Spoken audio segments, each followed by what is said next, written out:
for the victory lap though. Whoa, whoa. They ain't never seen nothing like this before. Lit the room when I came through the front door. Ask me if I should overcome, what for? Train in the trees, please pardon my sycamore. Touch burning sands, cross lands and stormy shore seasons in the year, yeah. Ain't no challenge for champions and chain no fear. Yup, the champ is here, switch gears. We keeping haters in the rear. At the blood, sweat and tears and my goal so near. I see my victory so clear. I see my victory so clear.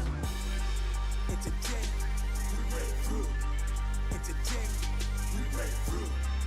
And today, we break through. And today, we break through. And today, we break through. And today, we break through. And today, we break through. I know it's lonely at the top, but that's not by speculation. But the position that I got, I climb too high to fall, way too hard to drop. Stop clocks on the speed bag. Every day under pressure, no jet lag. This is greater than trophies and saluted flags. Titles of fame, the cost is paid. Yay, I carried the cross I made. Deal with the dealer, baby, the hand was played. New level, next stage. Learn to lead as a legend. Now tell me what's my next stage, yay. I said the champ is here, switch gears. We keeping haters in the rear.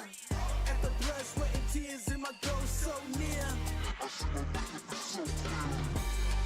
And today, we break through.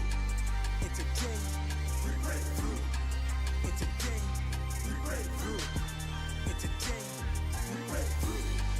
And today, we break through. And today, we break through.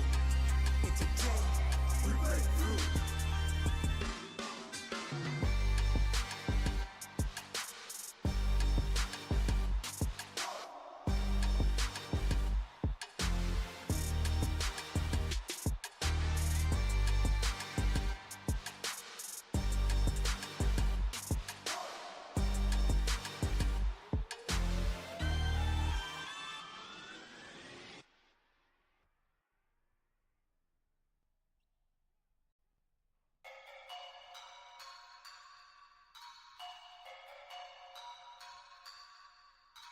I think I'm playing chess, I see a king, I'm at his neck.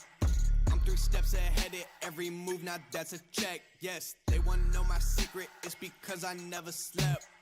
All my nightmares of me at 40, life's a wreck. See my dad, he in debt, and my mom, she upset. That's way back when 408 on Seminole was the address. I saw things I shouldn't have, though I love the fam to death. Way back then it was a mess, we was living check to check. Now my shirts are getting pressed, your girl see me, she impressed. And my fans are quite obsessed, I owe them everything, I'm blessed. Made a living making art and aiming closely at they neck. If you think I'm not a threat, I'm like, incorrect, yeah. She call, I put her on blacklist.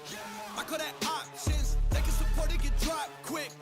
They be my stock pick. I guess I'm back in the cockpit. Turn the whole crowd to a mosh pit. I make it hit like a drop kick, cause I got the key like a locksmith. Think I'm playing chess, I see a king, I'm at his neck.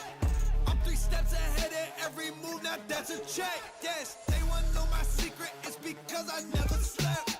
All my nightmares of me at 40, life's a wreck.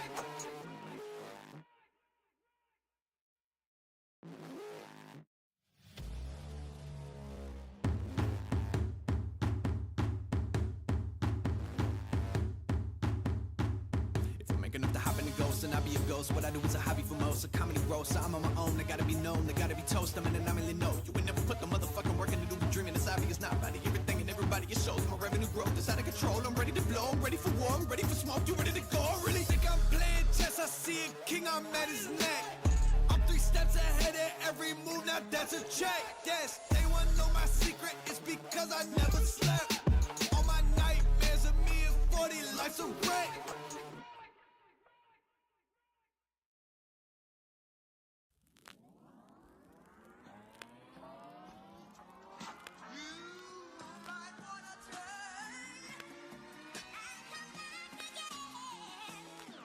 Okay, I've been working like 3 jobs. Probably why I never see ya. Probably why I never have time for the fake friends that won't be ya. Oh God, I've been running now. Up early when the sun is out. Not setting out my own soul, but those real ones, they coming out. Oh, look who's reaching out. Old friends wanna feature now. They don't work, so they need it free. Ooh, you reaching out from the west side of that old town, but there's no shows till I go down to the open mic. Show love to the real ones that know now. Some of y'all don't know now. In a couple months, you gon' find out. Been blowing up from the underground, and they stepping on and land mine now. And they know it's my time now. Coming up, I'm on a climb now. Everybody claim they been bottom, but it's looking like they took a time out. Okay, I'm working on a Wednesday, then up again the next day. So-and-so is popping, man, I skip him like he leg day. Kick it like I'm Pele, I never care what they say. Put myself on Spotify, so every day my payday.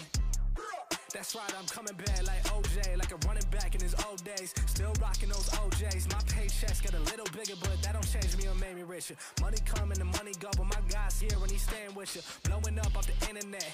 All these haters need to introspect, cause they been hating while the rest love him. And I started going down their intellect, cause I've been a threat since day one. No money or bank funds, since y'all been saying you can do it better, but none of y'all ever made one. That realness don't feel this, but I've been sick, that illness. I've been fresh like Will Smith since 94, man, I built this. Stressed out, X'd out, missed calls from my ex now, but I'm staying focused in the lab, baby. I don't need your calls or your text now. God say the boy blessed now. Who am I to say Rondo? And the way that I sell ticks, they been calling me Rondo. 23 in my prime though, finna ball like Lonzo. Go and tell everybody talking stage better be in that convo.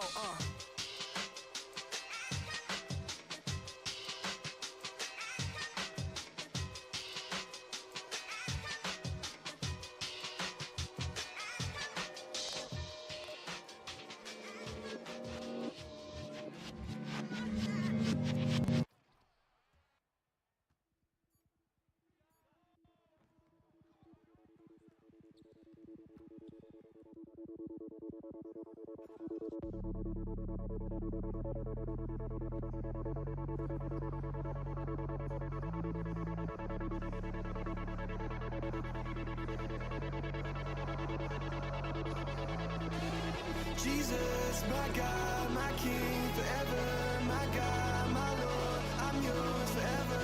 Jesus, my God, my King, forever, my God, my Lord, I'm yours forever. You're more close to me than air, I breathe, God, I wanna see your face. Nothing stolen, cause you're holding me, I'm wrapped in your embrace. Both things are gone and they gone, though. I died to the past and the wrong, though. You the love that I'm standing upon, though. You my security, yeah. You so good, save me when I never could. On my own, I was never good, yeah, I never had a clue, though. Now you love making me new. Just teach me, I'll go back to school. As long as I run into you, going up is the way that we move. Jesus, my God, my King, forever, my God, my Lord, I'm yours forever.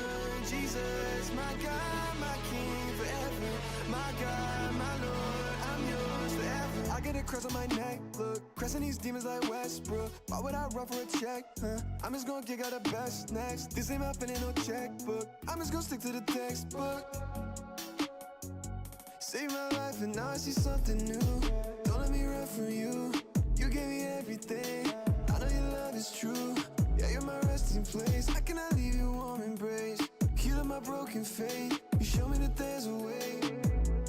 Jesus, my God, my King, forever, my God, my Lord, I'm yours forever. Jesus, my God, my King, forever, my God, my Lord, I'm yours forever. Jesus, my God, my King, forever, my God, my Lord, I'm yours forever. Jesus, my God, my King, forever, my God, my Lord, I'm yours forever.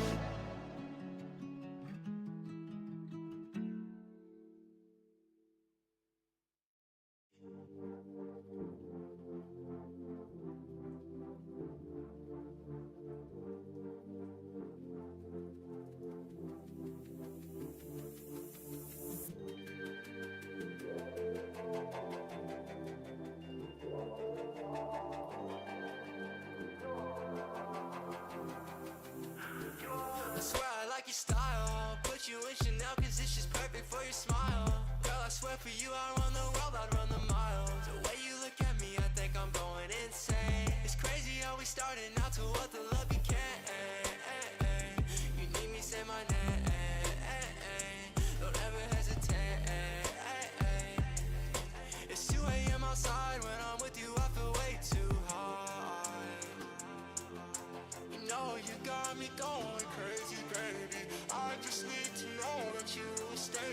treasure.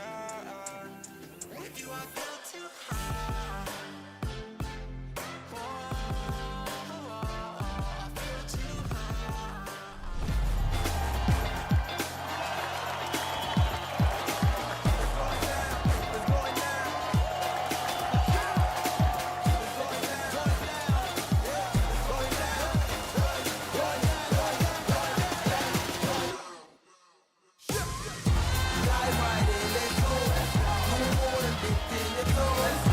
What is going on, everybody, and welcome back for eFIBA season number 3. We had such great matchups last night with Africa and the semifinals and the grand finals that just went down to the final moments. Today, we're going to talk about South America, and it's going to be a good one. It's myself, Zunaid, and also my man V as well. V, I mean, let's just kind of quickly just talk about Africa before we kind of move things along. What are your thoughts on that? Hey, I mentioned it already yesterday that I love the fact to see how much the region has grown overall, and definitely there's a lot more potential to come from that region. And one of the things I kind of speculated on is that I'm pretty sure that in the near future we're probably going to see new teams signing up, new countries signing up for the event, and that means there's going to be a lot more new discoveries made within the region, both talent-wise as well as hopefully legacy-wise as well, because I always love to see how these teams emerge. Well, essentially from not participating to the levels where you expect a country to be in the finals every single time, right? Like we have a few regions that we can definitely classify in a similar sense. So overall, not only Africa's region, but all the regions we have covered so far definitely have grown, and I'm very excited to see how South America goes today. Well, speaking of which, we talked about the different regions. So let's kind of break it down for the folks with a little bit of a map situation. And the reason that we have it broken down into 7 different regions is for remote play. We want the ping, we want the connection to be good. We want to make sure that we can have as many countries as involved as possible. And those are the breakdowns of the 7 regions. Over 60 countries are competing for 8 spots, which we'll go over here in a second as well. As V mentioned, we had Africa with 17 countries, and we have decided who's going to come out of that one. It's going to be Algeria, a bit of an upset, according to some folks. And, of course, today we are focused on South America. We'll break it down region by region for you. In the Middle East, you had That's quite all right, man. In the Middle East, you had Saudi Arabia that made it out of that one. You had a good battle between Saudi Arabia and Lebanon, but they went ahead and got things done. Then, of course, the event, the World Finals, is being held in the Philippines, and you cannot have the World Finals there without the Philippines, as they earned the right to come out of the Asia group, the Asia region, and they'll be there. Of course, that home court advantage is going to be huge. Talk to us about Oceania and who came out of there. Yeah, Oceania, only 2 countries from that region so far, Guam and New Zealand. New Zealand was able to come out on top within their respective region off the back of some amazing plays and really very fast basketball from the get-go. So we're going to see New Zealand again in the Philippines. Last year it was Sweden. Next up, though, it's your neck of the woods, NA. In North America, you, of course, have the juggernauts of the United States, but, of course, there are other competitors out there as well, including Dominican Republic, Mexico, and the Cayman Islands, as they will look to take down the defending champs of season number 2 World Finals. And, of course, then we go ahead and move on to South America, the region that we will be broadcasting here today. It's Argentina, Brazil, Uruguay, and Venezuela. The top 2 teams last year that went ahead and made it to the finals of that region were Argentina and Brazil, with Brazil actually coming out ahead and being invited to Sweden. And then we'll go ahead and head on down to the biggest region of this tournament thus far, and that's in Europe. Yeah, you're right. There's a lot of the teams that you see the grade out there, unfortunately, didn't make it through the pre-qualifying round, but the ones that made it through are as follows: Belgium, Croatia, Finland, France, Germany, Great Britain, Switzerland, and Spain. And on the right-hand side, Hungary, Israel, Italy, Turkey, Poland, Sweden, Portugal, and Serbia. And, it's really hard to predict who's going to come out on top here. I'm very excited to see also who of the fans are rooting for, because definitely there's an amazing amount of support behind every single country, and it definitely helps during the game. So, of course, one of the big juggernauts to mention here is definitely France. Definitely also cannot discard Turkey or Spain. But, as I said, realistically, anyone could take us through the way. Indeed, they sure can. And then we'll go ahead and break down Africa. We saw Algeria just step up and show out and they are going to be the ones moving on forward as well. They put up a good fight, as did Morocco, and they just fell a little bit too short. And of course, you had other countries that weren't able to make it, but it'll be Algeria that's representing them. And these are the 7 countries, or excuse me, the 7 regions that are looking to play to figure out who's going to make it out to the Philippines. And then, of course, you've got your lovely broadcast talent as well. That's going to be calling all the games. You've got myself and V here today. But, of course, you know, Vince and Chris are going to be heading things over next week. And it'll be a lot of fun, a lot of chaos. And we know how to go ahead and control it all. But all these regions, 7 of them, what exactly are they playing for? So let's break it down a little bit more for y'all. And it's going to be, again, 8 countries that'll get invited out to the Philippines in December. We already know who 4 of the countries are as we got through them. Philippines, Algeria, Saudi Arabia, and New Zealand. We still need to figure out who the other 4 countries are. Today and tomorrow in South America region, that's what we're going to go ahead and figure out together. And then next week onwards, it'll be North America and the 2 European countries as well. So that's the main thing. Now, when they get to the Philippines, they're playing for $50,000. That's the prize pool, I should say. And they're playing for a piece of that. And that's going to be incredible. I mean, imagine, you know, when we were growing up that we could play video games for a piece of $50,000. I would probably lose my mind if that was the case, because definitely that is an insane amount of potential, life-changing actually potential for some, for sure. And well, obviously being able to claim the title of being this year's best NBA 2K team definitely comes with a lot of responsibility to your shoulders, both towards your country as well as your teammates, right? You want to make sure you're able to add those trophies next to each other on the shelf whenever eFIBA Season 4 comes out. Now, one thing that we also want to give a shout out to is you, dear viewers. Thank you for joining in on Twitch, YouTube, or TikTok, wherever. But when you're sharing media across social media platforms, please make sure that you use hashtag eFIBAS3. We love to look into behind the scenes as to how you're rooting for your favorite teams. Perhaps you want to share what your setup looks like, whatnot. You know, I know there's custom PS remotes out there. Definitely, that's like a separate realm. So perhaps someone has something cool they would like to share with us, and well, perhaps we'll get to highlight that. It should be a lot of fun. And, you know, well, yeah, definitely let us know the countries, the flags, apparel, whatever you've got going on. Let us know what you're watching. But let's go ahead and take a look at today's schedule, because it's going to be a long day. It's going to be a good day, full of a lot of action. And there you've got the schedule of round number 1. It's going to be Argentina and Venezuela. And then you've got Uruguay and Brazil right after that. Round 2 will also be completed today, where you'll have Argentina taking on Brazil, and then Venezuela taking on Uruguay. And those are the 4 matchups coming on. Now, something for the folks at home to know, though, is that each of these, you know, teams or countries that are playing, they're playing in a best of 2. So you have Argentina and Venezuela play 2 full games. And the way that we'll know, hey, who is the winner of that series in the best of 2 is by the point differential. So that's where we'll talk about pace quite a bit. That's where we'll talk about deficits, and all those things will come into play. We saw Ivory Coast in the Africa region. That kind of mattered because they got the job done in the final game to push them ahead. So you really have to fight to make it to the semifinals, which we will have tomorrow. And here is how the bracket will shape up. So you've got the group stage with Argentina and Brazil, and then Uruguay and Venezuela. And of course, this is just one group, so you have to be in the top 2 to make it to the grand finals. So this is pretty much kind of like figuring out who is going to be able to advance. You only get one region. What are your thoughts? Do you think Uruguay and Venezuela have a chance here? Well, look, man, everyone has their fair opportunities to prepare homework-wise and see how much they can be ready for their opponents. You know, definitely Brazil, a lot of people are looking their way to see if they can steal away that crown, because last year, they finished like 5th, 6th in Worlds, and obviously Argentina fell just shy of getting there. So I'm really sure that Argentina are up for the task. As for Uruguay and Venezuela, I always tell you, you know, these guys that unfortunately haven't found perhaps the silverware just yet, I think are the most dangerous opponent, because you never know what they're cooking, and you know they've been watching and learning from the quote unquote the best, and that's always like a difficult thing to have.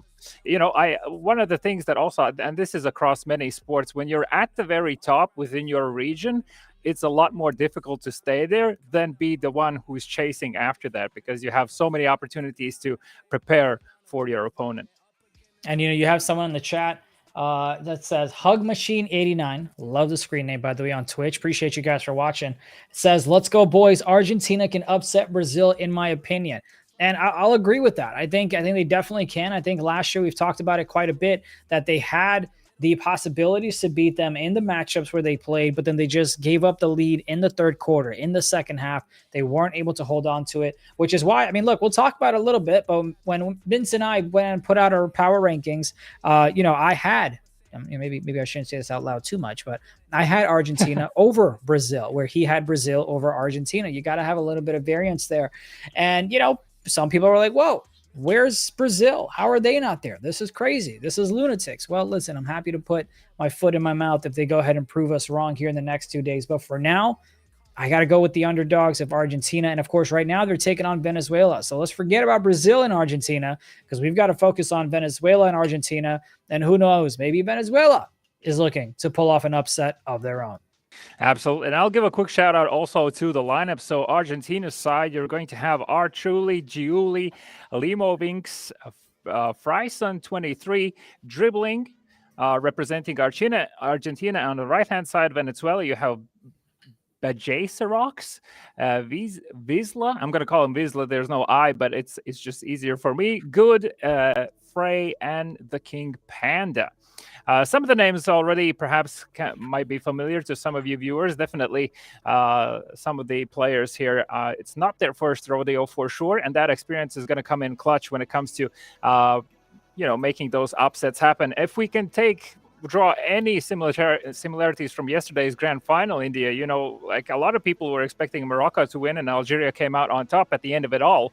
So, Argentina's upset over Brazil is definitely not out of the realm of possibility. But before that, they need to make sure they can secure the W against Venezuela. And as I said, Venezuela being the quote unquote underdog in this one, I think for them, like there should be less pressure on their shoulders, because there's a lot less kind of being expected from them, and that's where that surprise factor come in clutch.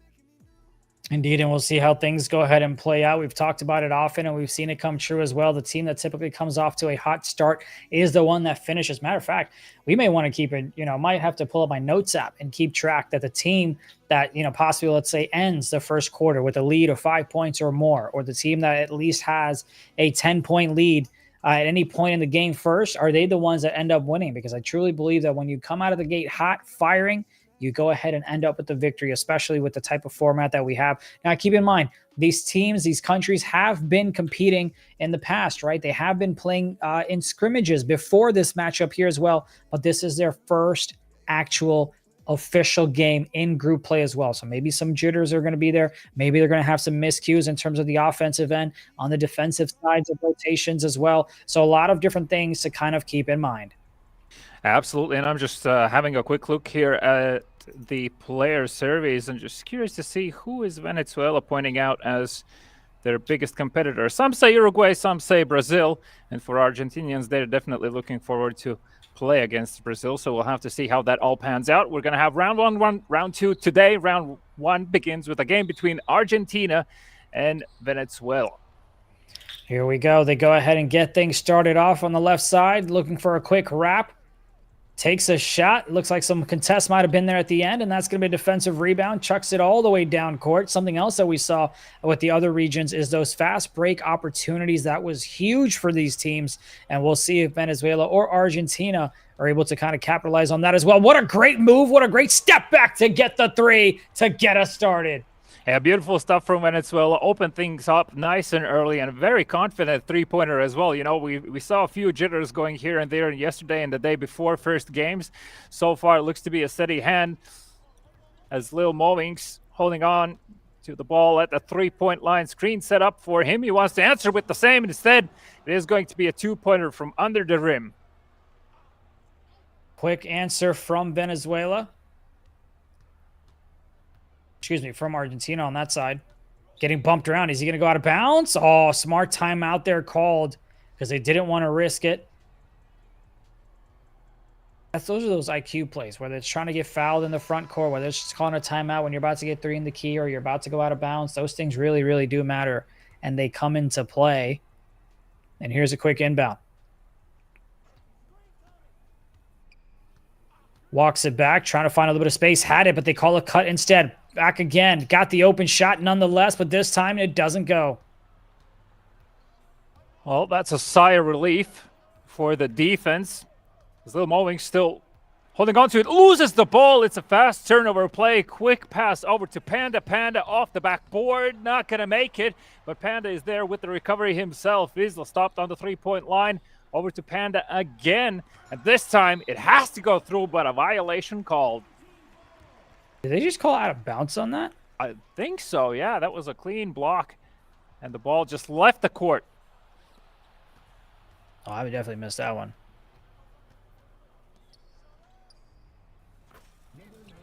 Nice shot there to take the three from the right side. Call me crazy. And it's funny because it's actually past midnight for you. But I saw it go through the hoop. And I was like, wait, how is it out of bounds? What just happened? It's okay. It's okay. It's too early for just like seeing things, you know, for the sake of hallucinations. Just wait 3 hours when it's 3 a.m. for you. And that's a good. quick foul. As the ref saw him try to push him out of bounds, but he didn't like the contact on that side.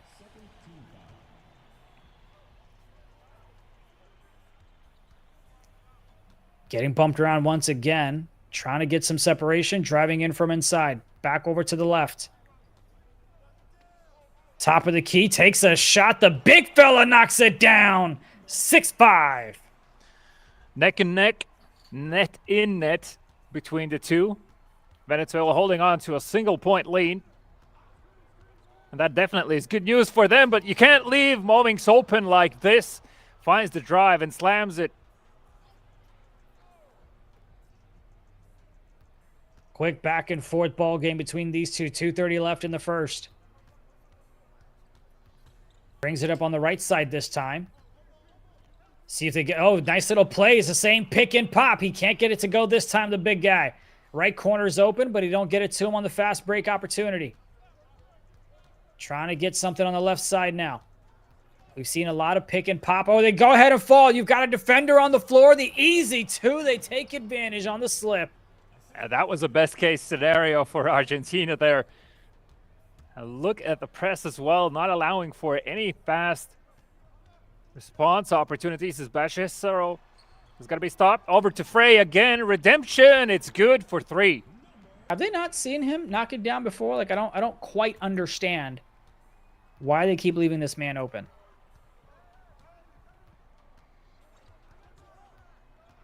As he continues to just make some pay. Looking to get back outside. Calls a wrap to the right. Open for a moment. Takes advantage of it as well as he knocks down the 3. 12-9 now. Argentina with the lead. Yeah, let's see if Argentina continues hand it over to dribbling.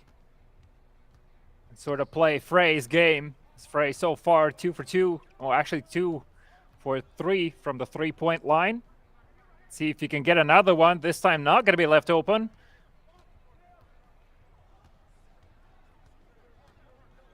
Not a lot of time remaining. Cut in play. Not going to be good. Fast turnover opportunity.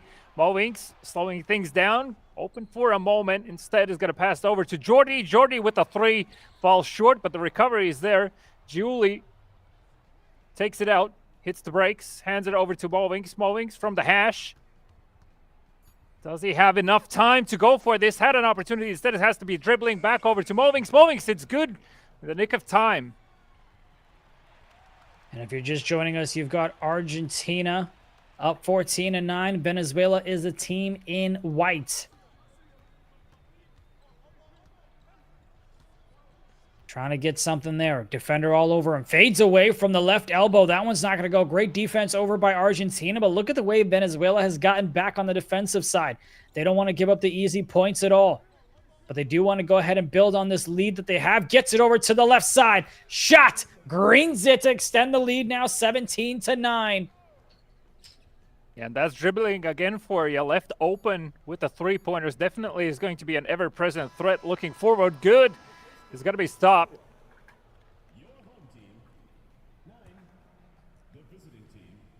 It was the quarter buzzer as the first quarter has already passed. And Venezuela now trailing by 8. Still, it's realistic to come back into this. Almost could have taken it all the way there. Ball over to Wiesel. Now Panda holding on to it. Dribbling.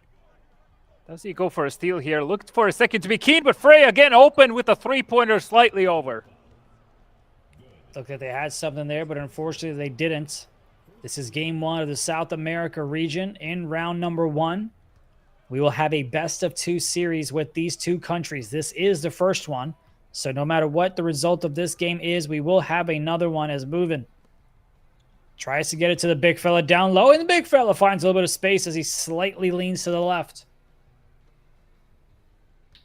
Argentina up by 10. This is where you kind of start to feel that comfort zone coming out. And ideally, you want to keep it at this level or more.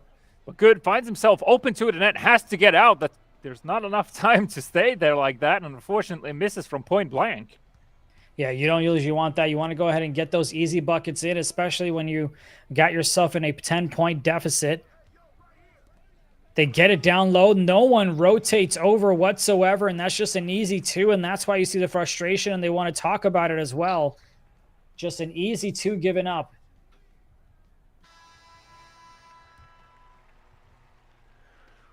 Well, for Venezuela, you know, pace-wise, I can't say actually that both teams are kind of driving a fast-paced basketball so far. It's more like methodical at this stage.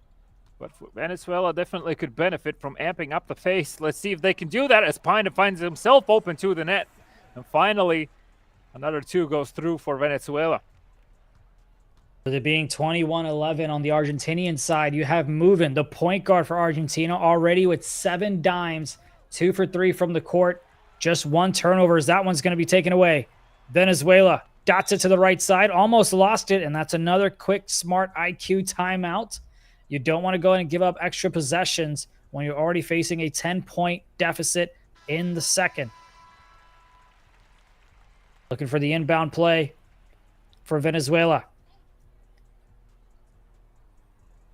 Gets it to the guard right in front of him. Tries to go ahead and throw the slip right back inside, but that's going to go out of bounds. We will stick here with Venezuela with 15 seconds on the clock. Try it one more time. Yep, approach us. There you go. You going to try to throw the slip again? Nope. Even more of a dangerous pass. Top of the key. The King. Oh, nice little move. He had the space, but he drives it inside, and he takes it home for the guarantee, too. Leaves the defense just wondering what the hell just happened as he finds the play against 3 defensive linemen. Dribbling, though, a huge 3-pointer from him with a quick response. Keeps Venezuela nervous. See if they're able to go ahead and come back with their own. Bringing it up the court, a little bit of a step-back situation. The pick is looking for some contact. He gets it. Center doesn't step up, but he's not able to convert on it. Rebound secured by Argentina. Gets it over to the right side, but that's a late pass and a bad one. Back outside is Venezuela to the left, looking to attack the rim. Does he finish at the rim? Yes, he does. Beautiful, fast combination there. Still, though, Venezuela down by 9 at this stage, but they have managed to shrink the lead slightly here. Ball lost. It's a reach and foul from Vizsla. So play reset, 17 seconds on the clock, plenty of time. Have to watch out for dribbling. He's been very successful with the 3-pointers and mowing. Looks like he's at times looking for him. You can see dribbling as well, just kind of changing positions to see if the defense will fall asleep. 7 seconds to shoot. 5 on the clock, screen set up. Can't really find an opening. Could have gone for it there. Truly, though, from the 3-point line in transition, will get the 3. And that is huge points. We're going to go ahead and knock it down there. A bit of a back and forth, but unfortunately only back and forth after Venezuela was already down by 10. They go ahead and lose that ball, recover it right back, though. Couple of loose balls there. Has a man wide open down low. Got to get it to him quick before he gets 3 in the key. He's got to go up with it. Went up on 2 defenders, but he did find a way to get it to go. But you got to be quicker on that. I mean, he was down there for at least 2 seconds, just wide open. Oh, man, you can't leave Mommings open like that. Fast turnover, though. Good with the ball. Heading towards that right-hand side corner. Vizsla comes in as well to help out. Violation called. And it's a defensive 3-second violation. All right, bro. That was the quickest 3 I've ever seen. Yeah, I felt like, in a couple of previous possessions that definitely the offense was longer there. I don't know. The time is kind of twisted. Well, at least feels like it at times, though. Good attempt at the 3. Falls short. So we're going to call the 3 in the key, but we're not going to call the foul on the 3-point shot. Okay, cool. That video type of game game. refs mess up too, you know? Video game refs, they close their eyes. Top of the key, Venezuela gets it down low to Frey. Frey has a cut from the left, but they're all the way to the right side now. Attacking the paint, and that's going to be a quick foul. I want to give a quick shout out to our folks that are watching. Sunny saying, "What's up, man? I was just thinking about you the other day. Hope you're doing well." Got a few other folks watching as well. Versus EXP, Lean B, Nab. Appreciate you guys for tuning in on the Twitch side.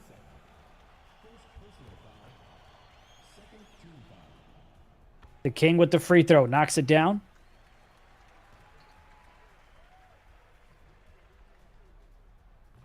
Second one gets it to go as well.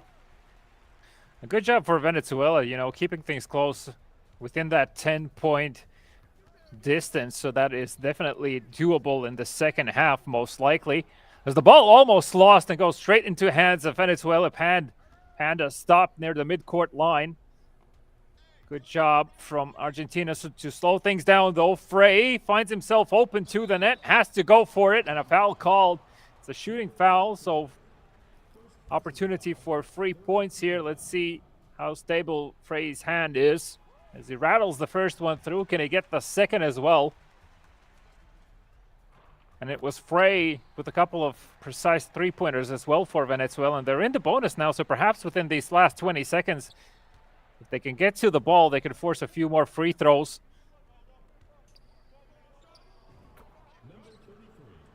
Like the way that they go ahead and stop and pop right there to get the easy two, making it once again a 10-point ball game. Venezuela looking to make it single digits as we go into the second half in 5 seconds. Working on the right side. Gets a nice, beautiful call. They go ahead and give up the two for the three. Does it pay off? No, it does not. And how many times have we seen countries give up the free and easy buckets and they just aren't able to capitalize on the risk that they gambled with? Yeah, you know, some might call that overplayed. And, well, all things considered, though, Venezuela definitely did a good job in the scoring department in the second quarter. You know, they finished the first with only 9 points to their name. And now with 22 on the board, they are starting to get that momentum. Just need to make sure they see those plays through till the very end. And as you mentioned, not overplay their hand. Currently, though, it is going to be Argentina with the ball. Foul already called against them. So you can see that Venezuela are very inclined to kind of go for steals and try to shift that momentum in their favor if they can. Good dribble work, but another reach-in foul. So, well, I mean, with pace like this, you'll quickly find yourself in the bonus.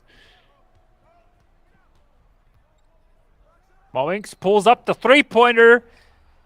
And Jordy there with the recovery. And it doesn't go through.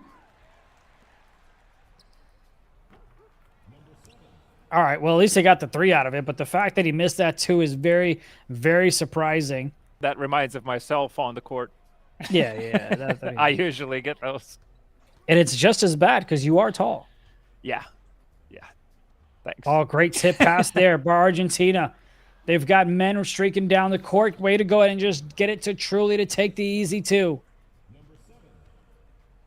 Not enough people in the defense there to do anything about it. You know, if someone would have gone to cover Truly, then dribbling was open for the three from the left-hand side corner.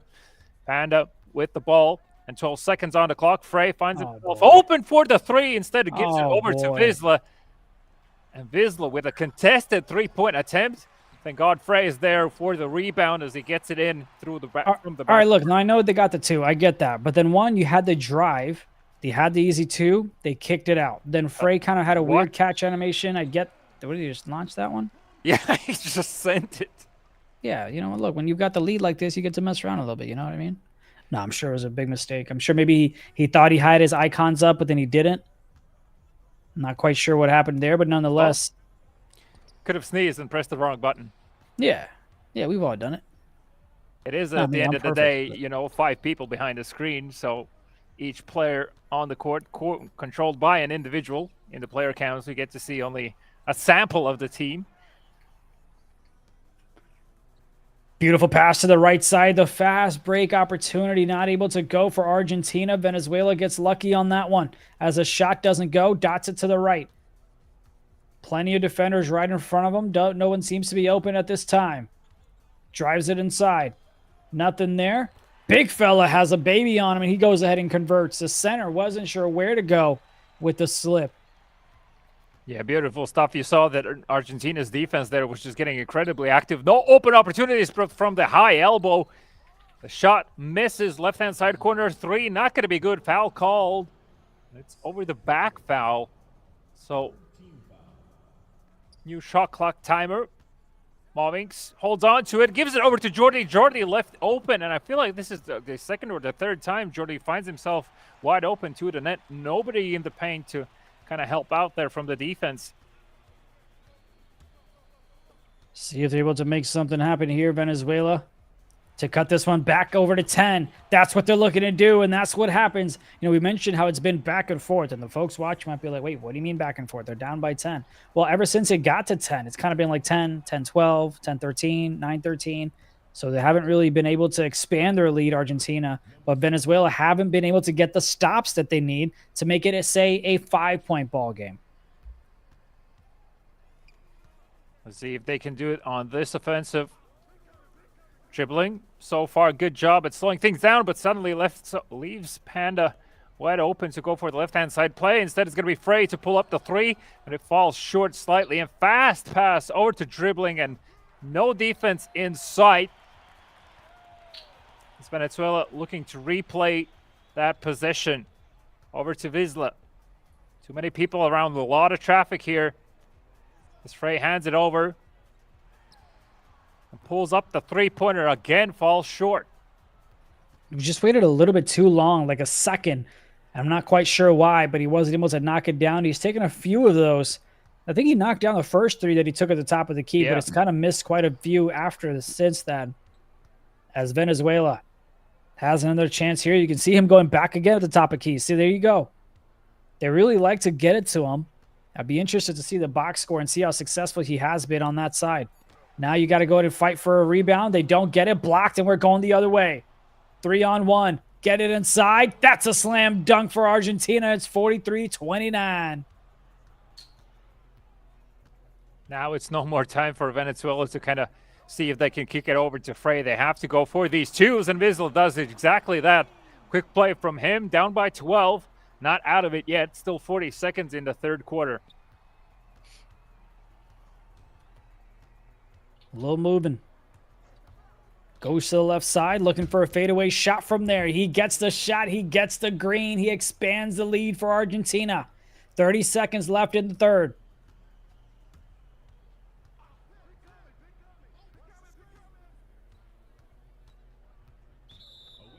And that's going to be a quick foul. Yeah, foul eventually called. Still 14 seconds on the shot clock, so technically a quick possession still possible afterwards for Argentina. Ball is lost. Dribbling is there to pick it up. Fast breakaway play again from Argentina as Truly slams it through the rim. 14 seconds on the clock for Venezuela to have one more final say in the third quarter. And then only 5 more minutes to make this comeback happen. Again, this is a best of 2, so every single basket matters. Every single point matters. Because we're going to be adding those points together after 2 games. And whoever comes out on top is the one that is going to be declared winner of this first pair of games. Argentina with the ball as they go and start things off in the fourth. They've got a commanding lead.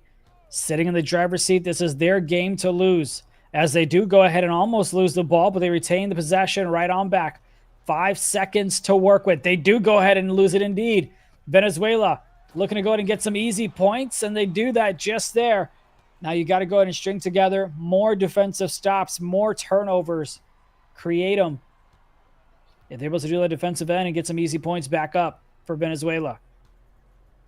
Moving near the hash, pulls up for the 3 in transition from the midline. Good fast pass over to Good from the left-hand side corner. Back-to-back slam dunks from him. As Venezuela find another 2-pointer. 48-35. Argentina driving from the right side, takes a midi. Think he had a lane open if he wanted it, but that's a long 2 from the offensive rebound, and that one goes. Lead right back up to 15. with 4 minutes left in the fourth, excuse me. Panda to set up a play. Doesn't have a lot of time to linger here. Gets across the midcourt line. Stop there. Good again. Does he go for the play? It's going to be Frey with a 3. And another one rattles out. Frey, precise in the beginning. Afterwards, perhaps, feeling the pressure on his shoulders. Kind of missing the timing on those releases. Little move in, though. Has trouble getting by. Jordy pulls up the 3-pointer, and it's green. That's what you were hoping Venezuela could go to knock down with Frey from the top of the key. And they did start off that way, but Argentina's been able to knock them down as well from the top. Look at Frey. Trying to get inside. He goes ahead and shoots that one. Don't think that's the animation he wanted, but it's the animation he got. 3 minutes left in this game 1 of this best-of-2 series. And at times, it does feel like Argentina has a lot of freedom on the offensive as they find a easy 3-pointer from Lil Movin's hands. Venezuela have to think about adjustments in the defense. Offensively, though, Panda does find himself open for opportunity, but a quick adjustment again from Argentina. 3-pointer attempt. It goes over. And dribbling doesn't forgive mistakes like that. No, he does not. Finds a way to knock it down on the right side. Bit of a congestion on the right. Here's Venezuela. Has an open shot. They take it. Step back is good. Creates the separation that they needed. But is it a little too late? Being down by 21. Venezuela, definitely not an easy task to come back from this. Slightly difficult shot to take in motion. Jordy is going to be fouled against. So still 14 seconds on the clock for Argentina to make these points count. Well, Lil Movin actually was left open there for a second, dribbling now, holding on to the ball. 6 seconds to shoot. A contested shot goes over. There was a decent opportunity to go for that offensive rebound as well. Instead, Argentina say defense is the name of the game for now. Pass over to Vizla. Now near the hash, Vizla again. Tried to kick it out over to Frey, and Frey was covered. Foul called there against dribbling, and rightly so. There's just too much risk involved, handing more points. That being said, though, he's on the line.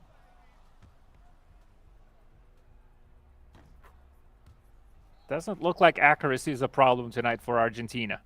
Not quite at all. 61-38. Minute 30 left to go in this game number 1. Got it over to the right side. Beautiful spacing. Gets the wide open shot, but he can't get it to go because you jinxed him. But they do go ahead and get the steal. Looking to set things up on the offensive side. Running a 5 out, but the right corner looks open. Now it's the hash. There's a hash. Truly from the right side. Doesn't miss again. Feel like that was another 30-footer 3-pointer. Long-distance shots have been quite popular with quite many teams. Frey, though, finds himself open to the net, and you have to slam those. Still 24 points to find and only a minute remaining. It's about damage control currently for Venezuela. Seeing if they can narrow down that point gap. Moving, though, could have gone for the shot there. Instead, wants to milk the clock just a bit. Wants to secure it and doesn't find the points. Fast pass over to Good, but it falls in an unforgiving angle to him. Panda pulling up for the 3-pointer. That's a quick 3. Venezuela have been wanting to have those more. Just a little bit. They'll see if they get something on the left side. Gets it over to the right. Dribbling once again down low. Loses the ball, though. It's Venezuela with the steal. Looking to go ahead and close out this game with a little bit of momentum at least. That one's not going to go, even though they're right under the basket. Argentina slinging it around. Takes the quick pull-up shot. Gets it to drop. 23 points between the two and just a few seconds remaining. Ideally, Venezuela would like to land a 3-pointer here if they can. Good, though. Pulls it up from close. Can't make the shot, and the buzzer beats. It is going to be Argentina securing the first game. And, well, what looked like first, quite the close affair. I feel like Argentina found their pace, and I can't say there's been, as I said, somewhere after like the second quarter, and I can't really say it has been a crazy fast basketball so far for sure, but you can definitely see that Argentina has a few set plays that they're kind of taking advantage of, and they're actually quite quick to come back in defense, whereas Venezuela often gets caught out in these transition plays. Yeah, it'll be interesting to see is how they go to make those adjustments to go ahead and bounce back, because so far they haven't quite been able to find an answer, especially on the fast break opportunities, on the open shots, and also the off-ball set plays that Argentina sets. They just haven't been able to get something happening there, but they also have to limit their own turnovers. It seems like at the moment they keep shooting themselves in the foot, so you've got to go ahead and take care of that and avoid those careless mistakes as game one goes to Argentina, 66-43. We will go ahead and replay that game. Replay is not the right word, but we will go ahead and see that same matchup again, as it is a best-of-2 series. Now, you did go ahead and have Argentina win by 23. So Venezuela, if they want some points out of this best-of-2 series, they've got to win by 24 or more. I feel like it's a tall task already to just win the game, but now they've got to win by 24 or more. Yeah, but we kind of spoke about this before as well. It might be just also, you kind of discredit the 𝐂𝐄𝐂 factor in this, right? You're going up against a team that is very likely to have a very close affair with Brazil, so you already feel like probably slightly challenged in that aspect. But after that, you kind of start losing the control of the game as well, and that's really where the nerves set in. I'm sure a couple of those misplays happen also due to just like miscommunication. You see a player wide open to the net, someone calls for a pass, and only afterwards you realize, I could have gone for the shot there, like I was wide open, etc. So those are the things that really come in clutch in these type of situations, especially when there's like final seconds on the shot clock, 2 seconds to go. I think it were like 2 plays like that for Venezuela, where there's like 2 seconds left. You can go for the net, and instead you opt in to go for a pass, and what follows is after that is just like a forced shot, and most likely a contested one in that one. I have to commend Frey though. He initially he was quite accurate with the 3-pointers, we pointed out, but afterwards they kind of kept passing it back over to him. Fair share amount of opportunities. Those unfortunately didn't land through as well. So that's a lot of potential points missed out on. So it's not like for lack of opportunity, it's just more about accuracy when it comes to Venezuela. And if it's down to accuracy, you can get accuracy just by slowing things down even more. That's kind of how you regain control over the situation. You mentioned accuracy with Frey, and I agree. Like, he started off hot. You mentioned it, slowed things down later on in the game. And I think that's just because of maybe a possible, hesitation, possibly in confidence, maybe some calm, is not as confident in the shot as well, because he gets open, but then he just takes a second and a half too long to where then the shot isn't in rhythm, or you get a defender that's able to come out and contest the shot as well. So that's something I'd keep in mind, is that, hey, look, if you're Frey, just shoot it. If you're open, just shoot the rock. You've been able to knock them down. You're going to continue doing that as well. And if you don't feel confident, then maybe don't stay at the top of the key. That's a tough spot for a center to shoot the 3-point ball from. Maybe find a way to just continue slipping, or have a pick and pop near the corner. Find different ways to get involved if you're not comfortable and confident from shooting at the top of the key. And one more thing to point out, now that I roll back the game in the back of my mind, is that I can't really say that either side have utilized cut-in plays that if I am beating like a single or perhaps 2 plays throughout the whole game on both sides. So that is also something that we saw, in other regions being utilized quite successfully. Now the sides that are going to be swapped is going to be swapped jerseys as well. Perhaps also that is something that might kind of come into play here. Players have their favorite styles, and whatever you feel comfortable, you play better. So that kind of goes a long way. Yeah. No, I get you. We all have superstitions. You gotta have and different things. What do the youngsters say these days? You gotta have the Riz, right? Who told you that? Who tried to teach you that word? It was Vince. It was, what? Vince is, yep. That makes sense. I can't mess with him when he's not here to fight him and defend himself. But you've got game number 2 that's about to load up between Venezuela and Argentina. For all I know, Vince is probably watching. I'll just pop up in the chat. Yeah, I'm sure. I'm just waiting for a message now from him. Yeah. There you go. Like, why did you send me? Like, hey, heard my name. What'd you say? You summon me like a genie? Yeah. But you've got Venezuela. That'll be the away team this time. And Argentina, that'll be the home team. They already won by 23 points. A commanding and convincing win for them in game number 1.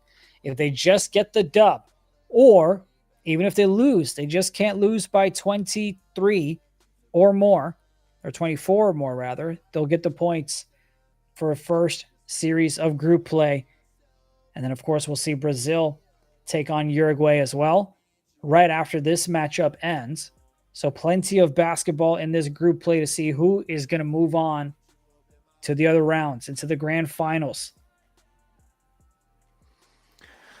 Well, definitely we can see that on the player camps, there's a lot of communications being shared across the board. Smiles on the Argentina camp, and that's understandable. You just won your first game confidently, so nothing really too upsetting for Argentina. If we were to nitpick for Argentina, it's that like it feels like in some of the plays just feels slightly rushed, because we saw like 3-4 instances where there was just like back to back turnovers happening, kind of Argentina trying to push the agenda, Venezuela trying to answer with the same, and it's Argentina again kind of failing on those fast plays. That being said, though, they still have a lot of success on those fast turnovers.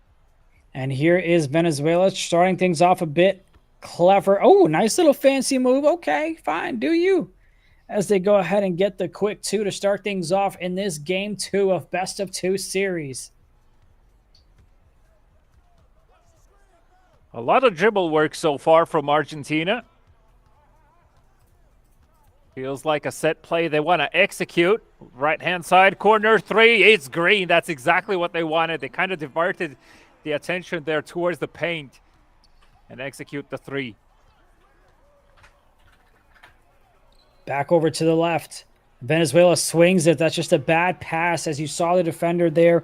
Nothing even clever on the defensive side. Just an easy steal for Argentina as they get the 2 the other way. And just like that, with the blink of an eye, it's Argentina with a 5-0 run to give them a 3-point lead. Yeah, if Hart truly keeps up like that, he's going to find that fiery ring around him very soon. That being said, let's see if Frey can be accurate from the get-go. Over to the teammate. Vizsla stopped under the net, a blocking foul called. We're going to have 14 seconds on the shot clock. Venezuela, if we've learned anything from game number 1 is when you want to make sure you execute points in situations like that, and Good does exactly that. Bringing it up now is moving. Argentina had a man open at the top of the key. They get it to the right side. Fades away. It looked like a contested shot. Not quite sure why he took it, and that's a quick foul by Venezuela. Inbound play coming over from Argentina now. 14 seconds to work with. Moving. Trying to find some space. Loose ball, but Argentina gets it right back. Over to the left side to dribbling. He loses the ball. Going the other way is Venezuela, looking to take the lead, and they can't get the 2 to go from the free throw line. Bit of a rush when they took that jump shot, as Argentina lost the ball last time up. Has the slip, finally gets it down low to the man, and expands the lead again to 3. Yeah, you saw that play coming in from a mile away. As soon as Jordi made the step towards the net, he finds himself wide open again. Argentina making sure they're not missing out on easy opportunities. That being said, Frey with a big 3-pointer. It rattles out, but the offensive rebound is there. The team was already kind of on its way back to the defense. Good, slowed down, pulls up a 3-pointer off its own, and it's green. It's 7-7. Well, good to see Venezuela not giving up, fighting back, tying things up here. Can they get another defensive stop and get the lead once again? Top of the key shot from Argentina doesn't go. Venezuela has a chance to take the lead again. Over to the left. Swings it all the way across court again. I don't like those passes for them. Top of the key. Frey gets fouled. Can't get the 3 to drop it. He's going to have 3 free ones at the line. Has to nail these, has to make sure these go through. Gets the first, has to get the second as well. They're going to be up by 3 points over Argentina. Rattles the second one, but that kind of looks shaky there. Let's see if the third is cleaner. And the release is there. 10-7, Venezuela in the lead.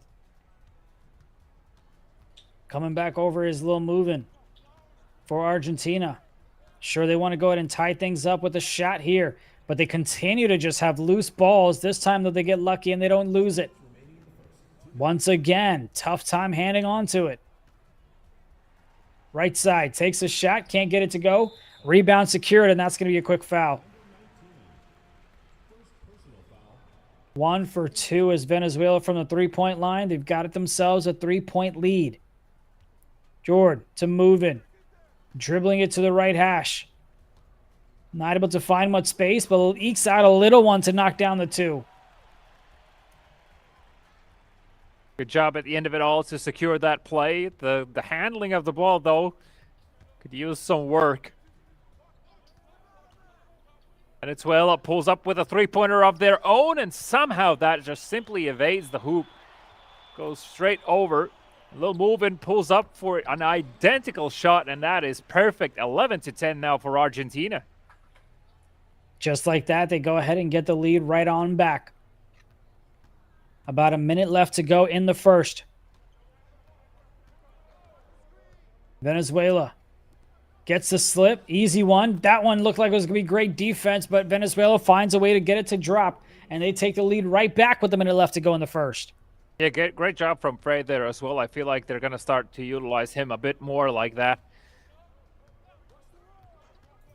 Diesel comes in for the screen. A little moving, though, holding on for the wide open 3.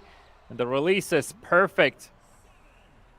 Every possession so far is changing the tides. Swings happening left and right. Venezuela has a lot of trouble getting past this defense, though they still somehow find Frey under the net. Unfortunately, slightly overshoots it. And that's going to be a quick foul.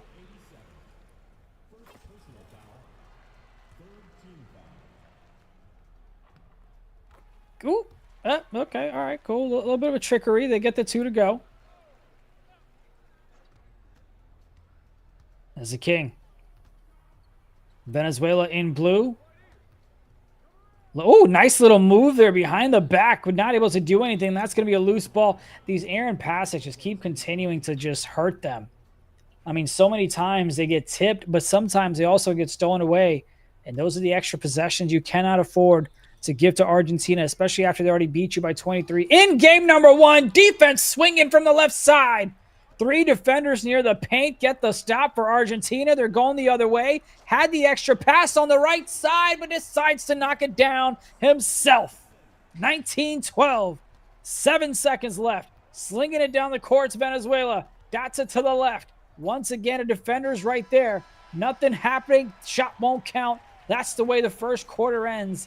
It's 19-12. Argentina on top. Yeah, that final three-pointer for Argentina definitely is going to sting if you're Venezuela. The way how it went down off the back of that fast pass. That's what happens when you make these small errors in the passing department. A little moving, though. We're going to lose the ball off the back of the foul. So play reset once again. 14 seconds on the shot clock. 7-point lead for Argentina. So far, the biggest lead they've had in game number 2. As Little Movin finds himself wide open to the net, and somehow the ball will not go through. Let's see if Venezuela is able to go and find themselves back in this one. They had a lead a little bit in the first, but as we continue to go, they've played a little bit sloppy. Like that. Pass, cross court isn't always the best way to go. Hands up. Great defense so far by Argentina. Not giving them much room to create a shot themselves. Has to go and get it up, but that one's going to be thrown away, and that's going to be a quick foul. It should be a transition take foul, and it is. And that's a free throw for Argentina.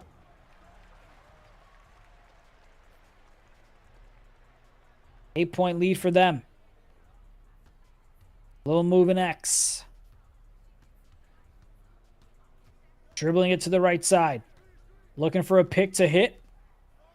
Doesn't get the contact he wants. Gets it to the right. That one doesn't go. Offensive rebound secured. And that's going to be a quick foul by Venezuela. You can see a bit of frustration there from them on the camera. And it's understandable, you know, you really kind of expect a slightly cleaner play because you know what's going to happen. A quick, easy setup and another three-pointer goes through. Suddenly you find yourself down now by 11. Just moments ago, it was only 7 points. Now down by 11. And Venezuela, yes, Frey will find the 2. And that's an easy 2-pointer. Pace-wise, this feels good for Venezuela, but they need more of those. Indeed, they do, and a couple of stops won't hurt them either. Low moving. Gets it down low for the slip, and that's a slam. Extends the lead to double digits for the first time here tonight.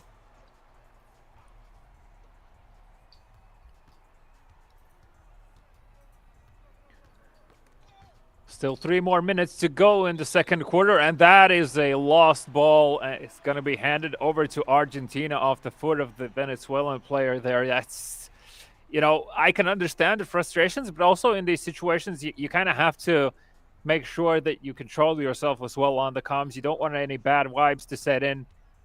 You want to make sure the comms are clear and still about what is happening. You forget the plays. You're going to have enough time to talk those through. It's an offensive 3-second violation by Jordy, so that one's not going to count. Yeah, just unfortunately took way too long to take that shot. The extra pass to the left is what caused the 3 in the key on the offensive side. That looked like a good defensive blitz, but that's going to be a quick foul. 4 for 7 is Argentina from the 3-point line. Venezuela is struggling, and that's kind of been the difference between these two teams here in this game number 2 and also in the series. Wrap gets called. Trying to set an off-ball screen, fakes the wrap, cuts inside, gets the 2. Nice play call there. Good design. But something as well, you know, kind of just a talking point as we have still a lot of games ahead of us. We saw in Africa as well that some teams might start off not so strong, but game after game, they just continue improving and improving very fast. So even if you don't get the W here, you still have plenty of opportunities to earn points. And as I said, at least for now, Venezuela, yes, again, they are in kind of damage control mode at the moment as they're still kind of trying to find their pace, and we'll find the 2, 18-25. Top of the key, moving to the left, moving to the right, dots it over. Defense fell asleep, and they make them pay. Gets it right back to a 10-point lead with 2 minutes left to go in the second. The defense was ball watching, and they fell asleep, and they gave up a 3.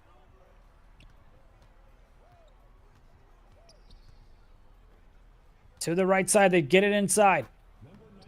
Gets the 2 to go. Good job. Taking it down to only 8 points now. And that's what you want, you know, right before halftime. It's kind of that momentum in your favor. Dribbling, losing the ball almost. Good recovery from him. Ball handed over to Jordy. Jordy could have gone for the net till the very end, though. It's kicked back out to Dribbling for the 3-pointer, and this one doesn't go through. That has to be a sigh of relief for Venezuela because I feel like points were imminent for Argentina. Vizsla pulls up for the 2. It's not going to be good. 8-point lead, and they're red hot right now is moving as he gets it past half court, barely to avoid the 8-second violation. That one's going to be foul. Puts him at the line as that was under 2 minutes in the second foul. I'd say this is a bit of a problem. You know, Argentina in the bonus with still a full minute and a couple of seconds on top remaining before halftime. Doesn't leave Venezuela with a lot of leeway.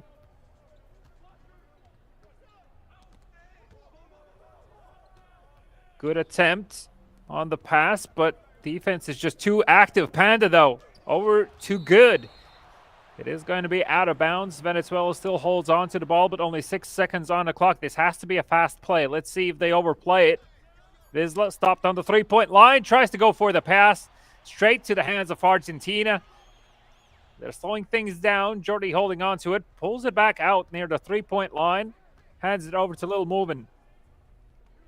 Over to Truly not making it happen, but the good offensive rebound there from Jordy. And a foul called on the line. This is exactly what I mean by the fact that Argentina is in the bonus. Any play like this, and you know you have a free opportunity to score. 32-20.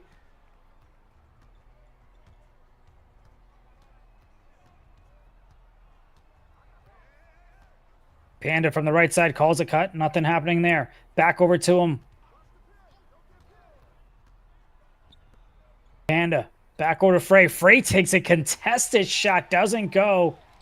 He started off hot in game one, but things just haven't looked as great for him as Argentina continues to go ahead and expand the lead. And that's going to be the way that the half ends. I mean, just not, Venezuela seemed to have life in that first quarter, but then they just kind of started to fizzle out. Yeah, pace-wise, I mean, if we're looking the amount of points gained, it's not all that gloom and gloom for Venezuela. That being said, though, there's definitely a lot of areas of improvement heading into the second half of the game. And again, we want to see more individuals with opportunities taking those opportunities rather than going for those passes. As Argentina on the offensive, and the second attempt at the three is going to be good, kicking things off nice and strong there. A quick reminder, Venezuela needs to win this game by 24 or more points to secure the series in their favor. Otherwise, it's going to be Argentina to grab the first points in this group stage. Bringing it up the court from the left side. Trying to get some momentum going here. Back over to the left. Takes a contested shot, but he finds a way to get it to drop nonetheless. That's how you want to start things off if you're Venezuela. Now, again, you have to build upon that momentum, and ideally, Venezuela had decent success at going for these clean steals as well. That could have been a foul. Dangerous attempt at the steal in that situation. Really, though, with the ball, will be fouled against quickly. You can see how worried Venezuela is for these fast turnover plays from Argentina. Little movement again with the ball, kicks it over to Jordi on the three-point line. Jordi nails it.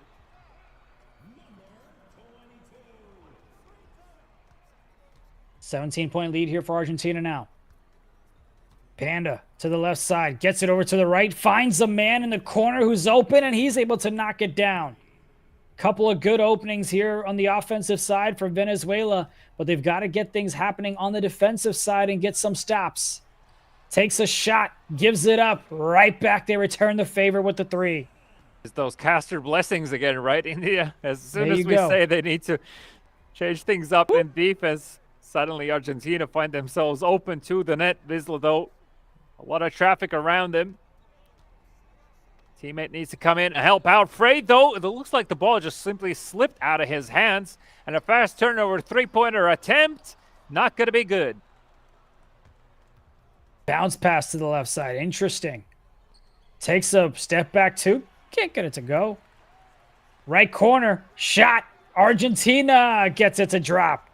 And just like that, before you know it, it is a 20-point lead with less than 3 left to go in the third.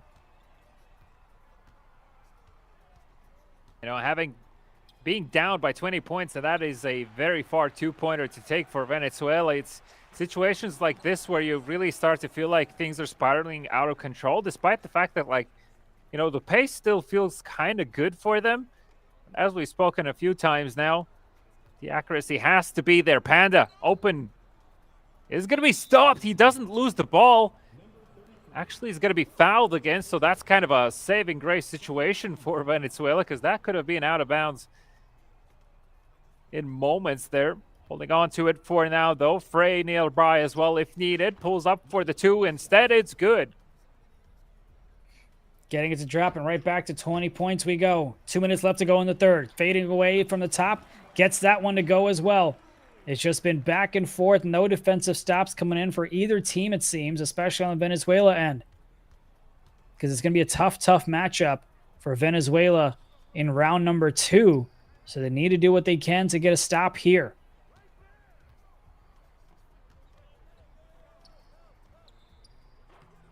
Gets it to the left. That one doesn't drop for them. In and out. Argentina, in a matter of seconds, they get a 3 off. But luckily for Venezuela, it doesn't drop. To the middle. Frey back outside. Beautiful pass. Great rebound there by Frey. Getting his team as much as possible with additional shots as they take one from the right. Can't get it to go. Yeah, for both sides right now, it's just attempt after attempt and little move, and finally nails a basket for Argentina. It's Venezuela now looking in the eyes of a 25-point lead over them. Panda, nice attempt at the drive to the net, but is going to be stopped, and Jordi has an opportunity to kick it over to dribbling right-hand side corner 3. It's green, and you can see the smiles on Argentina's side. They know they have a huge lead right now. Good steal, though. On top of it, add insult to injury? No. Okay, well, that could have been just like the cherry on top. Yeah, indeed, but they get themselves in this pickle from the left side. Venezuela stuck there, dots it to the right, but that one's going to get stolen as that pass isn't there. Shot from the right side, though. Argentina can't get it to go, but they give up the offensive board. You had 2 Venezuelans down there, and they couldn't get it. And they give up the offensive board. They give up the easy 2. They now trail by 30. Yeah, things are really, you know, if you thought things are spiraling out of control beforehand, now down by 30, that is a very big problem considering there's only 20 seconds remaining in the third quarter. So Venezuela absolutely need a miracle right now to come back into it, even things out, and then get a crazy lead. It would have to be no missed shots, and even then there might not be enough time from this point on. Able to get that one to trickle in as well. Argentina looking to go ahead and knock down possibly a 3 if they can right before the third ends. Pick and roll action at the top of the key. Gets bumped, has the space. There's the shot they were looking for, but he can't get it to go again. Left corner shot. Venezuela. 3 goes. Great job to take advantage of the unfortunate miss from Argentina, but there's still so much left to do. Is that shot going to count? Yes, it did. 61-33. Argentina gives up a 3, but they secure a 3 in a second. There was a second left on the game clock to end the third, and they got the 3 to drop just like that. Well, Argentina kicking things off nice and strong, but as I say, that good comes in with a steal. Holds on to the ball for now, kicks it over to Vizla on the 3-point line. Vizla's first 3-pointer of the night. And Argentina will want to start things off strong here again. So far have been very successful with that. As I say that, though, the ball is out of bounds and over to Venezuela. So back-to-back opportunities to score for Venezuela here, as they find them in desperate need of points, and at least so far the opportunities are presenting themselves. Holding on to the ball for now, back over to Panda. Panda over to Good, wide open 3 from the right-hand side corner. Not going to be good for back-to-back 3s there. He's dribbling now with the ball, kicks it over to Truly. Truly pump fakes it once. That was that a shot or a pass? I can't really make it out. Yeah. Nonetheless, they go ahead and get the timeout called.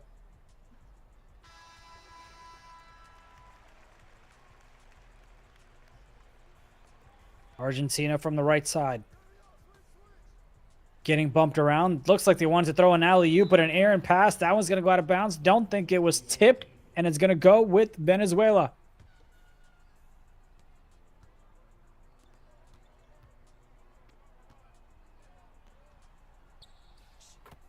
Shot from the right side gets it to go. Back again now.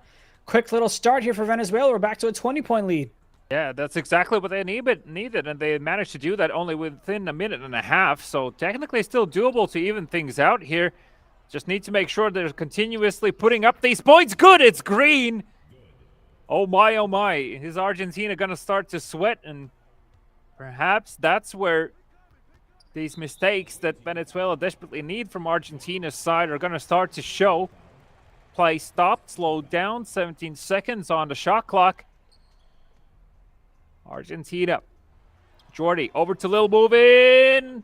It rattles through. It felt like it's going to bounce out. Every time you think it's going to happen, it just doesn't. Venezuela going to get fouled. They've got 3 minutes. They're on a nice little run here. 11-3 to start things off in the fourth.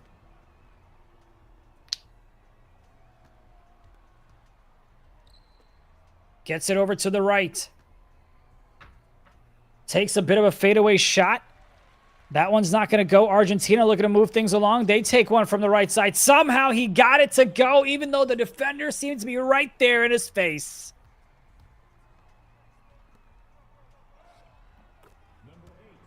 Frey finds the easy 2 there. Still keeping a 20-point gap-ish between the two, but it's Argentina on the offensive. Argentina with the ball as well in this. Still 18 seconds to go. Watch out for dribbling. So he's looking to set himself up for success. Instead, it's going to be Jordi to pull up the three-pointer. Not going to be good enough. And good. Finds himself open to the net. Beautiful layup. But again, ball simply refuses to go through. A little move window over to dribbling. And it's green for 3.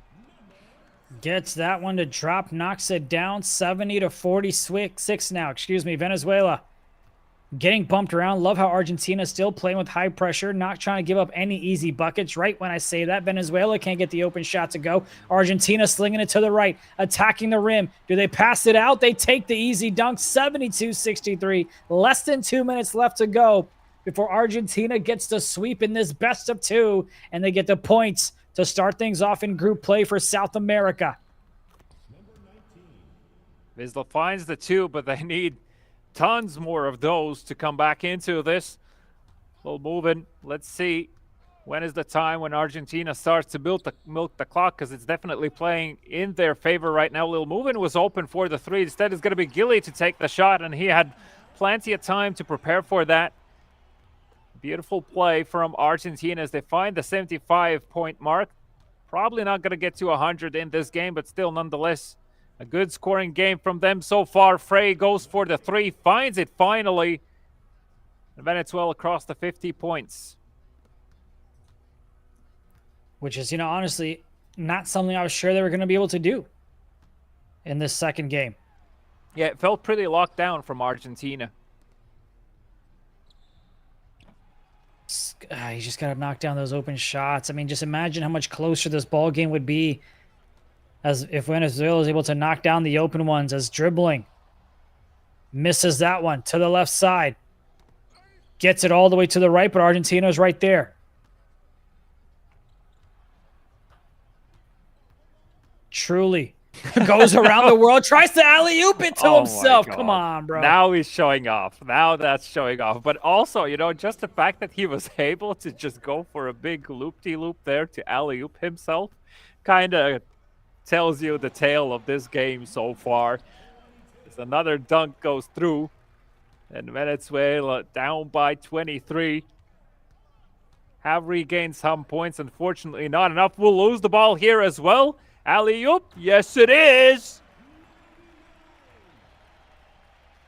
What a performance from Argentina in this series. From the left, looking to fade away is Venezuela. Can't get it to go, but that's kind of been the story late in this game. Argentina from the left side, they go ahead and knock that down. 9.1 left.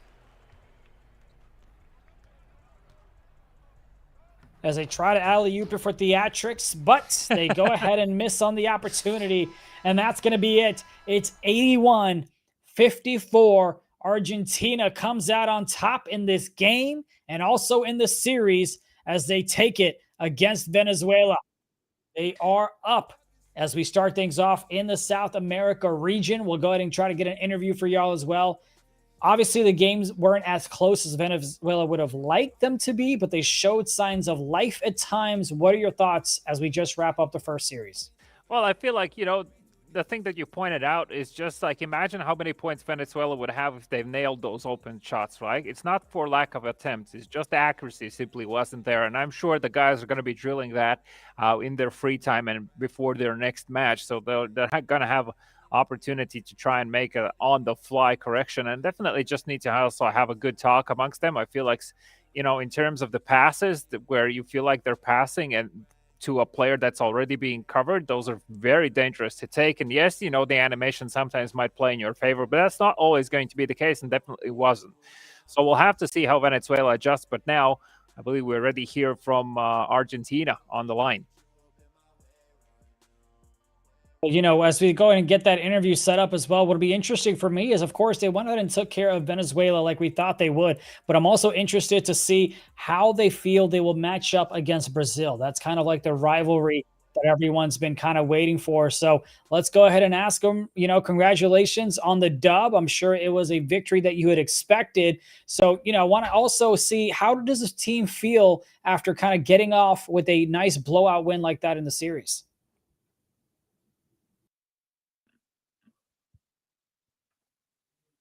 I'd be speechless too. I'm not gonna lie. With the performance like they Right. had in that way, I would be speechless as well. Let's see if he's able to. Yep. Can you hear us all right?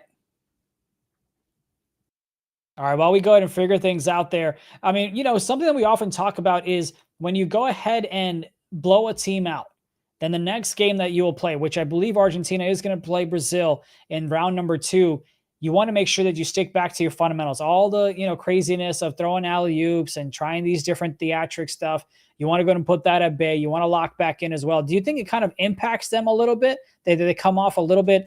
I don't think rusty is the right word, but just like not with the right headspace when you have a close competitive game expected with Brazil.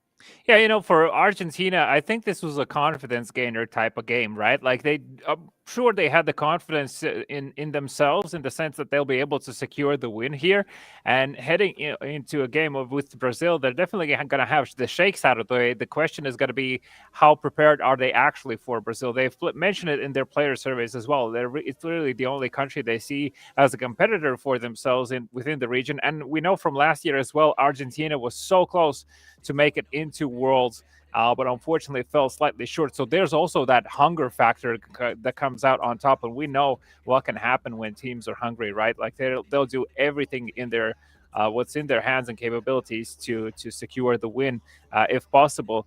I think it becomes also a bit of a mind game when these two meet in the group stage, just because, again, you don't want to put everything on the line and show everything that you have within the group stage, knowing that there is a good chance that they'll meet in the grand finals afterwards. But hey, we've seen bigger upsets in group stage so far, so definitely only their first game. There's still a lot of room for speculation here. Of course, and I believe it's going to be Venezuela that's going to take on Uruguay in round number two. So that'll be an opportunity to see who's able to make an impact and possibly come out ahead, as you see the first best of two series, 66-43, 81-54. Argentina goes ahead and takes care of business on both of those games, as Venezuela falls short quite a bit. You'll have Uruguay take on Brazil next. And then for round number two, which will be played tonight, we will have back-to-back-to-back. We'll have three more series for y'all. It'll be Argentina taking on Brazil, possibly a preview of the grand finals. And then, of course, like we said, it'll be Venezuela taking on Uruguay. Should be some fun matchups. Argentina easily goes ahead and takes care of business in the best of one series. Looks like we're going to try to go ahead and get an interview here as well. And, what do you think? What do you think we can expect from Uruguay and Brazil? What are you expecting out of that matchup? Well, I think it's going to be a close affair as well from the get-go, but that's where kind of the experience factor comes into play, really. I think that Brazil will be able to just push their agenda onto Uruguay unless Uruguay has a specific scenario in mind that they want to execute. We saw this in other regions as well. In a situation where you're kind of the underdog, you want to make sure that you are sticking to fundamentals that you are comfortable with and don't fall into that trap where the quote-unquote stronger team kind of tries to force you to play a different style that you're not going to be comfortable with. Yeah, especially when you have the different matchups like you mentioned. But, let's go ahead and hear from the man himself representing Argentina. Congratulations on the win. It's one thing to kind of come in as a favorite and dominate as well. But what were your thoughts coming into this matchup here?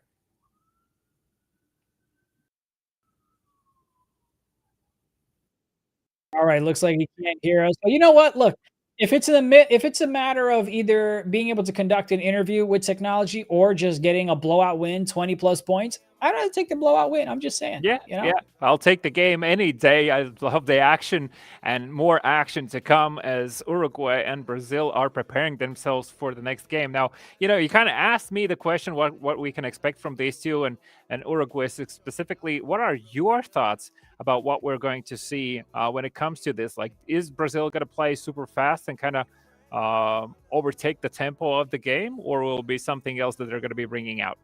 I think it all comes back down to, is Uruguay going to be able to go blow for blow, bucket for bucket early on, right? We mentioned a team that goes up by 10 first typically ends up winning the ball game. We saw that happen with Argentina, and that stayed true in game 1, but also game number 2. We'll see if Brazil is able to get off to a fast start, or if Uruguay is able to kind of slow down the pace, play at their own momentum, play at their own rhythm of things. But if not, it could also be another potential blowout if Brazil is able to make things happen. Look, Brazil is the country that made it out of this region last year. They're the ones that were able to make some noise. They were coached by Nick, who is a NBA 2K League coach last year. So there's some fundamental things, and there's some tips and tricks that I'm hoping, or that they're hoping rather, that they're going to be able to carry over in this group play and in this season 3 for eFIBA as well. But it's a whole new season. I'm sure they may have a couple of different looks and lineups as well, but it all comes down to how many additional stops is Uruguay able to get in that first quarter. Because if you're the underdog and you're already down by 10 in that first quarter, mentally, I feel like you're starting to check out a little bit and then looking forward to maybe the game 2. Not sure. We'll see what happens. Well, we can only hope that's not going to be the case. We kind of almost lost our minds yesterday when we were having the Africa Grand Finals, and that was like you barely could know what's going to happen until the very last final second. I really want to see more matches like that, and in order for that to happen, everyone has to be checked in instead of being checked out and make sure they're in it to win it and really nail those possessions in their favor. And that means that you have to have a plan, you have to have clear, concise communication on the line, as well, as you say, good coaching staff behind, or at least someone that can give you also a bit of an insight as to what's kind of not going someone's way from the big picture perspective. One thing that I also want to touch upon, and that is kind of just like me being observant of the fan base, is that if I know anything about Brazil, is that the flags are going to start spamming in all possible chats when it comes to Brazil, that BR is going to fall through. So you Uruguay supporters definitely need to try and match up when it comes to Brazil's support, because it is absolutely immense. I mean, you want to talk about it. You already have SSK Dots in the chat that was saying Brazil is winning it all. So they're not only expecting Brazil to win this best of 2, they're expecting Brazil to win and come out of this regional of South America and possibly even take it all in the Philippines, so that'll be a fun, exciting way. But before you do all that, you got to go ahead and secure the dub. And we are just a few minutes away from Brazil taking on Europe. You know what? We're actually going to go ahead and head to a break, figure some things out. I'm going to go ahead and rehydrate. I know it's like 2 a.m. for you, so maybe you need a coffee break as well. We're back on the other side. It's Brazil. It's Uruguay. Best of 2. Don't go anywhere.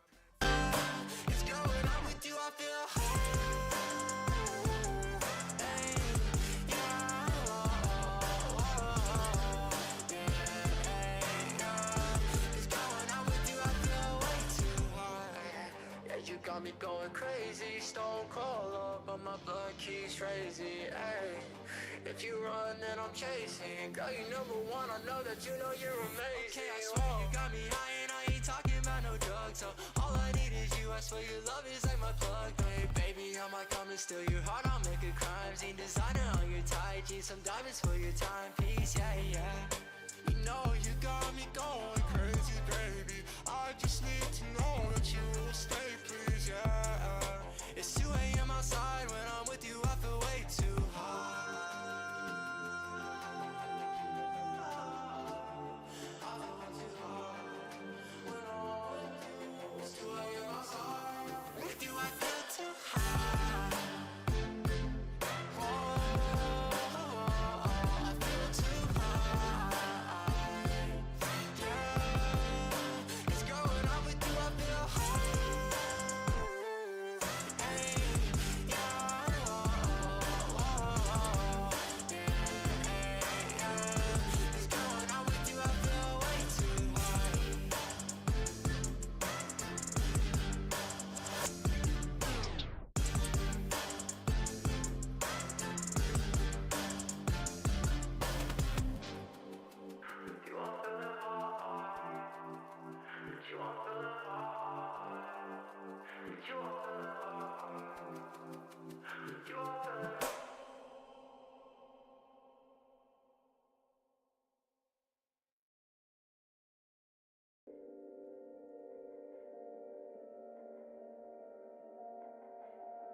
don't need you up in my face right now.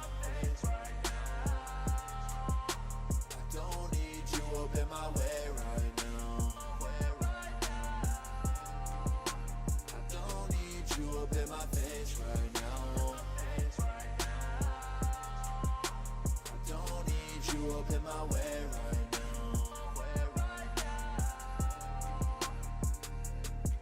In the moment that it happened, I can tell by your reaction that there's nowhere left for you to hide. With all these things you kept inside, so we face it and determine as of right now it's not working. So just leave me by myself tonight. I need some space to clear my mind. I said it's okay, so much that I won't say. Miss me with your games, guarantee you that I won't play. Tryna live this thing out, you ain't what I need now. Balling off a rebound, you can't touch the team now. All of the time, you took my mind into a place I couldn't stand. So won't you just leave me by myself tonight? Leave me alone, I don't need you up in my face right now. I don't need you up in my way right now. I don't need you up in my face right now. I don't need you up in my way right now. Yeah, I can tell the truth, but I just keep it suppressed. Harder to be humble when they feel you the best. Harder to believe it when they say you up next. All your business pushing past you while you waiting a mess. Crazy active lately, why I'm feeling so bad. We two different systems, I may need a reset. Things my pops have never taught me, let me in stress. I've been praying for forgiveness for decisions you get. I need my space, I need a way, I need to pray, I need to escape, I need to read, I need a thing, I need His grace.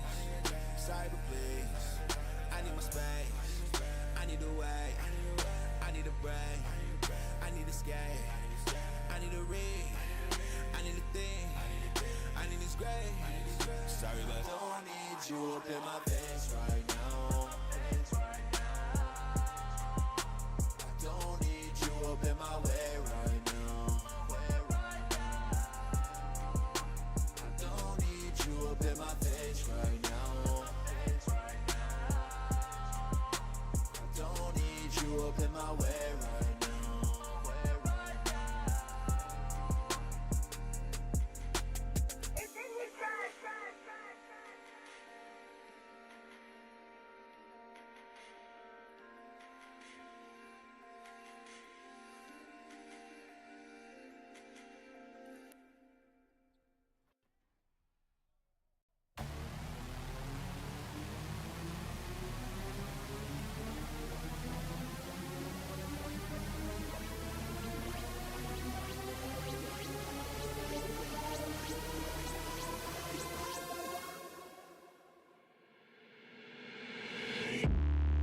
Instincts going no, looking bad like a bat with an eye patch. All black through the woods with a backpack and a lit match. Spark one time, get the whole city looking like a dark shade of orange when I burn it down. What it is, what it do, whole clique getting live on the talk of the town. Lemon City had a mouth and it wouldn't shut up. On a hunt for a crown, when they get it, I'ma burn it, cause nobody in the game right now even deserve it. What ended the crown for anyway? Welcome back to eFIBA season number 3. We are discussing the South America region. We just saw Argentina with a convincing victory over Venezuela in a best-of-2 series. And in just a couple of minutes, we will see Brazil take on Uruguay. My name is Indy. I've got my man V alongside with me as well. V, as we get close and close to this matchup between Brazil and Uruguay, tell me one main thing you're looking forward to as Uruguay. All right, they got the little basketball jersey. They're feeling it, by the way. Matter of fact, looks like all 5 of the players on the left-hand side have some custom jerseys on the basketball side. I like it. Yeah, everyone's comes to show up. Really, like, I love the whole setup that Brazil has going on there. You kind of asked me what we're looking out for. I want to see pace out of both of these. Brazil needs to make sure that Uruguay doesn't have any breathing room, and it goes vice versa as well. I want to see Uruguay nailing shot after shot after shot. I don't care if it's 3 or 2. I just want to see accuracy, because so far it looks to be the name of the game for, well, pretty much all the games that we've seen over these past few days. Accuracy really pays off. So it's not so much about the amount of attempts. It's rather just securing the opportunities, and that's really what kind of I'm looking out for. Something to also keep in mind is that you have, Uruguay that seems to be playing remote, if you will, as you have players, individuals in different areas. And if you look at the top right, it's Brazil playing all together. They're playing from one central location. It's something that they also did last year. I remember that. And, it'll be interesting to see how they're able to go ahead and communicate, not just on the mic, but that energy that you feel when you're playing together next to your brothers. I mean, that's just something that goes unmatched in a remote setting. Yeah, one huge factor that you have when you have 5 people next to each other that you can do: fist bumps across the board after a great play. I always love to see that happen. Uruguay are going to kick things off in the blue jerseys, and in your already well-known greens and yellows is going to be Brazil. Here we go. Getting things started. Keep in mind, folks, this is going to be a best of 2, which means this is game 1 between Brazil and Uruguay. We'll play this again and have a game number 2. And here we go. Already looking at blitz is Brazil. Trying to get the defensive pressure early on, but they've got to be careful here. Uruguay has the crab. They're looking to take the easy 2. They attack the paint with a dangerous move, and they get it to go. There's a bit of a hook type of movement going on there for Uruguay, but I love the attempt and just like the audacity to go for a play like that off the bat. Icy with the ball, though. Screen set up for him. Kicks it over to Lugu. Lugu slams it. Tying things up real quick at 2 apiece, as it's Uruguay.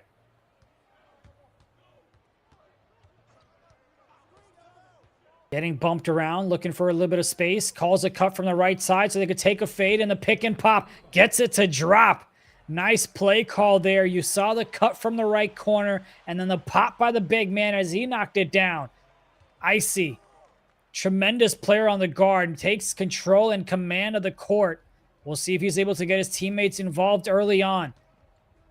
Icy on the right side, dots it over to the corner. That one's good. Talked about pace. That's the pace you see. Quick 5 and 5 from each of these teams.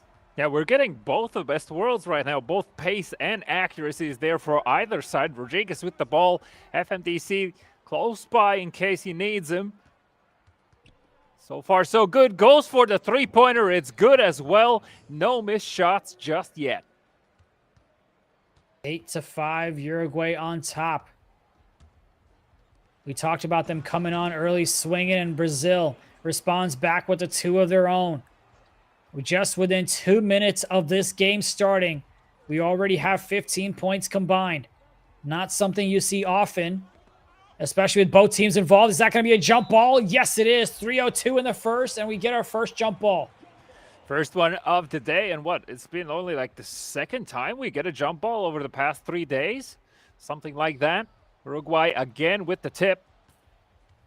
Kicks things over back to Rodriguez. Rodriguez finds FMDC with the second three-pointer attempt. This one, though, is going to fall short. And Brazil on the offensive. Icy finds himself open to the net. Very sharp pass over to Luis. Luis with the three-pointer finds the lead for Brazil. Beautiful play call there as he drove inside. The defense collapsed, and they called the wrap to the left hash, and he knocked that one down to take the 2-point lead. That's going to be a quick... I didn't get to see the notification on that was one. a personal foul call. Just a simple slap on the wrist. Ticky-tack foul to the right side. Back over. Rodriguez. Setting up the screens. Double of them. Looking for the offensive rebound. Big man coming in for the rebound. It's Icy. Got a man open up top. Calls a slip and down low. Got to go up with it, and he does. And now it's Brazil up by 4. Can Uruguay respond back before things start to get a little ugly for them? I would love to see Uruguay go for an easy 2 here. They just want to make sure they're currently answering with a bucket of their own. Rodriguez, though, being kept near the midcourt line. Lost ball as well. Quick turnover play. Right-hand side corner is open if needed. Instead, it's going to be Toledo with the ball in the paint. Quick pass across the board for everyone. As Clamps now stopped on the three-point line. He hands it over to the left-hand side, and another three-pointer falls through. 7-point lead for Brazil. Brazil looking good so far. This is a start that they wanted to get. Rodriguez for Uruguay. Calling a couple of plays, has a cut, dots it to the right. Beautiful pass there, but not able to get it to go. The misdirect was there. They had the wrap and the cut to distract the corner to drop, and he started to. They dotted the right side, nothing there. Now the left corner gets the cut, and Brazil is up by 9, just like that. And so far, you can see actually a lot of diversity in the plays that Brazil has able to put up. You know, you see the cut in plays, you see the screens, you get the three-pointers, you get the 2s as well. Uruguay just kept guessing, but Rodriguez from the high elbow finds the 2. And that is a sigh of relief. I see. Back over to the left. Gets that loose ball. Dots it over to the right side. Icy with it from the right hash. That one doesn't go. Rebound secured. One more time for the second chance opportunity. He's down low by himself. Gets the rebound and gets the points as well. And Toledo doing a beautiful job there, you know, managing the 3-second clock as well. Gets out, gets in. Gets the points. FMDC on the three-point line. Open for 3 as well if he wants to go for this. 10 seconds on the shot clock. Rodriguez nearly losing the ball there. Good dribble work from him, but ball, again, almost evades him. Last second shot from the corner falls short. That's going to be the way that the quarter ends. It's 19-10. Uruguay looked good in the early half of the first quarter, but now getting a little bit sloppy as sharpness comes out from Brazil. Calls a wrap. Gets it to the left side. Looking to set an off-ball screen, but now it's an on-screen one. Gets a shot up from the left side. That one doesn't go. Another offensive rebound. 2 for $1 for the long 2, and it's good. And it's an 11-point lead. 𝐂𝐄𝐂 has been amazing for Brazil with these mid to long range shots. And Brazil exerting pressure from the get-go. FMDC holding on to it for now. Finds Rodriguez. Rodriguez over to 𝐂𝐇𝐄𝐂. 𝐂𝐇𝐄 stuck near Toledo. Has to kick it over to Rodriguez. 5 seconds to shoot. Can't find the opportunity. Corden now holding on to it. A single second to go in transition. A three-pointer slightly to the left. See if Brazil's able to continue the momentum that they had to end the first to continue here in the second. Defender up in the air. Great defense being played there by Uruguay, but they can't get the rebound secured. Another offensive rebound. Icy has a cut from the right side. Didn't want to take it. 3 seconds to work with. Getting bumped around. Wide open shot is Icy, but he's not able to get it to go. Another offensive board. Back-to-back. Uruguay now fouls them. But you got to secure the rebound if you get the defensive stops, especially if you're the underdog. Brazil, inbound play from the right side. Toledo, over to Icy.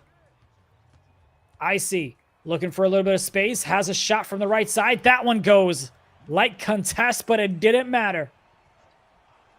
And what felt like a close game suddenly is a 14-point difference between the two, and point differences is the name of the game in these best of twos, as the points after 2 games are going to be tallied up, and whoever comes out on top will secure the win in the series. At least Uruguay finds the 3. 24-13. Icy on the left side. Keep an eye on that left corner, pinching a little bit. Wouldn't be surprised if they call a cut for him. Takes a shot from the free throw line, and he gets that one to drop. And if you couldn't tell from the flags, now you know from the initials which team is which on the scoreboard. Just in case. Shout out to the production team for that. Rodriguez holding on to it. Finds himself open. Slams it.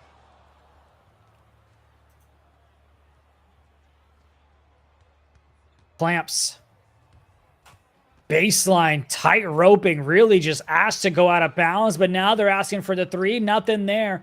Rebound there by Uruguay. Defense gets back for Brazil. So Uruguay's going to have to set up their offense now. Rodriguez passes it over to the left side.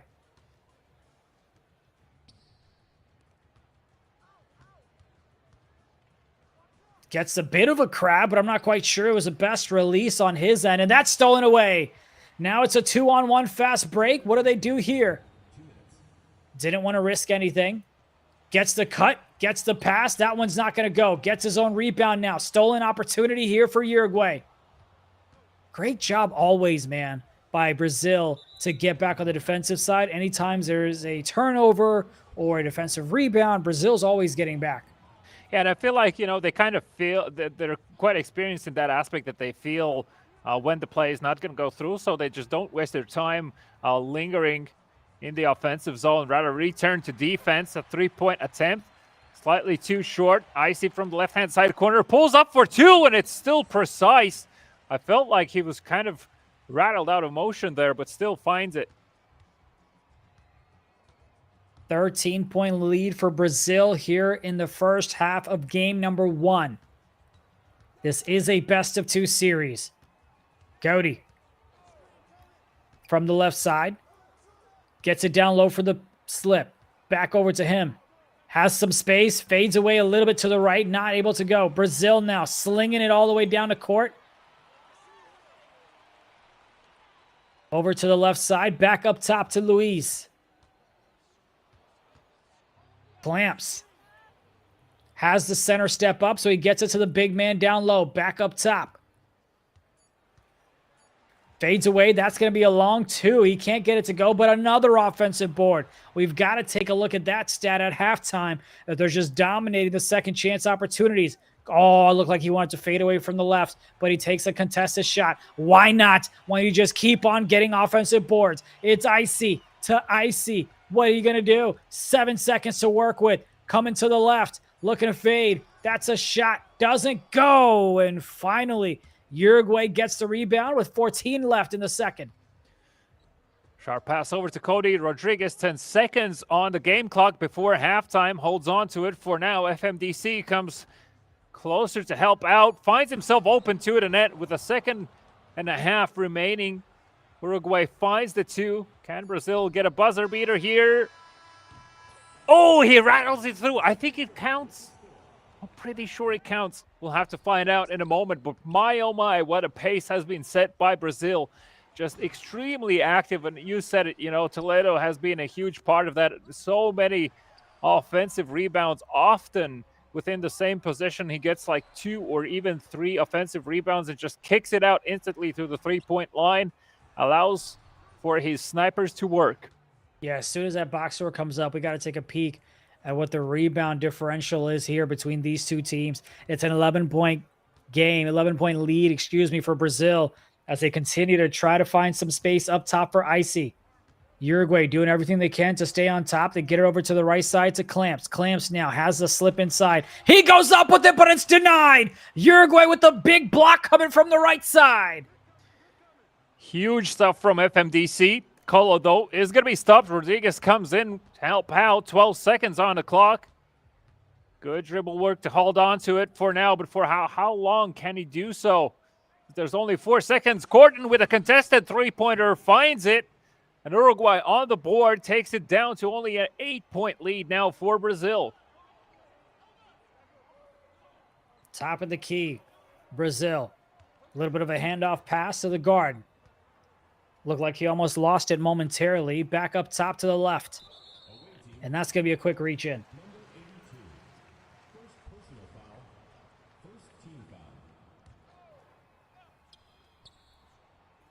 Toledo. Back over to 𝐂𝐄𝐄𝐂. 10 seconds to work with on the play clock. Has the slip. This time he's smart enough to wait for the pump fake to advance as he goes ahead and has the defender blow by as he gets the 2 to go. Yeah, smart work from Toledo there. You kind of really, at this point, after such a successful previous block, you kind of can anticipate preemptively that that jump is going to go through. 10-point game in favor of Brazil. Uruguay's possession, 21 seconds on the shot clock. But Rodriguez, though, man, he's being pressed against the sideline. FMDC, if he goes for 3 here, he does actually take it and rattles it through. Don't see him often taking shots like that. And just like that, you've got yourself a 7-point ball game. Uruguay looking to get a couple of defensive stops, but the defense just not existent there. As they give up the easy 2 from the corner. Uruguay gave up the 2. Can they get the 3 here, though? Get it past half court. Rodriguez looking for a pass. Got to be careful. You don't want to get a backcourt violation. Rodriguez. They took a little bit of while to get it up course, and now they got 10 seconds to work with. That's a foul. That's going to put them to the line.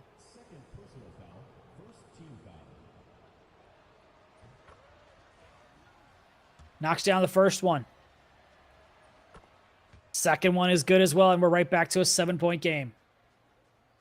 A good job from Uruguay, you know, holding a close game to Brazil, making sure this doesn't get out of hand quickly. But Toledo, though, with a beautiful cutting play, takes the dunk, takes it up to 9 again.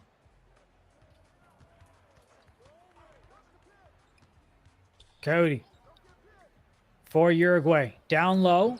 They're just trading buckets at this point, which if you're Uruguay, you'll kind of take. You just got to be within striking distance. I feel like you're going to get those opportunities for those turnover plays, and then it's just about converting those. All things considered, so far so good. Third quarter, another half remaining in the third quarter. Toledo with the ball on the 3-point line is going to kick it over to 𝐂𝐄𝐄𝐂.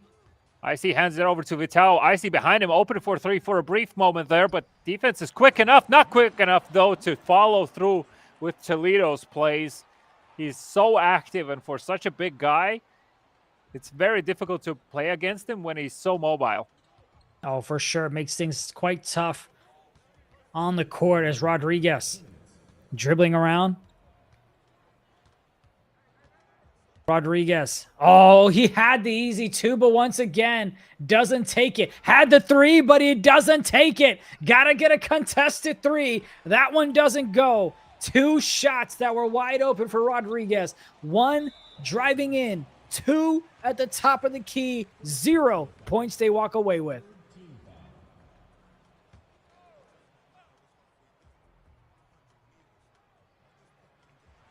Down low and easy 2, and we're right back to double digits for Brazil. 1:30 left to go. Man, just unfortunate. Yeah, Missed opportunities for Uruguay. I was kind of waiting for Toledo to go for a play like that. You could seal it from a mile away as well. They're just waiting to make sure they catch the right timing with the ball. That being said, though, FMDC responding with the same and still keeping this to the 9-point game. 1:10 seconds on the clock. 𝐂𝐂𝐂 on fire. Whoa, an underhand pass over to Toledo. Again, a slam dunk. It feels like at this point, Brazil are just trying to condition Venezuela that Toledo is going to continuously go for these plays, and that's going to alleviate some of the pressure on the 3-point line and will allow for more far shots to be attempted. So far, though, Rodriguez with the ball. FMDC positions himself close to the net to go for the offensive rebound. Cody holding on to it. FMDC has to make a play happen here. Kicks it back over to Corden. Corden, 3 points go over, but FMDC with the rebound is there. And a steal goes through Vital. Good job from him. Unfortunately for Brazil, the play is slowed down. That being said, though, they're in the lead by 11. Looking to extend by more. 𝐂𝐂𝐂 on the 3-point line. Wide open 3. You know he's going to make shots like that. Really thought that Uruguay had something going when they got the second chance opportunity off of the offensive board, but then they just turn it over, and Brazil takes advantage of it. What does Uruguay have to close things out here in the third? 8 seconds. Has the 3, does not take it, and continues to drive inside to get fouled. Gets that one to drop. Second one is good as well. Only 5 seconds remaining here. Uruguay just need to do everything they can to make sure they deny these free shots towards the net. A 4th shot, and that goes over. So Uruguay had the final say in the third quarter and are the ones to kick things off in the 4th. Need to nail this one as well. Would be back-to-back offensive plays in their favor. 𝐂𝐇𝐄𝐂 kicks it over to 𝐂𝐇𝐄 from the right-hand side. 𝐂𝐇𝐄 has been quite successful so far, all things considered. Rodriguez, though, with the ball from the free throw line. Over to 𝐂𝐇𝐄, left-hand side corner three. It's not going to be green. And Toledo there with the rebound. 12-point lead. 4:30 left to go in the fourth in this game one of best of two series. Gets it over to the right. Brazil back over to the right side. 𝐂𝐄𝐄 now looking for a fadeaway, but nothing there. Great job by Uruguay to getting in front, but they don't cover the left. That one doesn't go. Rebound secured. Uruguay trying to find a little bit of space. Nothing there. Top of the key shot. That one's good. Back over to the 9-point game. A minute already has passed in the fourth quarter. Brazil in the lead by 9. 𝐂𝐄𝐄 holding on to it. Kicks it over to Toledo under the rim. Beautiful fake pump to get the defensive jump. Finds himself open to the net. Uruguay has to get it past half court, but they tried and they get stolen away. Brazil with it. Has a cut from the right side. Defenders right in front of them. Left corner is open for a moment. Still open. Finally, Uruguay gets there. They call a cut with the big man running from the left. 𝐂𝐄𝐄 looking to go inside. Step back. Fades away from the left. Doesn't go. Rebound secured by who else? It's Brazil. It's a corner three. A 14-point lead for Brazil. There's only 3 more minutes remaining in game number 1. Rodriguez pulls up for a huge three-pointer. That's exactly what Uruguay needs to come back into this, to close down the gap. 𝐂𝐄𝐄 at the top of the key. 3 minutes left to go. Takes a jump shot. That one's not going to go. Uruguay with the rebound. Setting up their offense here with less than 3 minutes left to go in the fourth. They're down by 11. Extra pass to the left side. That one doesn't pay off, but what a beautiful offensive rebound. 2-on-1, and Uruguay comes away with it. And they lose the ball. Yeah, that was a missed opportunity. Off the back of that recovery with 𝐂𝐄 on the three-point line. Almost loses the ball as well. Has to kick it over to 𝐂𝐄𝐄. 𝐂𝐄𝐄 holding on to it. Great dribble work to find himself open. Toledo going close as well if needed. Fake pumps it once. So does Toledo, but only 3 seconds left to shoot. Martins with the ball. Pulls up for the midi, and it's good. 37-50. 13-point ball game. 2 minutes left to go. You got to think that they want a 3 hunt here if you're Uruguay. That's going to be a foul inside the 2 minutes, so that's the one to give for them.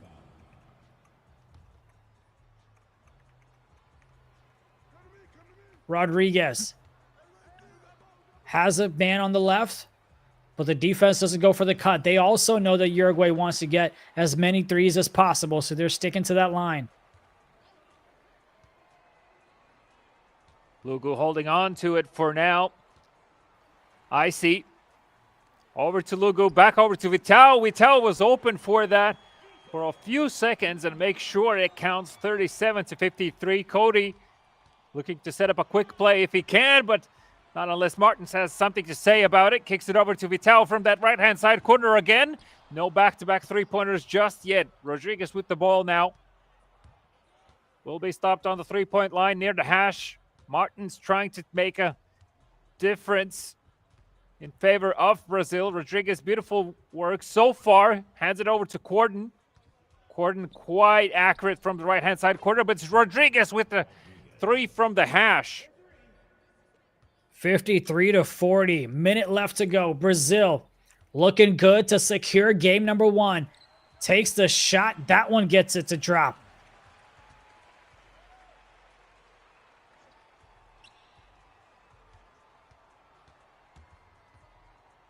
Rodriguez now. Top of the key. Takes a shot from deep. Top of the one. Doesn't go. Sharp pass Slings over it to on 𝐂𝐿𝐄. over. We tried. We went like 3 hours tried. inside. You're fine. Yeah, it's all you. good. Go ahead. You know, Brazil do get the final say on that offensive play. 18-point lead. Suddenly this has grown to a stage where Uruguay is definitely not happy about it. Rodriguez tempted to go for the three-pointer, pulls up, wide open, left hand, but it leans too much to the right side as Toledo to set things up within the final seconds of the fourth quarter. Icy to take a far three-pointer. That's a 33-footer. It's kind of the way things have gone for them. Uruguay had the open three, missed opportunities, and I'm sure that's something that they'll take a look at as they look to adjust for game number 2. And it's Brazil that walks away victorious for game number 1 in this best-of-2 series. You know, all things considered, yes, Brazil finished with a 21-point lead over Uruguay, but Uruguay did an amazing job in terms of just keeping it close. Now, one thing that I really feel like plays in Brazil's favor is just the depth of their strategies and the plays they have in the books, right? You saw it a bit more in the first half of the game where they kind of needed to pull those out in order to secure the lead. And then afterwards, it just was about damage control, making sure they're responding to whatever Uruguay is able to put up. That being said, though, this does mean that Uruguay needs to win game number 2 by 22 points or more in order to secure the series in their favor. So far, the quote-unquote favorites are taking the lead in the overall. And Brazil definitely, can hand out those fist bumps to each other for sure. That was an amazing game from them, but we have to also point out the fact that Toledo was a huge part of that. Yeah, I'm also curious if Brazil kind of expected a bigger blowout, right? If they expected a bigger point differential than the one that they secured with 21 points. And if that's the case, because, look, when you saw them win that game 1, they were just kind of like, all right, cool, back to business. We're supposed to do this. We're supposed to be here as well. Uruguay had a good chance. They hung on. They were there in the game, but they just unfortunately couldn't finish. So they've got to try to come back, make some adjustments as well. Just way too many offensive rebounds given up by Uruguay. Just in the first quarter, in the first half, the second half, just all around. You cannot just have one-on-one rebounding down low when you're on the defensive side. You've got to have the power forward come in and possibly box out. Maybe even have the lock come in as well, because those second chance points are what's killing you, right? We saw maybe 3 possessions where they got back-to-back offensive boards. You just can't win a basketball game like that. Yeah, absolutely. And I think one of the key players that Uruguay could utilize a bit more in that sense is FMDC. He actually nailed a few three-pointers as well. But up close to the rim, he finds a lot of success. And I think that's one of the ways how Uruguay could try and start to come back into this. Also, who's the player? Right-hand side corner for Uruguay, three-pointers. Definitely 𝐂𝐄𝐂, I think. There you go. Hopefully a visual person. A visual preset. Let me just quickly find it. Corden, there we go, not 𝐂𝐄𝐂. Corden from the right-hand side corner on the three-point line is definitely also a tool to be utilized from Uruguay's arsenal. Yeah, and we'll see if they're able to go ahead and continue putting on the pressure. Curious what the comms are like in the Uruguay side of things. Of course, IC Martins, 𝐂𝐄�ㄐ, the guard, very well known with the dribbling moves and able to get his team involved. And we saw that early on as well. Love the view again that Brazil has with their team. Gotta love when you're able to kind of play alongside your teammates all within one place.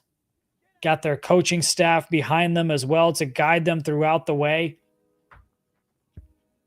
Yeah, that also, is I would say you can't really put any sort of value number on that. It's just extra input when it's needed, and also allows you to kind of not think about some aspects of the game being a player, because someone's got you covered in some of the details that might slip by when you're in the action yourself, and someone has to kind of keep track of these details to make sure to point out small errors that can very quickly turn into big problems. And again, Uruguay, I just feel like, in that game number 1, towards the end of it, in that fourth quarter, when it got to a 15-point lead for Brazil, it kind of just simply slipped out of their hands. It felt like some of the last possessions were just kind of forced and felt desperate just to get points. And that's kind of also the reason why Toledo was able to, at least in the fourth quarter, able to find so many good offensive rebounds, just because there's a lot of chaos happening. Uruguay scrambling to get those points and trying to do everything they can, but that leaves a lot of openings on the court. And Brazil did a good job of utilizing those chances. And we'll see if they're able to kind of continue that momentum themselves, as Uruguay looking to go ahead and win game number 1 with about, what was it? I think they lost game 1 by 21, I think it was. So then they need to go ahead and win game number 2 by 22 or more. We'll see if they're able to do that successfully. As we load things up here in just a few moments, keep an eye on Uruguay. They like to go ahead and go blow for blow, but they just were able to not keep up on the offensive rebound side of things for Brazil. But they did go ahead, I will say, early on, look, yes, 20 points is, what I kind of expected, if you will. But they stayed in the game better than I thought they would have. It was just those last ones from the right side. Yeah, well, for Uruguay, what you have to do now is just make sure that you can shake this off. Again, this was only game number 1 in a best-of-2 series. You still have all the opportunity to come back into this. You showed already in game number 1 that you can start off strong. You can have that momentum in your favor, and you just want to make sure those plays are seen through till the very end and not overplay your hand, right? You see a bit a similar style for Uruguay as we saw from Venezuela. You were kind of slightly overplay your hand and go for slightly dangerous passes, where instead you can just go for the dribble play, see if you can get it past the defense in front of you. We know definitely these guys have the skill to go for this. And now heading into game number 2, Brazil in the full greens, Uruguay in the full blues off the tip.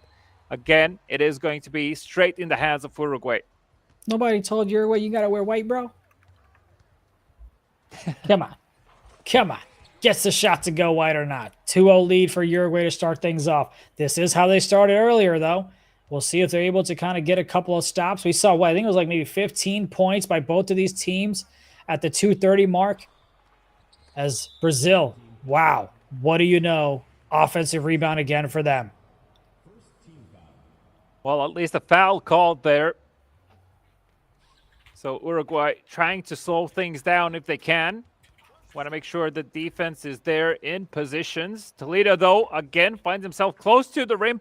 Fake pumps it twice. And with the third attempt, what patience from FMDC there to make sure he doesn't jump preemptively. He knows that's exactly what Toledo is looking for. And Rodriguez with the sharp pass over to FMDC as well to go for the three-pointer. Corden with the recovery. And Rodriguez, with now 8 seconds on the clock, has to make a play happen. Right-hand side play possible. Finds the opening, and that's exactly what we want to see from Uruguay. Quick 4-0 lead for them. Let's see if they can get a defensive stop. As Brazil, it's icy. Moving on over to the left side. Gets the nice slip, and Brazil's able to get on the board. With 2:45 left to go in the first, you can see the head coach on the side of Brazil on the cameras talking to his players, letting them know possible adjustments that they need to make based on what he's seeing out there. Rodriguez bringing it up the court from the right side. Trying to find a little bit of space. Takes the shot. That one doesn't go. Brazil secures the rebound. Has a man open on the all the way left side, but they're going to go ahead and keep a slower of a pace. Icy gets the easy 2 from the free throw line to drop. 4-4, tied up. 3 minutes left to go in the first quarter of this game 2. Brazil won game 1 by 20-plus points, and they're looking to just walk away victorious in this best-of-2 series. Rodriguez trying to find a little bit of space. Back over to the right side. Fades away from the right corner. That one doesn't go. Rebound secured by Uruguay. And that's going to be a quick timeout so that they don't end up with the 3 in the key. Good stuff from Uruguay overall, though. Still, it's an even game between the two. All things considered, Brazil hasn't been able to overtake the lead just yet. Corden, with 11 seconds to spare, hands it over to Rodriguez. FMDC standing by as well on the three-point line. It's going to be kicked over to 𝐂𝐄𝐂, right-hand side corner. No time to take the shot. Rodriguez has to go for it. Violation called, and it's an offensive 3-second violation. Overplayed their hand on that position.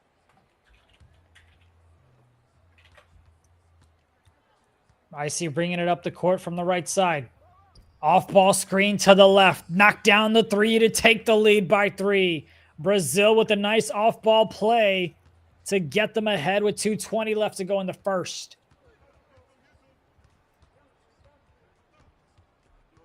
Rodriguez near the hash. FMDC for a second there sets up a screen as well. Martins jumps. Rodriguez finds himself open to the midi, but it falls short. As now 𝐂𝐄𝐄𝐂 on the offensive. Kicks it over to Toledo. Toledo finds the opening he was looking for. The defense is just simply too worried about him scoring easy points, but he finds exactly that as now Brazil are up by 5. Gets it all the way to the right side. FMDC. Over to Rodriguez. You want to get some type of bucket here. Top of the key. Shot to the big fella. Gets it to drop.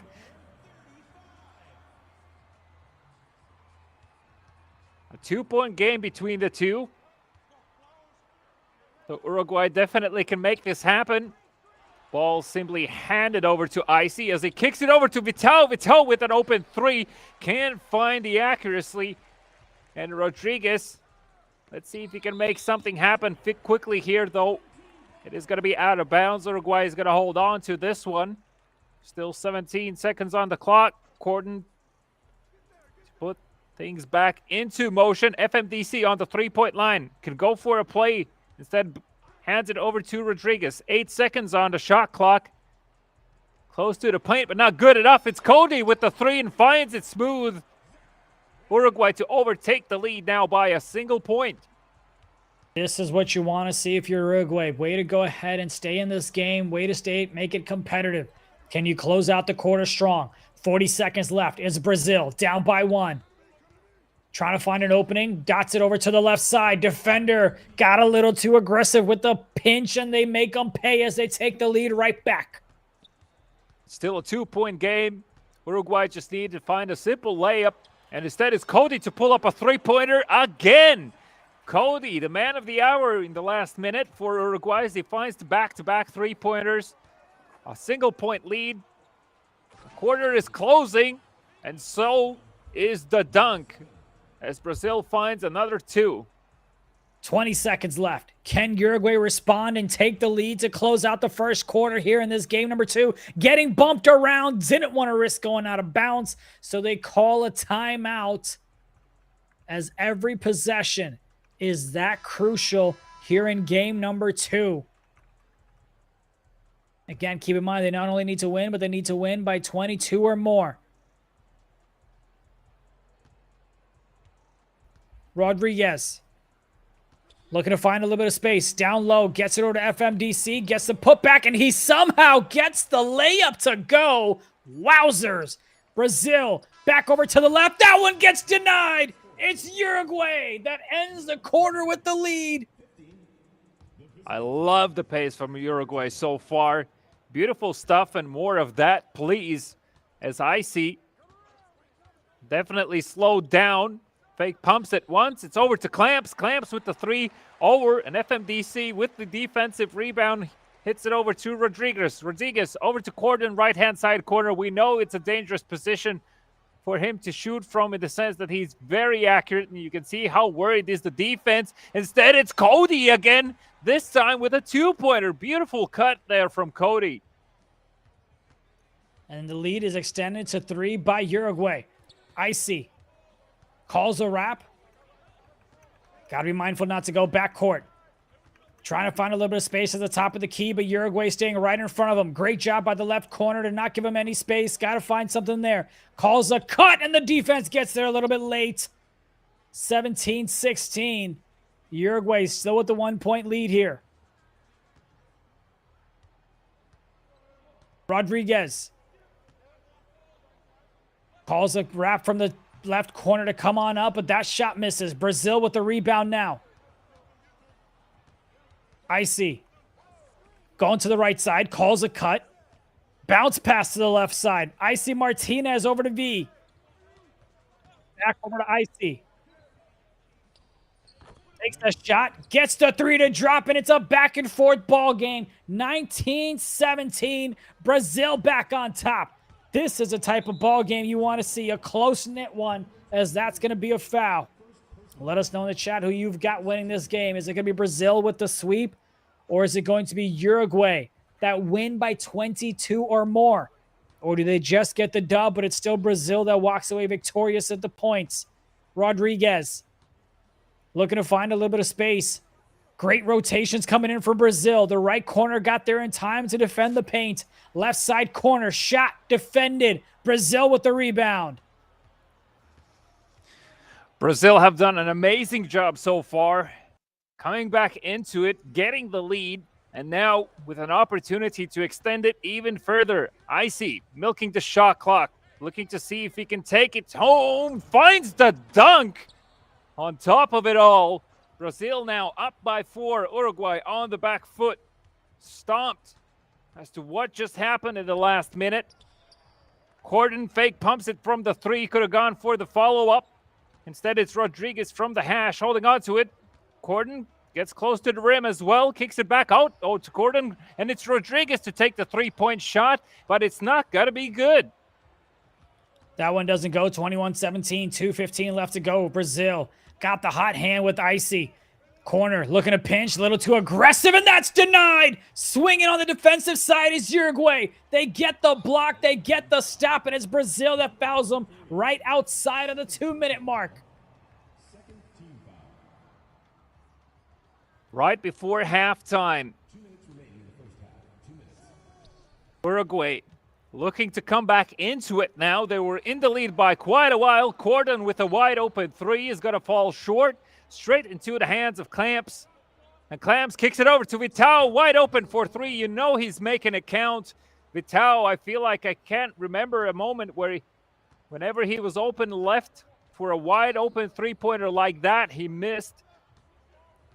Makes it count every single time. A 7-point game now in favor of Brazil. The second quarter, they've definitely amped up the pace and put on the pressure onto Uruguay as Cody misses again, and a fast breakaway play dunk from Vitao. 26-17, Brazil now making this look tougher and tougher for Uruguay to come back as they're looking to bump them around the defensive end as well. Pick and roll action from the left side, looking to create some space, has a lane to the paint, and he dunks it home. A minute left to go in the second. Keeps it at a 7-point differential. Foul called. Tried to go for a steal there in hopes of a turnover to narrow down the lead even further. Icy again stopped near the sideline, but puts him on the free throw. He makes the shot. Can he get the second as well? Nails it. 28 for Brazil, a 9-point game with less than a minute remaining, and Cody has to find a response here. FMDC available as well, but the ball is lost. It is going to be out of bounds, and well, you know, Uruguay supporters are definitely sighing a breath of relief there as Uruguay hold on to it, but not a lot of time remaining in this one. You want to finish off strong before halftime. Rodriguez was open. Instead, it's Cody to take the shot. It's out, but FMDC is there with the rebound. Corden back over to Rodriguez. Corden trying to find an opening. FMDC behind him. Rodriguez, 2 seconds to shoot, has to take the shot, and it rattles out. Less than a 3 seconds separating the shot clock and game clock here. 28-19. Brazil still got the hot hand with Icy. He's got almost a double team. Oh, where's the defense going? The defender just went to guard nobody, it seemed, possibly the hash, but he gets dotted up in the corner, and it's 31-19. Uruguay calls a timeout. 12 seconds on the clock. I believe Uruguay only has 4 points here in the second quarter. Yeah, it's definitely been a more of a one-sided affair between these two. With only 2 seconds to shoot, Rodriguez is going to have to go for a buzzer beater. A personal foul called. Doesn't put him on the line, though. And 1.4 seconds remaining. It has to be an instant shot. Corden over to Cody with the 3. Buzzer beater, not good. And Brazil with a commanding lead right before halftime. Coming down, rather being down by 4 points when we kick things off in the second quarter. Now finishing off strong. just goes to show the amount of pressure Brazil can exert on you, and definitely seems to play in their favor as Uruguay are struggling for answers. See if they're able to do something here to start things off in the third as Brazil bringing it up the court. 4 points again for Uruguay in that second quarter. That shot doesn't go. Uruguay with the rebound. Looking to push the tempo, looking to push the pace. Low scoring affair in that second. Gets it inside. Nice little way to find the slip for the easy two. That makes it a 10-point game, but the problem is that Uruguay needs to win by 22 or more in this one, and so far they're trailing by 10, so it has to be a massive quarter from them, and instead, it's Brazil who finds another open three-pointer. It's been like, what, 3-4 possessions now where Brazil just left wide open for threes left and right, and it makes it also difficult for Uruguay to try and kind of guess where the shot is going to be coming from, because Brazil has proven they can shoot essentially from any part of the court and shoot accurately. Rodriguez, pressured, hands it over to FMDC. Rodriguez open for three if chooses to go for it. Instead, hits the brakes. Is going to go for an up-close shot. Foul called. Puts him on the line. Has to nail these. I mean, at this stage, Uruguay, you know, any points they can get could pay dividends. Uruguay coming out a lot better on the offensive side now, as they've already matched the amount of points that they scored in the second here in the third. Gets it to the left side. Defense is a little lackadaisical as they give up a three from the left.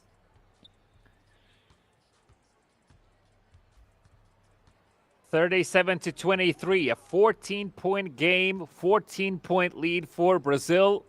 With every possession, they're extending it further and further. A very difficult shot to take from Rodriguez there. He was contested. And now 𝐂𝐄𝐄𝐂 with the ball. Gives it over to 𝐂𝐄𝐄 as well. 𝐂𝐂𝐄𝐄 can't make it back-to-back, but of course the rebound is there. And 𝐂𝐂𝐄𝐂 with another chance for a three-pointer forces a foul against Toledo. 14 seconds on the clock. If we know anything from Brazil, it's plenty of time for them. 𝐂𝐂𝐄𝐂 is open for a pass as well if needed. 𝐂𝐂𝐄𝐂 though to take the shot with 3 seconds to spare, finds the 3 points he was going for. A 17-point lead now for Brazil.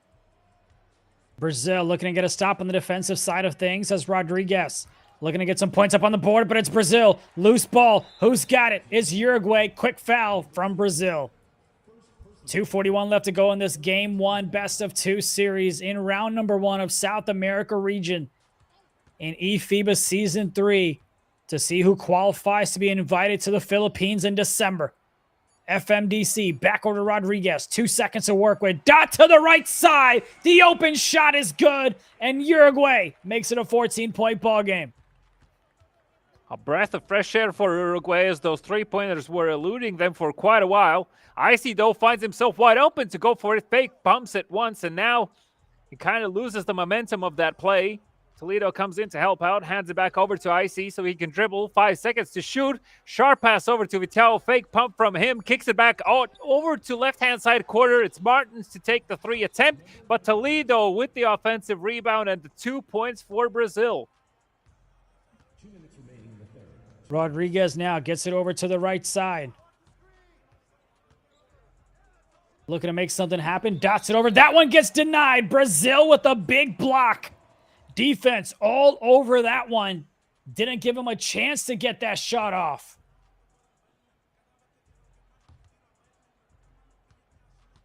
FMDC. Rodriguez.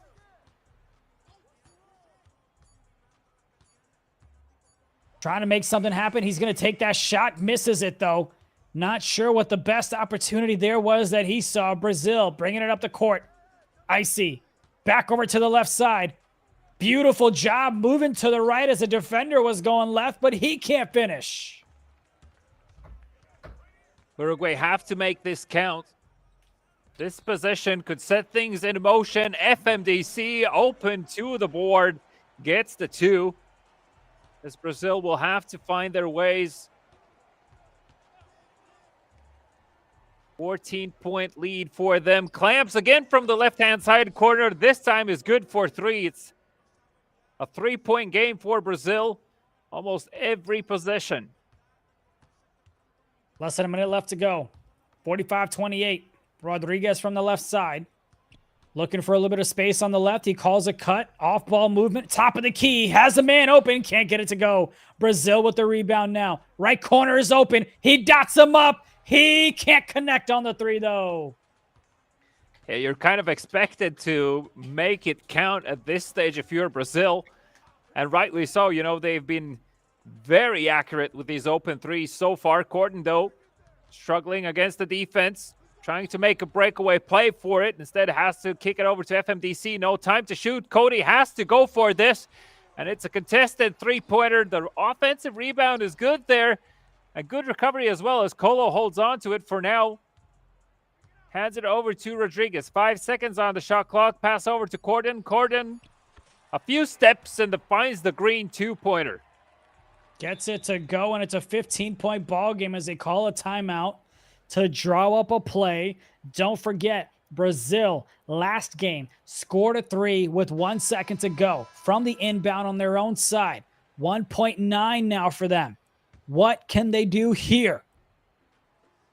Pass, inbound, left side, takes a shot, defender there. That one doesn't go. It's a 15-point lead for Brazil as we move on to the 4th quarter.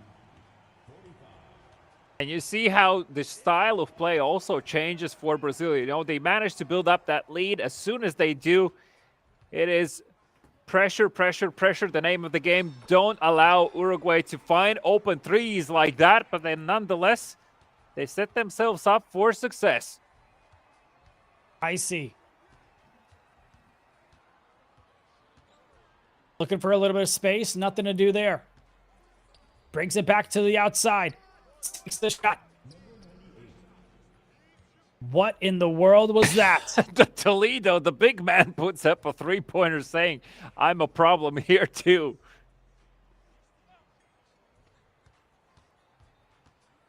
Moving it up. Trying to find something here from the left side. Got to get some 3s. Got to get some stops, but it starts on the offensive side. Rodriguez. Back over up top. Looking for an off-ball screen, but it wasn't there, and a contested shot. Tight coverage indeed, as it's icy.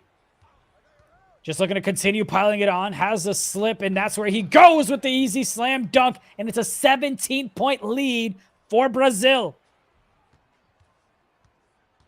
Your Uruguay here are just now working on that point differential. You know, they really can't allow themselves to extend these offensive plays. They have to shoot, and they have to shoot quickly and accurately if they still want to keep themselves in this. It's 𝐂𝐇𝐄𝐂 gets the 2. That's at least something. But if we know anything about Brazil, it's the fact that they are probably going to answer quickly here. Icy holding on to it for now. Toledo sets up the screen. Icy in transition. Can't find it just yet, but most importantly, Brazil have ran down the clock as Rodriguez goes for 3 and rattles it home. That's exactly the type of plays Uruguay needs right now. 12-point lead. Brazil calls a cut from the right side. That one, defense is there for Uruguay. Looking to push the tempo. Can they walk away with another 3 as Rodriguez is feeling hot, and he loses the ball? Yeah, it's Martins with the breakaway play. It's going to be fouled against, so Uruguay want to limit these opportunities as much as possible, even if it costs them a foul at this stage. But it's Toledo to find the cut and find the dunk. 52-38. Bringing it up the court. Rodriguez. Getting bumped around. Dots it to the right side. Defense didn't look like they were going to move, and they don't, and they go ahead and corral the rebound on the defensive side. Tip ball. Can't secure it, though.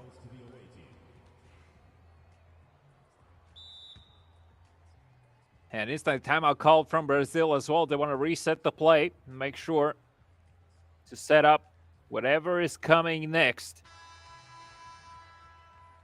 And I really want to have to point out the fact that, you know, it has been absolutely a team game in game number 2 from Brazil. It's really everyone has put up the necessary effort to come back into it after that first quarter, and now to hold on to that lead as IC puts up a huge three-pointer, and of course Toledo is there with the rebound, and Martins finished things off with a three-pointer of his own. 55-38 now with less than 2 minutes remaining. Rodriguez on the offensive.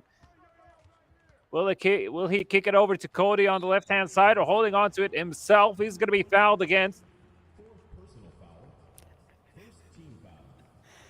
55-38. I'm just laughing at a couple of things in the chat, but that's a nice three. My bad.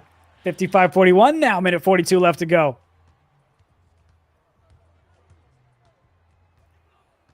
I see him dribbling it up from the left side. Clamps. He has an open shot from the top of the key, and he drops it. 58-41. Brazil want to make sure that they finish off strong here, preferably with another 20-plus point lead if they can do anything about it. Cody, though, does a beautiful job of getting close to the rim. Unfortunately, he can't finish it off with points, but nonetheless, a beautiful attempt as Clamp goes for a three-pointer, can't find it. And Uruguay with the possession again, a minute to go. Rodriguez from the hash. Holding on to it for now. And finds the opportunity, but a beautiful block on the defense. It's out of bounds, so Uruguay holds on to it, but 9 seconds on the shot clock to play this one out. It's Corden from the inbound. FMDC behind. Instead, it's going to be Cody with the three. Short release. And a fast pass over to Clamps to find the three in return. 61-41.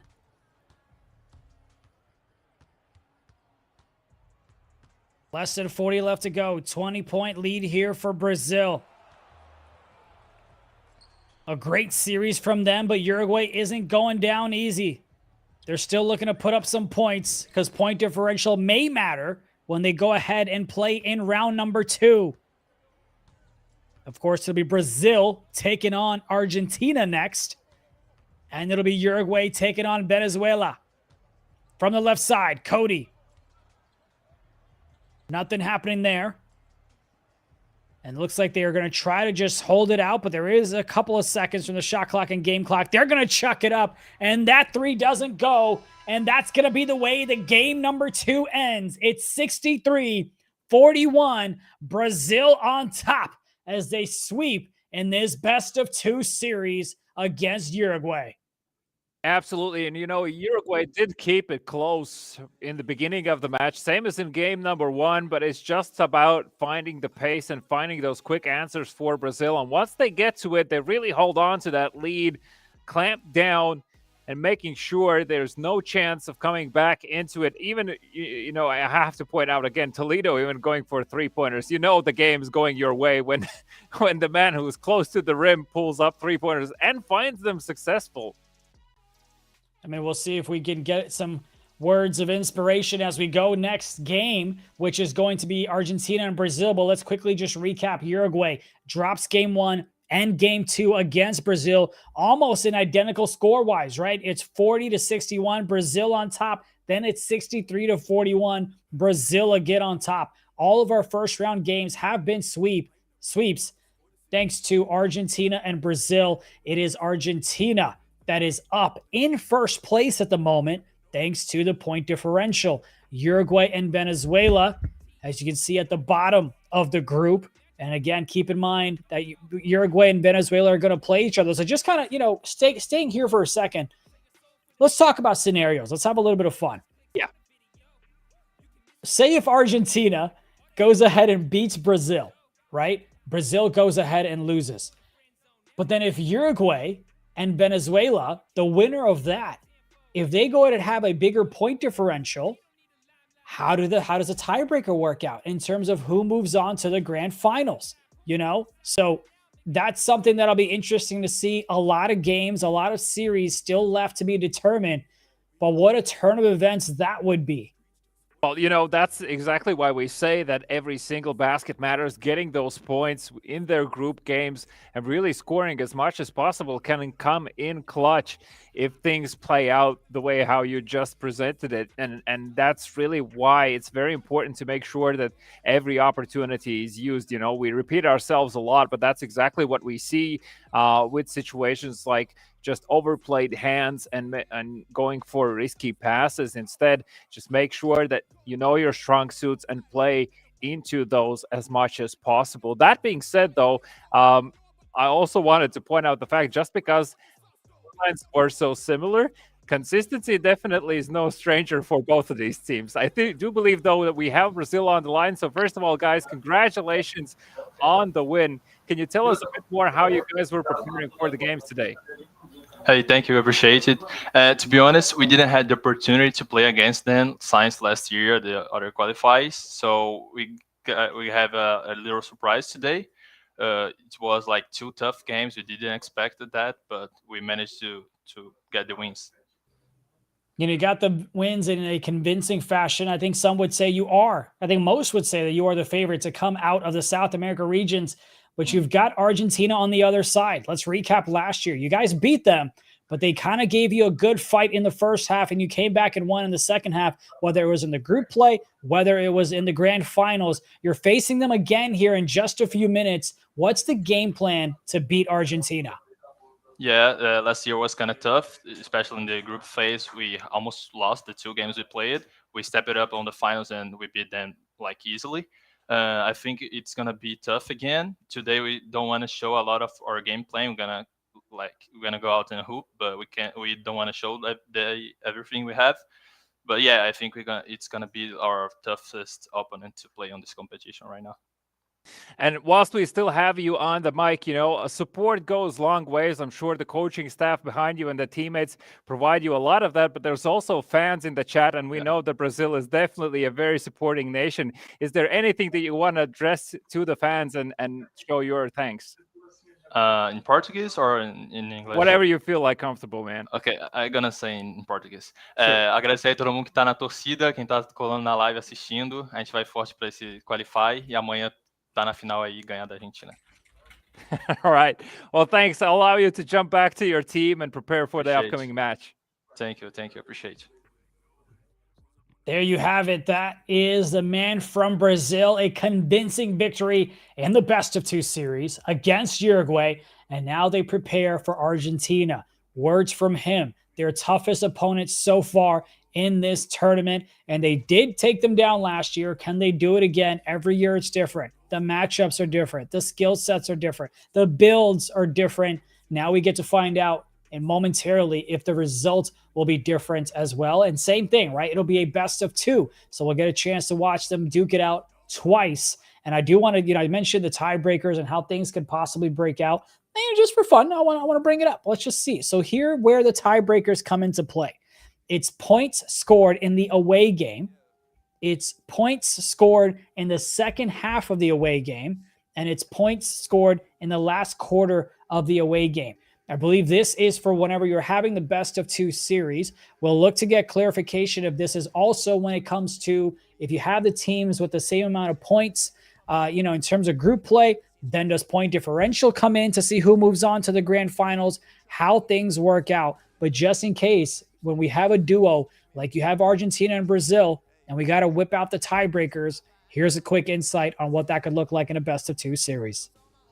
Yeah, absolutely. Well, we'll have to wait and see if we get to that, because this was only round 1 of the day. We still have round 2 ahead of us, and that's only today. Don't forget, tomorrow we'll get the grand conclusion of South America. So definitely still a lot more action ahead of us, and I'm expecting even closer games than they were before. Now, just before we jump into a timeout, I have to say, hey, guys, thank you for the huge support in all of the chats, YouTube, Twitch, TikTok. Make sure that you use hashtag eFIBA S3 whenever you're sharing stuff across social media platforms. And India, I do believe it's a time for a bit of an intermission for ourselves as well.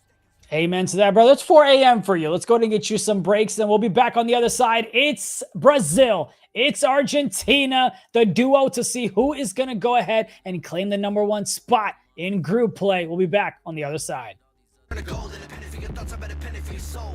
You know you want the riches and the money and the fame, so take a bite of the fruit if you choose. Let the juice drip down, then away to a pie full of gold. In a house up on a lake, 10 holes on the grapes, new clothes, and a row full of J's and a lemon in the garage. Looking like a zoo in here, whole crew in here. What it do in here? Think I lost my mind. Loose screw in here, then I walk outside. And everybody looking at me while I got them all in my sights. Picking them off, sticking them out, looking like daylight in the night. And I'm killing so many if they really want to get involved. And everybody falling from the elevator, now I'm Bray Rice in this. It's like I'm rice and take a bite, it's nice. And I have a nice time with it. By the time that it finds the way to the right side of him, not even a Heimlich can save him. A selective finger to you imbeciles. Tell me what's been getting into you, envy will kill you. She said I'm a gentleman, I admit a lot of women set up on my ottoman. I don't give a damn like an auto with no time to kill. I've been feeling like the opposite of work, it's a work. And I never been a purposeful thing to me. I just do what I love and it works for me. So I'm freaking every check, I put the money in the pushing. Better be gunning to the finish and the getting of it. But everybody know I'm working in the sea, I do it differently. So only time will give me everything that I deserve, my id. I know that they watching me, trying to figure me out. Like, what's my life like? Am I committed, devout? Perception is relying on what you trained your sight like. So what you see is whatever gets permitted by your eyes, right? I'm guessing that it's okay if they follow me, as long as they know that the praise is never no, not to me. No, not to be condescending. My philosophy is artistry presented should never become the god of me. Pros become the cons, artists kind of me. But to become content with this content leaves room for the kind of picture tent in the concept. Why you sit at the feet of beneath this monolithic object, not painted in the image of God, but chiseled in the image of flaw. Sinner spitting redemption presented under a continual clause. Covenant of the brothers pulling out the rug from under you all. Standing on solid ground, mud can't hold a structure for long. Let me ask what you're building on, corruption or the word of y'all. Constructed the constellations with curse of universal wordsmith. In 6 days I stand in awe on the seventh fallen worship. Captured by the Sabbath as I chill with the Nazarene. And unplugged for the madness, the calf is golden, hands open as they scream. It's right as we walk through this land, all we can feel is sand, so weak and feeble. Lord, will you take our hand, on you we stand. When the water pours out, we go. All of your people, we need a hero. We need a hero. We need a hero. Are you the rock we stand? American Hebrew. As I'm walking through this place, and the valley is the alley, and darkness covers my face. The folly followed by Hollywood, the hearts of the harlot, hardened by the law and their disgrace. Longing to find compromise and replace the godly. They got more road to Sodom and me and my people riding beside them. I whisper asylum, goodbye, but won't deny them asylum. Praying for guidance as we march in the desert. No weapon drawn against us could prosper, even the pistol with the clicking and popping. If it hits me from a distance, cling to the promised land. Beneath my feet, I don't mind slipping inside and knowing I will arise with the gift of a body. Everlasting vision of the king in the sky when I'm flying. Absolute conscious dividing the saints and the scholars. The fate of the faint-hearted despising the wake of the ship that we riding. All overboard and we sinking. I cling to the raft named Jesus. It's right as we walk through this land, all we can feel is sand, so weak and feeble.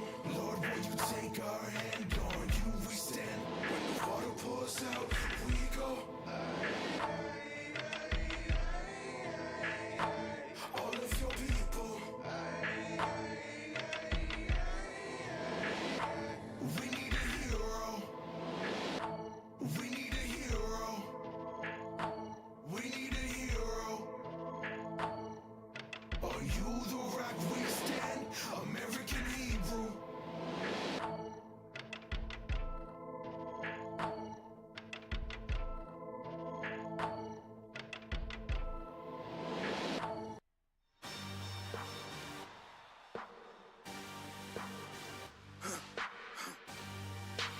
For the victory lap though. Whoa, whoa, they ain't never seen nothing like this before. Lit the room when I came through the front door. Ask me if I should overcome, what for? Train in the trees, please walk my sycamore. Touch burning sands, cross lands and stormy shore seasons in the year, yeah. Ain't no channel for champions and chain no fear. Yup, the champ is here, switch gears, we keeping haters in the rear. At the blood, sweat, and tears, and my goal so near. I see my victory so clear. I see my victory so clear. And today, we break through. And today, we break through. And today, we break through. And today, we break through. And today, we break through. And today, we break through. And today, we break through.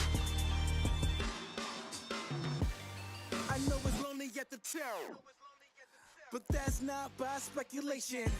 But the position that I got, I climb too high to fall, work too hard to drop. Stop clocks on the speed bag. Every yell under pressure, no jet lag. This is greater than trophies and saluted flags. Titles are paid, the cost is paid. Yay, I carried the cross I made. Dealt with the dealer, baby the hand was played. New level, next stage. Learn to lead as a legend. Now tell me what's my next stage, yay. I said the champ is here, switch gears. Been keeping haters in the rear. At the blood, sweat, and tears, and my goal so near. I see my victory so clear. And today, we break through. And today, we break through. And today, we break through. And today, we break through. And today, we break through. And today, we break through. And today, we break through.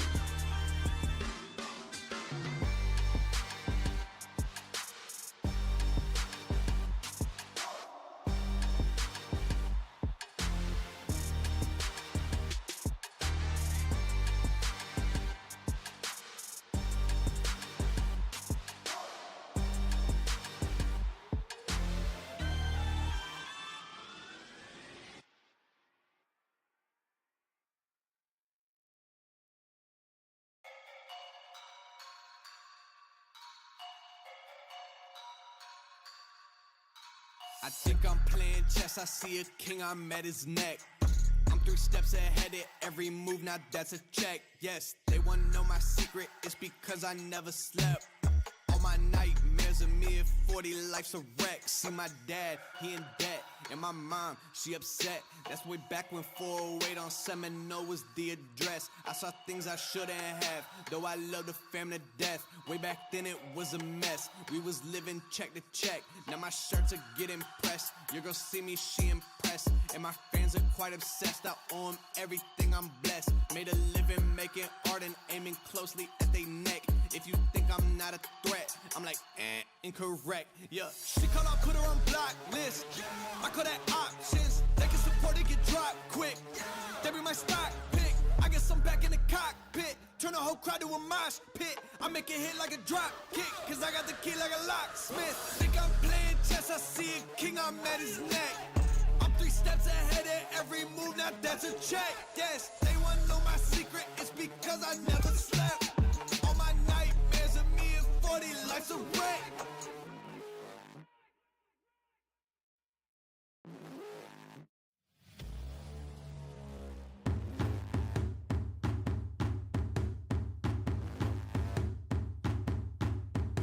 Enough to hop in the ghost and I be a ghost. What I do is a hobby for most, a comedy roast. So I'm on my own, I gotta be known, I gotta be toast. I'm in an anomaly, no. You would never put the motherfucking work into the dreaming. It's obvious, not body, everything and everybody. It shows my revenue growth is out of control. I'm ready to blow, I'm ready for war, I'm ready for smoke. You ready to go? I really think I'm playing chess. I see a king, I'm at his neck.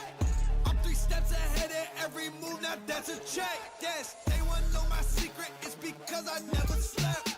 All my nightmares of me at 40, life's a wreck.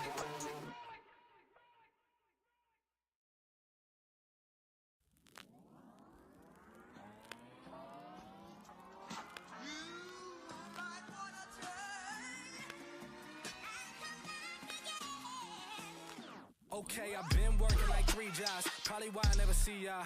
Probably why I never have time for the fake friends that won't be ya. Oh God, I've been running now. Up early when the sun is out. Not setting out my own soul, but those real ones, they coming out. Oh look who's reaching out. Old friends wanna feature now. They don't work, so they need it free. Ooh, you reaching out from the west side of that old town, but there's no shows till I go down to the open mic. Show love to the real ones they know now. Some of y'all.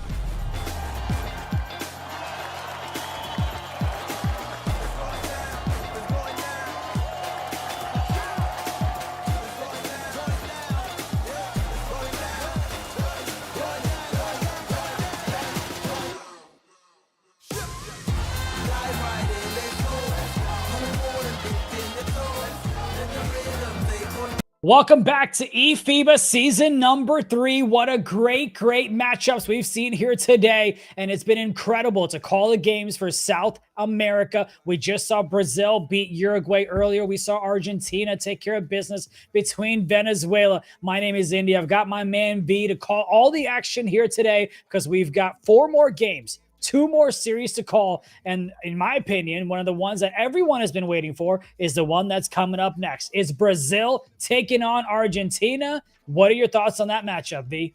Oh, man, I think it's going to be as close as ever. And Brazil as well mentioned themselves, that it's really going to be probably the most challenging affair that they're going to be coming up against. Having said that, though, let's take a bit of a zoom out and remember how we got here, because it is 62 countries participating in eFIBA Season 3 from across the globe. Now, these players currently are playing from the comforts of their homes or gaming rooms, whatnot. So therefore, we have divided all these countries into their respective regions.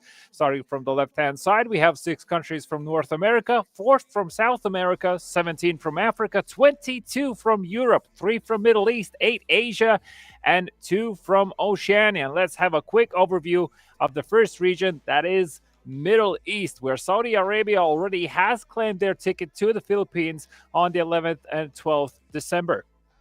And then, of course, after that, you do have Asia that we're going to go ahead and take a look at here as they went ahead and had the Philippines, the home country team, the whole town team is going to be there representing them. And they're going to be the best 6th man quite possible that you can have in this tournament, as they're going to go ahead and make it through and be invited to, take a little bus stop on over. And then, of course, we go to Oceania, 2 countries. 1 makes it out alive, and that's going to be New Zealand as they go ahead and get the job done against Guam. Then we would come on down to North America. The games have not been played for the qualifiers yet, but the grayed out teams didn't make it past the pre-qualifiers. The United States are defending champs for season number 2, but Dominican Republic, Mexico, and Cayman Islands are looking to pull off the upset to not even let them get to the Philippines. And then we come to the region where all the action is for tonight. It's South America. 4 juggernauts in terms of Argentina, Brazil, Uruguay, and Venezuela. So far, it's Argentina and Brazil that go ahead and take commanding wins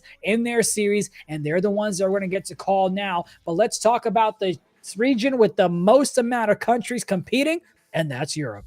The ones remaining in contention are Belgium, Croatia, Finland, France, Germany, Great Britain, Switzerland, Spain, Hungary, Israel, Italy, Turkey, Poland, Sweden, Portugal, and Serbia. It is absolutely impossible to figure out who's going to come out on top, and I can't wait when we get to this region. Now, one more region that we also had and has concluded, that is Africa, where we had Egypt, Nigeria, Morocco, Benin, Algeria, Ivory Coast, and some might consider it an upset. Algeria was able to come out on top.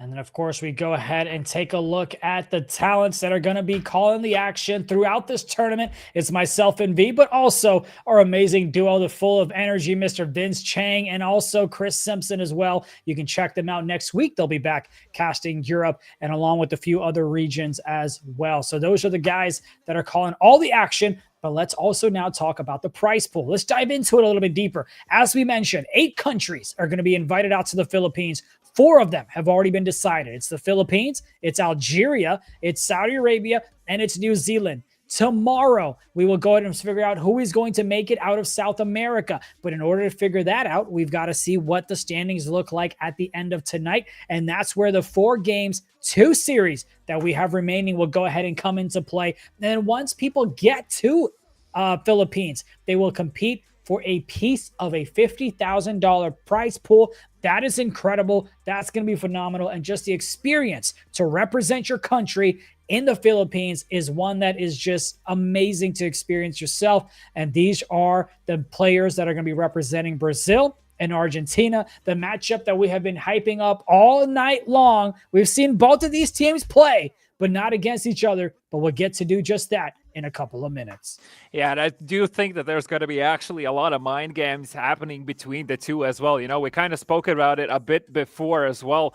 I'm a strong believer in the fact that probably both of them really don't want to show all their cards just yet and want to make sure that they can get through this with the minimum amount of effort possible. That being said, it's not going to be an easy game for one side or the other. We know that Brazil has a very deep strat book. We know that Argentina can set up very quick plays and Archuli can nail down shots left and right. So does dribbling as well. You know, that three-point line is definitely a friend of his. And that being said, though, you know, you have Toledo on the other side who just continuously get to those second opportunities with those offensive rebounds.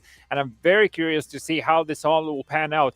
I do think it's going to come down on the back of the defense on both sides. You know, who's going to be able to put up the stronger defense? And what are your thoughts on that, India? Who do you think comes out on top when we're purely speaking about defense?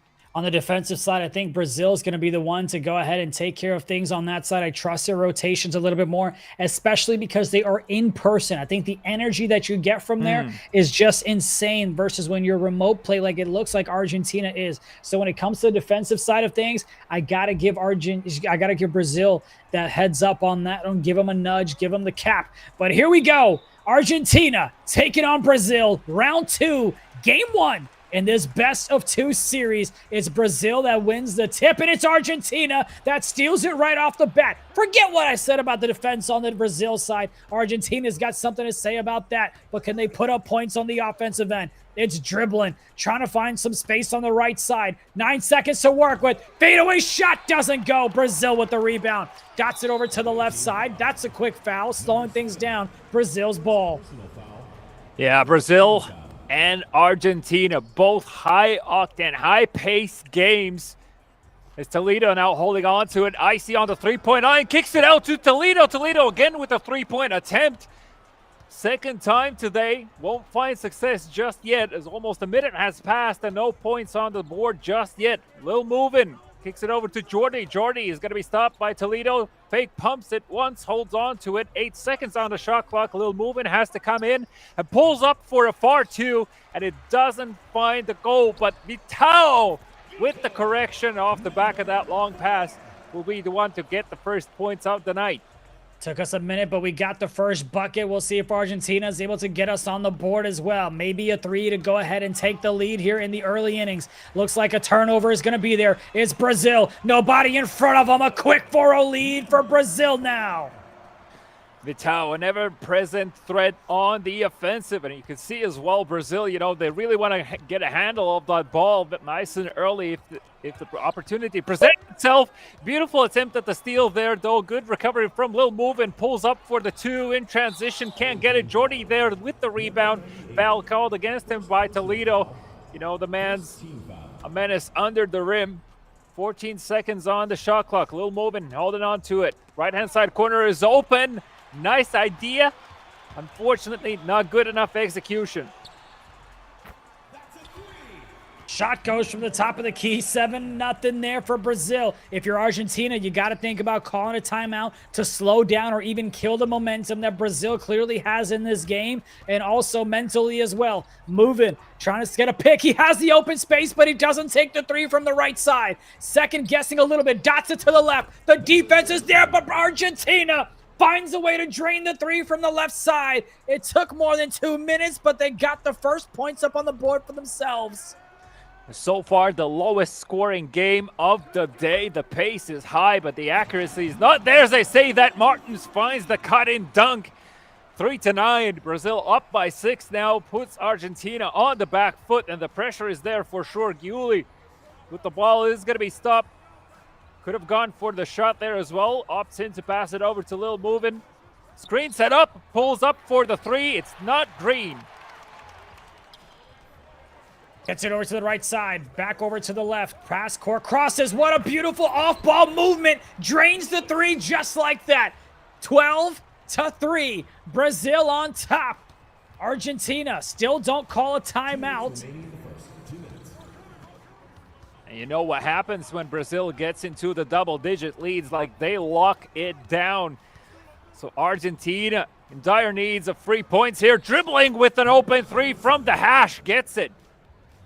Cutting into the deficit, making it a 6-point ball game.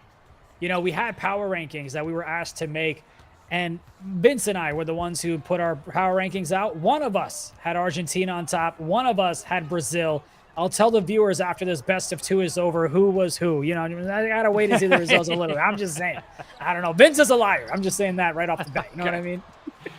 Okay, I'm curious to hear from him next Yeah, week. yeah. Now, he ain't got to join. He's fine. He's got a couple of days off. Let him enjoy. You know what I mean? It's my narrative. It's what I create. Yeah. It's all good. It's all good. Let's see if it's Screenshots gonna can be be for. is all I'm saying.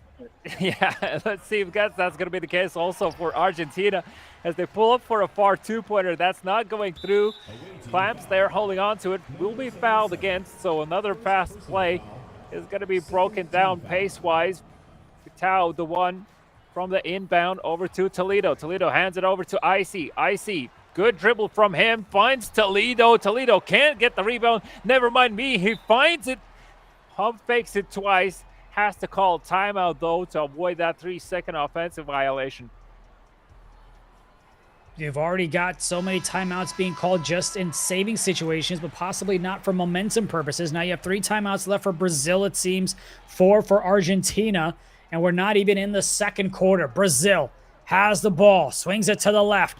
5 seconds to work with. What are they going to do? Defense for Argentina collapses. Left corner shot goes again, and they get it to drop back-to-back times. That corner has been money. They're now 3 for 4, shooting 75% from the three-point line is Brazil, and they've got themselves a 9-point lead. Argentina looking to respond back with a bucket of their own, but so far they've had trouble holding on to the ball, getting bumped around up top to the left side. 1 man guarding 2. That's not going to work for you. Argentina returns the favor and makes it a 6-point game.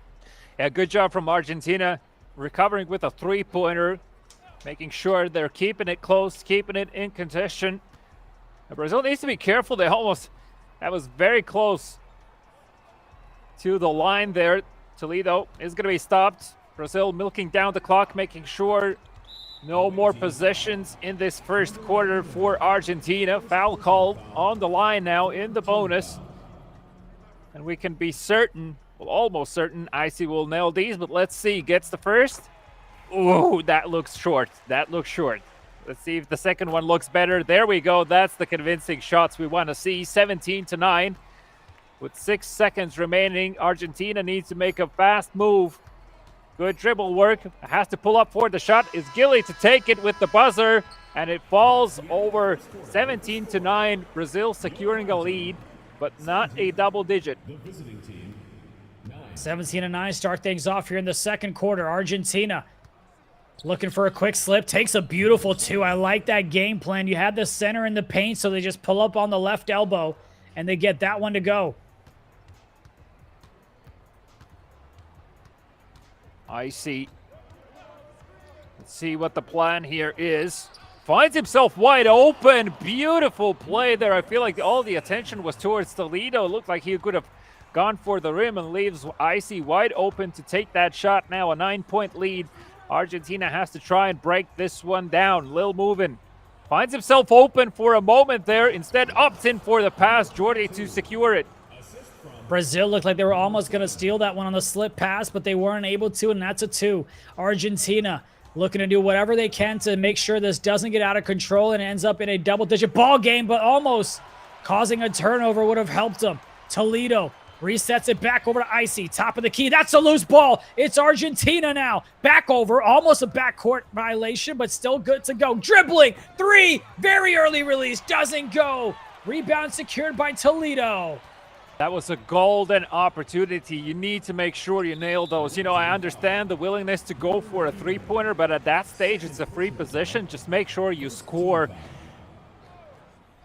And unfortunately, it doesn't pan out the way intended. Nevertheless, though, Brazil now on the offensive. 12 seconds on the clock. 𝐂𝐄𝐄 on the three-point line. It's 𝐂𝐄𝐄 again for Brazil to find the dunk, and it's an and one on top. I'm sure 𝐂𝐄𝐄 will be able to secure this one as well.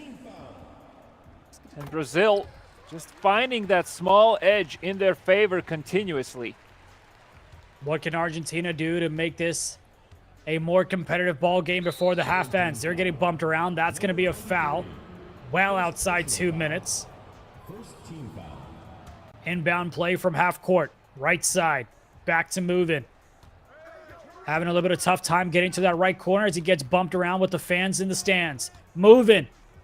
Thinks he always has a little bit of space. Hesitates a little bit. That shot doesn't go. Brazil with the rebound now. It's 𝐂𝐄𝐄. He's been perfect so far. 8 points, 2 for 2 from the three-point line, and knocked down 2 free throws as well. It's Toledo with the dunk, and Toledo gets his first points of the ball game as he's got 2 points, 5 rebounds, and 1 dime. 12-point lead for Brazil. You know, you saw this from Brazil already in the first round as well.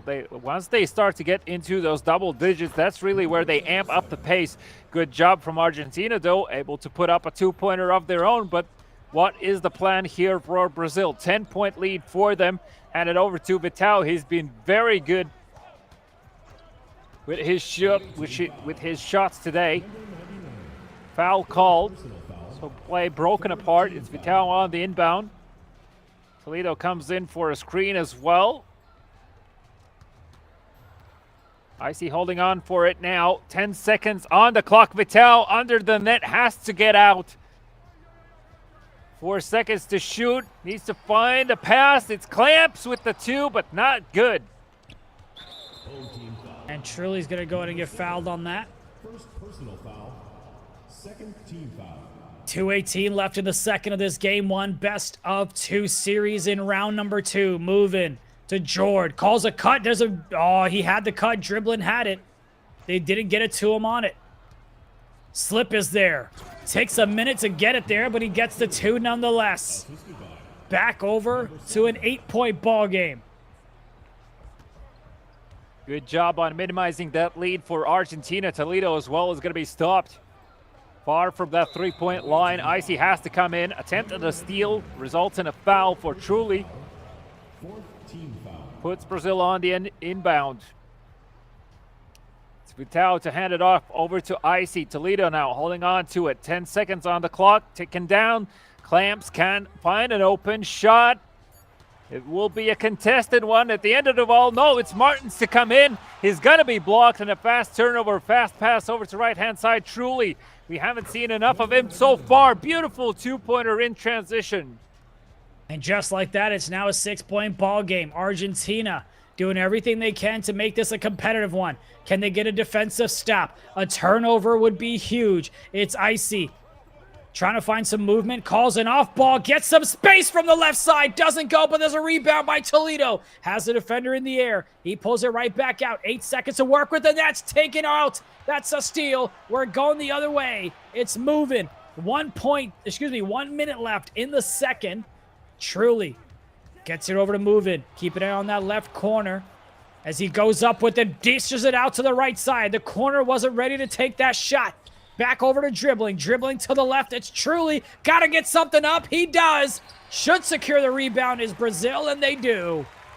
Yeah, this is kind of like what Argentina has to make sure they nail it at the end of it all. This is the second free possession they get, and it doesn't result in points for them. Icy now on the 3-point line, milking down that clock, making sure that Argentina will not have a lot of time to have the final say before halftime. Kicks it over. And Vitao, of course, pulls up from the elbow. 20 seconds left. Argentina. Can they cross the 20-point barrier here before the half ends? Moving. Sure, he wants to knock down a 3 if he gets a chance. Has the crab. Doesn't take the shot. Dots it to the left. Gotta take the 2 at least, and they drain it. Almost a careless mistake as they don't take the 3, but he steps inside and gets the 2. Yeah, good job from Argentina. You know, at one point they were down by 13 points, now only 6 between the two. So despite Brazil's efforts to lock it down, Argentina was able to find their way back into this, really pulling out all the cards placed from close from afar. And the only thing that really kind of was missing was those 2 free offensive plays ending in points to make it even on the board. Little moving on the offensive. Kicks it over to Gilly. Gilly blocked shot. It is going to be Argentina's ball with 13 seconds on the shot clock. I do get a sense that this could be a play off the hand of dribbling. Jordy holding on to it for now. Little moving. Takes a step in, trying to find that opening. Dribble left and right, over to dribbling, back over to Lil Moving. No time, has to take the shot, and that one rattles out. I like the pass back, but the catch animation just didn't help him. Corner shot from Brazil is good, and they knock it down. That's the 5th three-point shot that Brazil has made in this game. Dribbling. Trying to find some space. Calls a wrap to the right side. Keep an eye on the slip. There's the slip. Oh, reach in. Foul called. Looked like it might have been clean, but the ref disagrees. 15 seconds on the shot clock. Moving. Got himself some points here. Gets it over to the top. Dribbling with it. 8 points for him so far in this one. Takes the shot. That one doesn't go. Rebound somehow secured by Argentina. Just coming from behind to take that one away from Brazil. See if they're able to do anything with it here on the inbound. Spread out on the left side is Brazil. Jord. Looking for a little bit of movement, was dribbling. Faked a cut inside, then he brings it right back out. Again, catch animation, just not great for them. Moving, had a free shot from the top of the key, but they got to swing it to the right side. Hesitation is what's hurting Argentina right now. Yeah, you don't want to see that when you're down by 9. And Brazil looking to see if it can make it 11. Pulls up from the free throw line. Of course, it makes that one count. Now up by 11, Brazil. Surely they're going to try and extend that even further. Lil moving. Has to make a quick move. Instead, it's going to be fouled against. You can see that Brazil is very keen to break up these fast plays because they know, like, once they have the opportunity to position themselves in the defense, they feel fairly confident they'll have the opportunity to go for those defensive rebounds. A couple of steals have happened, but none just yet. As Movin pulls up for a far 2. And Toledo there with the rebound. Fast pass over to Vital. Vital, one of the key reasons behind this lead Brazil has. Hits it over to Toledo. Uncharacteristic miss from him. Great job by Argentina to get right in front. It looks like he had all the space he needed to get the easy dunk. But Argentina with the great defense, they get it back inside. Jord. Back out. 10 seconds to work with. Gets it to dribbling. Dribbling takes a shot. Very late release. Doesn't go. Toledo with the rebound. Passes it back to Icy. Crosses half court here. Already got themselves an 11-point lead. Back outside. Luis to Toledo. He can't connect on that one. Rebound secured by Argentina. It's moving. Trying to make this a single-digit ball game again. Oh, no, you did not. He did not pass half court. A careless mistake to cause an 8-second violation. Yikes. Yeah, that is definitely not a violation you want to see. But again, another free possession opportunity. Truly under the net, waits out the jump and gets the easy 2. And that's exactly how you want to see these free possessions finish off for Argentina. 23-32 right now as Toledo with the ball. Fake pumps it once from the three-point line. Well, I mean, we know he can take these shots, but most likely not going to be the case. Another fast opportunity here for Truly as he finds the 2 and takes us to 25 now for Argentina. Only 7 points between the 2.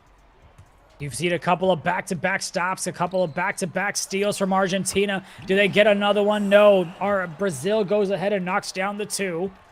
Argentina with it now, dribbling. Don't want to get an 8-second. All right, bro, easy there now. Come on. This is supposed to be the easy part. Back over to Lil Movin. Looking at 300 if he can find the space. Has the left hash. Doesn't get it to him. Takes the tough midi. That one doesn't go. Toledo with it now. Back outside to Icy. Gets it past half court. Has an open space. Doesn't take the shot. Trying to find another opening. 10 seconds to work with. Dots it to the right, but that was a little bit too late. Cross court pass. Gets tipped, it seems. No, it looks like the backboard may have rejected it. Unfortunate for Brazil as that's going to be a turnover. Now Argentina has it. Less than a minute left in the third quarter here. 25-34. Little moving. Getting bumped around to the left side. Trying to get some separation. Gets it to the left to reset it back over. Nothing there. Cross court pass to dribbling. 4 seconds now. Can't seem to get much separation. Gets the green to go right near the center. Tried to go ahead and step up and contest it. Didn't get enough. And it's 34-27. Brazil. Still, Brazil has that slight lead heading into quarter number 4. Final seconds in this quarter as 𝐂𝐄𝐄𝐂 still looking for that open opportunity. Right-hand side corner, 𝐂𝐄 is ready and wait. 3 seconds on the shot clock. 𝐂𝐄𝐄𝐂 can't find the opportunity. Instead, it's Martins to, that was Clamps to pull up with a far 2-pointer. Makes it count. 8.4 seconds remaining. Argentina need a fast pass and a shot. Still moving with the attempt. Truly there to recover off the hands of Brazil with 2.5 seconds remaining. 29-36. Still a 7-point game. And the buzzer beats as Martins pulls up the shot. It doesn't go through.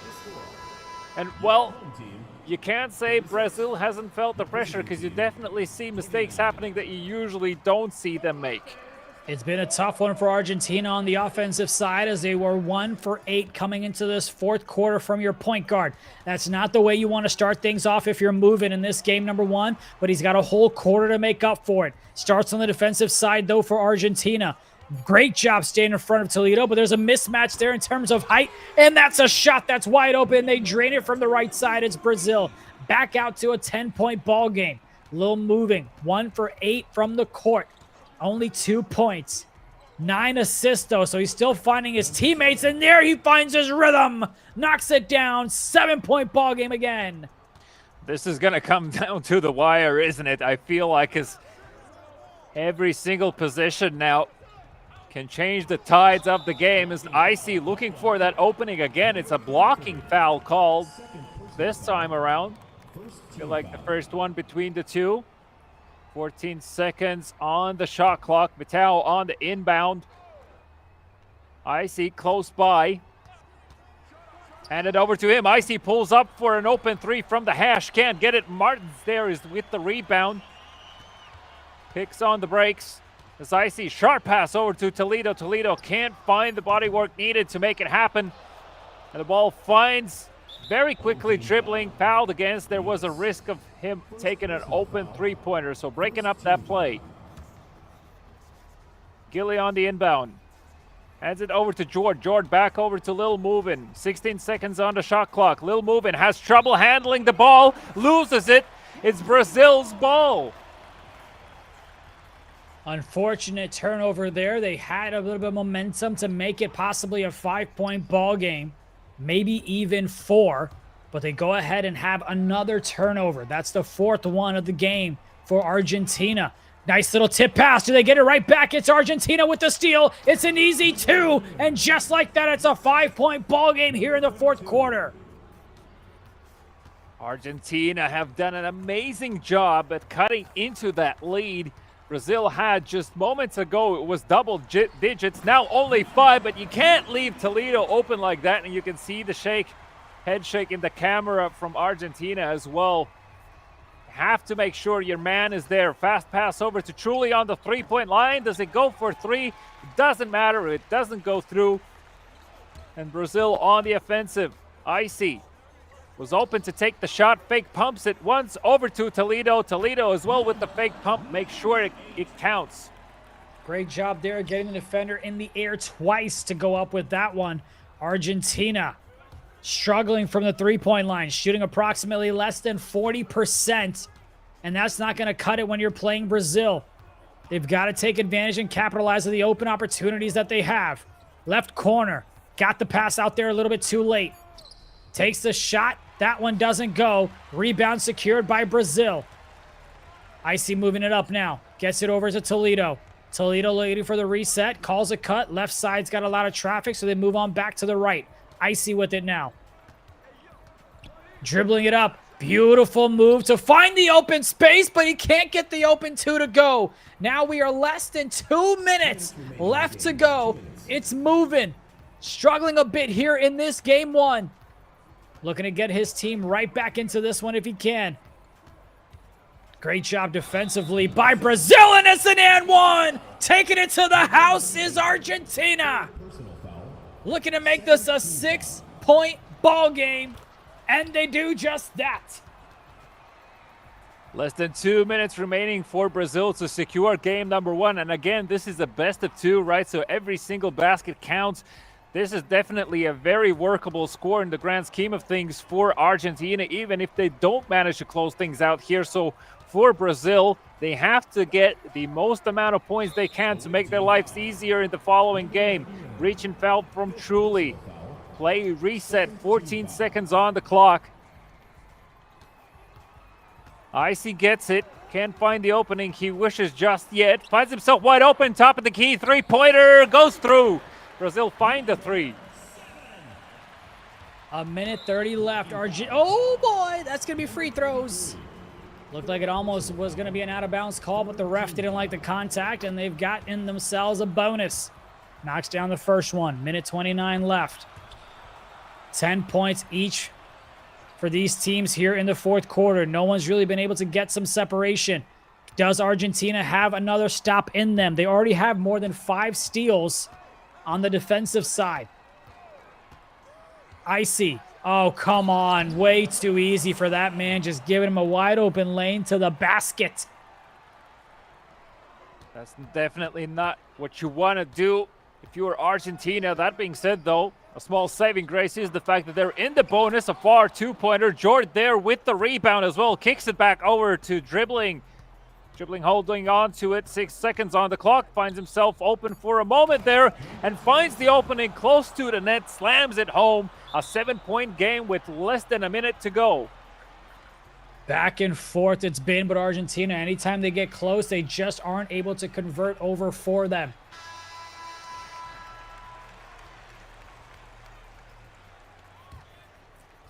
Brazil inbounding it from the left side. Less than a minute left to go. Let's see if Argentina is able to get some chaos ensue to create a turnover here. 𝐂𝐄𝐄𝐂 with it now. Gets the 2 to go. Excuse me, gets the 2 off. Doesn't get it to go. Moving now. A 3 here would be huge. Any bucket they'll take, and they drive it in for a 2-point shot. 5-point lead now for Brazil. Argentina looking for that steal. Dribbling, approaching Clamps. Clamps running down the clock as much as possible, not allowing Argentina to come back into this. Hands it over to 𝐂𝐄𝐄𝐂𝐂. 𝐂𝐂𝐄𝐄𝐂 with 6 seconds on the clock is going to take a final second attempt. Even fake pumps it once. It's Vital to take the shot, and it's Toledo with the rebound. 10 seconds to spare between these two. 5 points down. Toledo on the free throw line. Both teams in the bonus, but looks like Brazil is going to be able to secure it as Toledo finds the first free throw and surely makes the second count.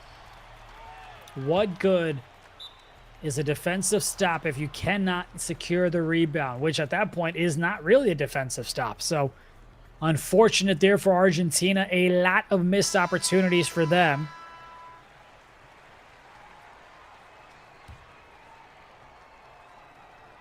As they look to inbound it here, just to make this one close for point differential. Keep in mind that one matters, and they'll call a cut. That'll make it a 5-point ball game. So when the game 2 happens, you'll need Argentina to win by 6 or more to get the points from this series. But of course, Brazil still has 4.1 seconds to respond back. Let's see if they're able to. They got plenty of time to get a good quality look. Toledo, do they know that they need to get some points up on the board as much as possible? Doesn't matter. Doesn't go. And that's going to be the way it ends. 50-45. Brazil take game number 1. Yeah, and like you definitely, I feel like around that third quarter, that's where most amount of chaos can be seen between these two, with possessions not going either team's way and just absolute chaos ensuing under the rim as a follow-up. And there were some faults on both sides for sure, but what are the key standout moments for you watching these two clash? Just some missed opportunities from Argentina on the offensive end, right? They were 4 for 11 from the three-point line. They just weren't able to convert on the possessions that they had open shots on. Moving was 4 for 12. Dribbling was 50% from the court as well, shooting 5 for 10. They just were not able to take advantage of the open shots that they had. On the defensive side, they created chaos. They had 6 steals. They caused 7 turnovers for Brazil, but those extra possessions don't mean anything if you're not able to convert on the offensive end. Simple as that. You want to talk about second chance opportunities. Brazil had 18 rebounds compared to Argentina's 12. So Argentina, plenty of opportunities for them.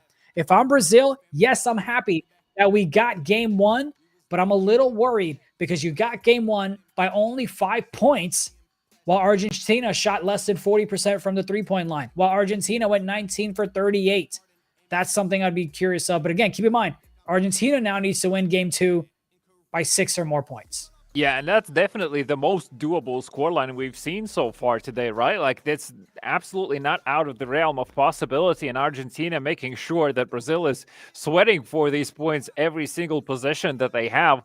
That being said, for Argentina, I feel like you're absolutely right. You know, you need to make sure that the accuracy is there. It's absolutely crucial to nail these open three-pointers for one, and second, also utilize the free opportunities that you get close to the rim as well. And we actually didn't really get to see that many cut-in plays from Argentina during that game number one and this round number two. So that might be an avenue for exploration, but I have to commend on Brazil's side, Vital. You know, from the get-go, he left such a huge impact on Brazil's scoreline. And basically just off the back of his plays, if we're looking at the grand scheme of things, Brazil was able to escape this one with a positive.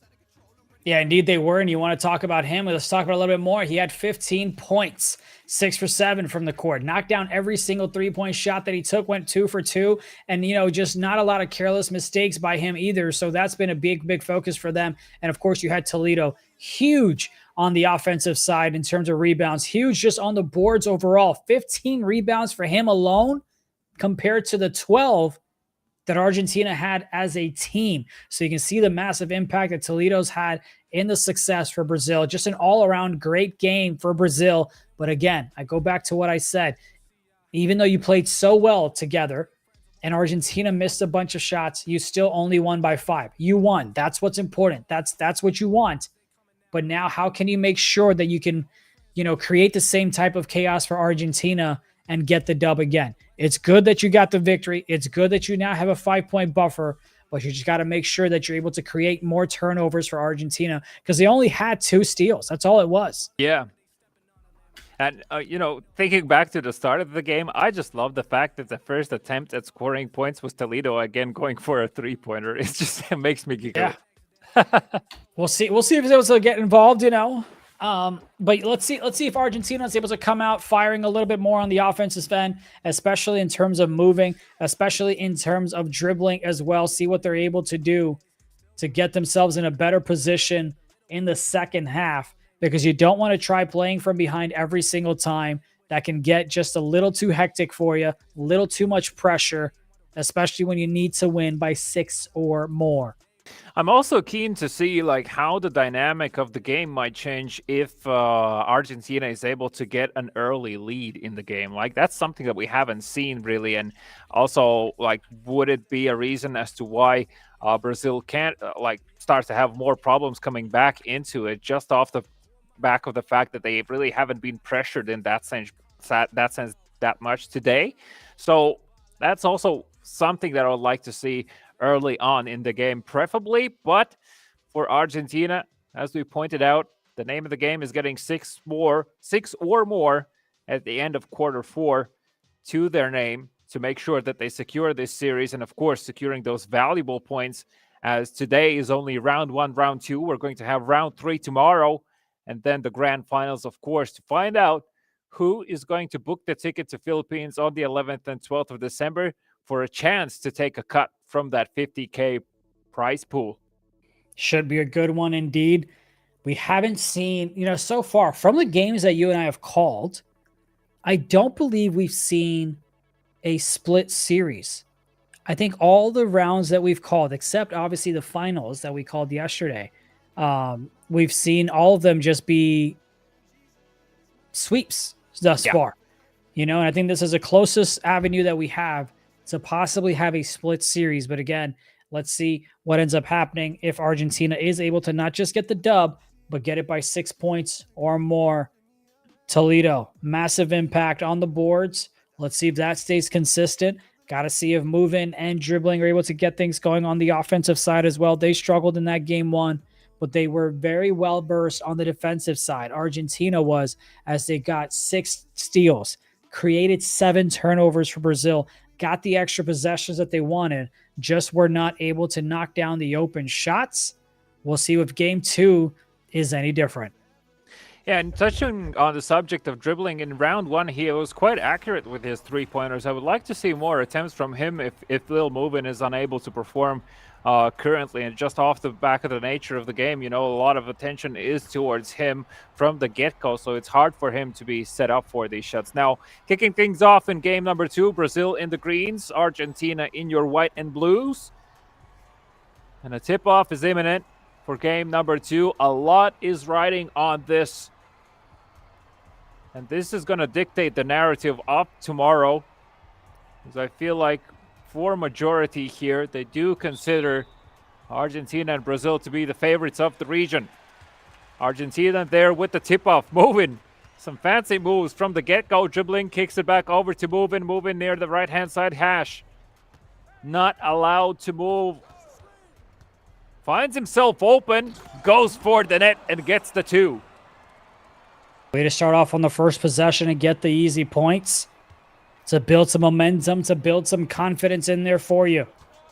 Icy. Back over to the left side, top of the key. Clamps. Almost lost the ball. That's the Argentinian steals that we were talking about, but it's Clamps with the open shot. Gets it to go. Nice 3-point shot from the right side. And already a minute has passed in the first quarter as Movin was open, pulls up for a difficult 3-pointer of his own. Toledo there with the rebound defensively as Icy now setting up a play for Brazil. Brazil kicking things open nice and strong from the get-go. Truly reach and foul from him as he tries to go for the steal. 15 seconds on the shot clock. Over to Icy. Vital positions himself to the right-hand side corner. Vital open to take the pass. Takes it back out to the 3-point line. Toledo just using that body to find space. Great job there to get some separation. Drop step move to get some points in the paint. Argentina dribbling. Has the shot. Great job there, by the way, to bait the center. He didn't get it to go, but I liked what he tried to do there. The center wasn't sure how much he needed to pull up and guard him. But the open 2, once again, doesn't go for them. Icy has the pinch down low. Has the slip down low. Corner defender can't get it to stop, as it's now 7-2 with Brazil. And Brazil as well, you know, you kind of see from the start, the name of the game for them is just to make sure that they go for these secured baskets as much as possible, not allowing themselves to risk it too much. They just need that early lead and then work with what they have. Icy on the line. Screen set up by Toledo. Toledo open to take the pass if needed. Pulls up from the elbow, though. Icy gets the 2. And just as quick, it's a 7-point game between the two in the first quarter. Not what you want if you're Argentina. This is how you kind of got into trouble last time around. You were hoping that they would find a way to have it a little bit closer than that, but it's Brazil that creates a turnover and they get the steal. Icy gets the dunk and a nice one down low. Truly calls a timeout here. This is definitely to slow things down for sure. As Argentina just needs some breathing room at this stage. Only a single basket to their name. Moving with the ball. Dribbling, making some space for Moving to work with. As he pump fakes it once, but it's Jordy with the dunk. Finally a response. Nice little finish there to start things off for them on that possession. Over to the right side, Toledo. Back up top of Icy.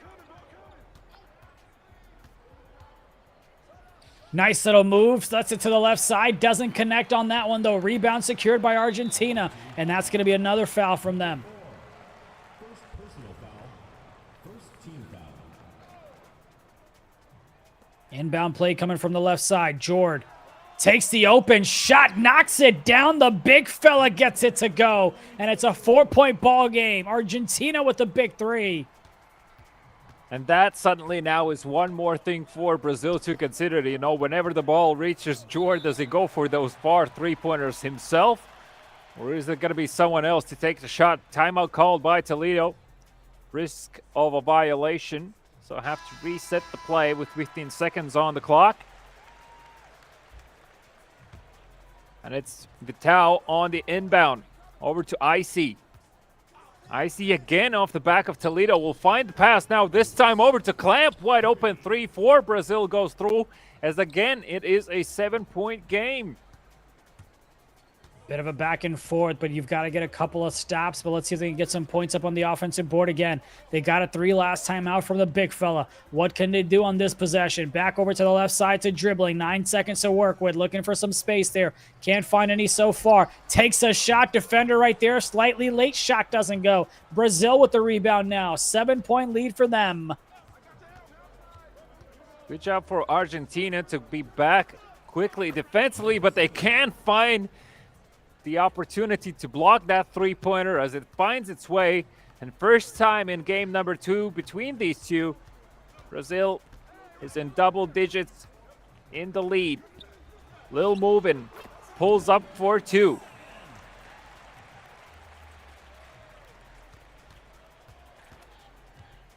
Brazil looking to continue their massive lead and make it double digits, but they can't.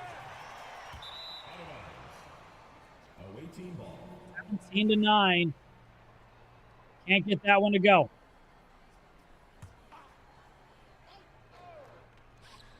Just a few seconds remaining here before the first quarter ends. And it is Brazil with the possession. Hand it over to Toledo. Back over to Clamps now. He's running down the clock for now just to make sure Argentina won't have an opportunity to answer. Kicks it over to Martins. Martins back over to Clamps, and it's Toledo to take the far 2. Can't find the points, but nonetheless, the lead is theirs. And a lead that they can go ahead and expand here in the second. IC over to the right side. Gets it down low to the big fella. Looking to bully the little guy. Can they take advantage of it? Gets that 2 to drop. 10-point lead again for Brazil.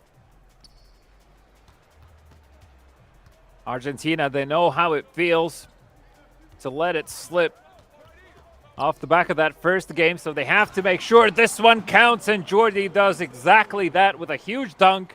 Finds the 2, takes us back down to 8.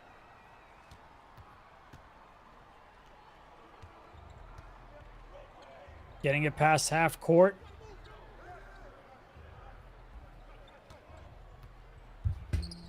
Back over, top of the key. Clamps way too deep. Icy with it now. To the right side. Steps back.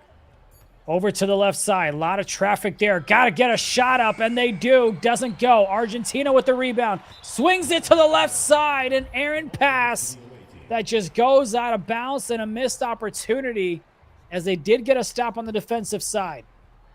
Yeah, you know, these missed opportunities really came to bite Argentina in the back in the first game, and you really don't want to see those happening so early in this game number 2.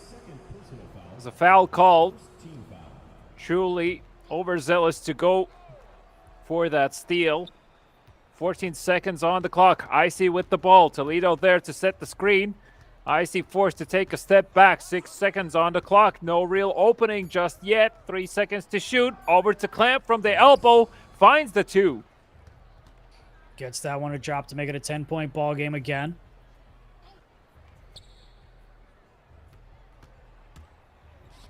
Moving. Over to Jord. Stops at the top of the key. Dribbling, wraps to the left. He's open. Oh, they just couldn't get it to him. Instead, it's Clamps with the steal. Down low, back over, had the 2, but they gave it up. The luxury of having a lead, I guess, like 10. Takes the 3 instead. Can't get it to go. Toledo with another board. 9 seconds now. Loose ball. Argentina's got it. And they'll look to slow things down. Get it past half court. Gets fouled.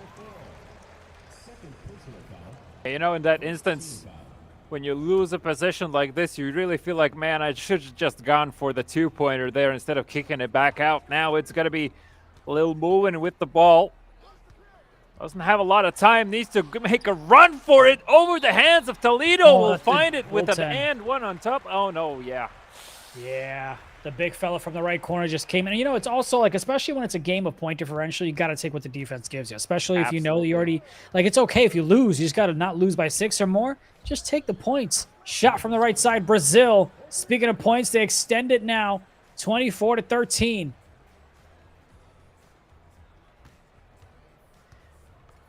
Argentina, if they can't take the lead, they just need to make sure they keep it even near the halftime as he finds the easy two. This is the second time now where Argentina is successful with plays like this, and it feels like Brazil is just simply not expecting for something like that to happen. They're kind of more expecting for Argentina to go for those threes. Nice pull-up for a two-pointer from the elbow, but that falls short.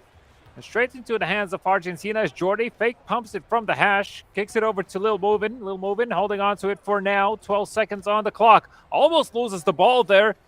Someone needs to take a step forward. Far pass over to dribbling. Backhand pass in the corner. Gilly with the shot. Not good. Jord, though, with the rebound. And out of bounds to slow things down. Argentina still holding on to it with 9 seconds to spare. I don't know if it was luck or what, but you had Argentina that kind of the center moved a little bit to the right. Jord did to get the offensive board. That was huge. Taken away there by Brazil. And Toledo calls a quick timeout because they didn't want to get a backcourt violation. Yeah. But yeah, what I was trying to say was you had the big man, Jord, who kind of, instead of just going straight for the rebound on the offensive side, he maneuvered a little bit to the right. So I don't know if he saw or anticipated the bounce to go to the right or if he just got lucky. But what I like is that he positioned himself and he gambled to the left side or right side to get the offensive board. Smart play there. Top of the key shot doesn't go. Toledo with the board. A shot from the left side for the two. Toledo with the board. You've heard that many times, and he's got himself 6 rebounds here today. Starting off strong, nice and early in the second game as well. Toledo hands it over back to Icy. 6 seconds on the clock. Argentina doesn't want to give an open three just yet. Icy nonetheless finds the opening for Clamps. Clamps to take the shot, not good. And Toledo again with the rebound. Fake pumps it once. Slows things down as Icy takes us out behind the arc. Again kicks it over to Clamps, and Clamps this time makes it count. 27-15. And I know we've said this many times, but you saw the swim move and you saw Toledo break out of the box and get the offensive board that helped get that three-point shot. Speaking of offensive boards, 2 for $1. Returning the favor is Argentina as they once again make it a 9-point ball game. About 9 seconds separating the shot clock and the game clock. It's Brazil. It's Toledo. Back outside to Vital.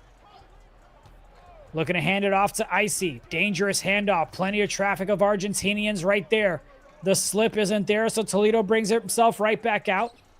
Looking for a reset. Right there is Argentina with the steal. They've got a man ahead. They've got the easy two. It's dribbling with the dunk to make it 7 points.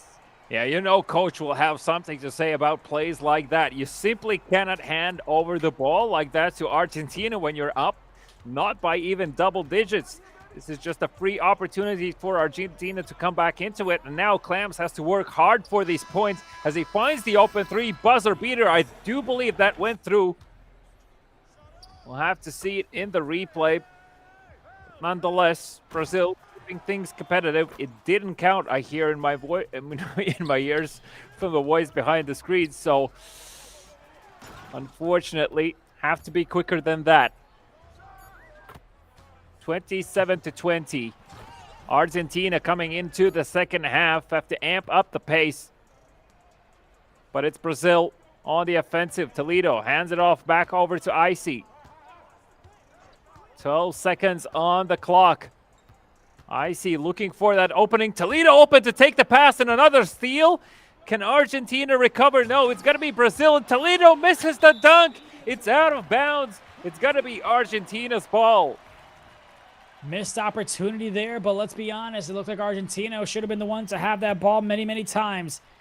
Can Argentina get it under 7 with this possession? They've been here before plenty of times, and then they turn it over just like that. You don't want to be handing out freebies like that to Brazil. You know they're going to take advantage of the fact. 𝐂𝐄𝐄𝐂 pulls in for a play from the corner. Will be fouled. It's still a reaching foul. Almost a shooting one, but on the border of that. Vital from the inbound over to Toledo. Toledo back to 𝐂𝐄𝐄𝐂. Vital close by if needed. 6 seconds to shoot. It's over to 𝐂𝐄𝐄𝐂, but it's Martins to take the shot. And Toledo with the rebound. A quick pass over to 𝐂𝐄𝐄𝐂. 𝐂𝐂𝐄𝐄 met by dribbling. Foul called against 𝐂𝐄𝐄𝐂. Dribbling knows what 𝐂𝐂𝐄𝐂 can do from that three-point line. Doesn't want to give him the opportunity. Vital on the inbound. Back over to 𝐂𝐄𝐄𝐂 again. And straight into the hands of Jordan. What's happening?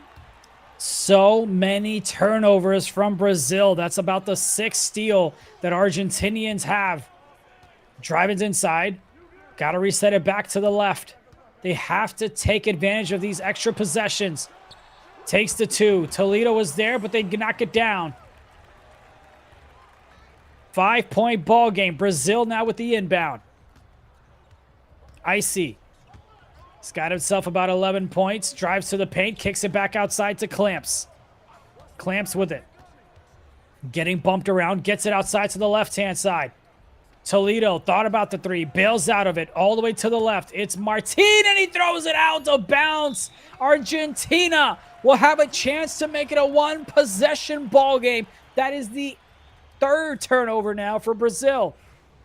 And look at that cheeky smile on the camera for Argentina. They know that's a huge fumble for Brazil. They just need to make sure they make this one count. So they're going to be careful with it. Gill to pull up a huge three-pointer. It's a 2-point game. Knocks down the 3, his first one of this ball game. 3:45 left to go. Brazil. Does Argentina have a stop in them? Can they create a turnover? Down low, way too easy. Where's the rotation on the defensive side? The communication wasn't great. You had 2 defenders up top guarding the guard, and no one rotated down inside the paint. Dribbling with it now. Looking to respond back. A 3 would be huge, but they'll take any basket that they can get. Great defense by Brazil. Down low is Jordan with the cut. You know, Jordan had to be there to block Toledo's play. Now he makes sure he at least gets those 2 points in return, still keeping it a 2-point game. A far 2-pointer. It still finds its way. As Brazil now sitting at 31-27 with less than 2 minutes to go in the 3rd quarter.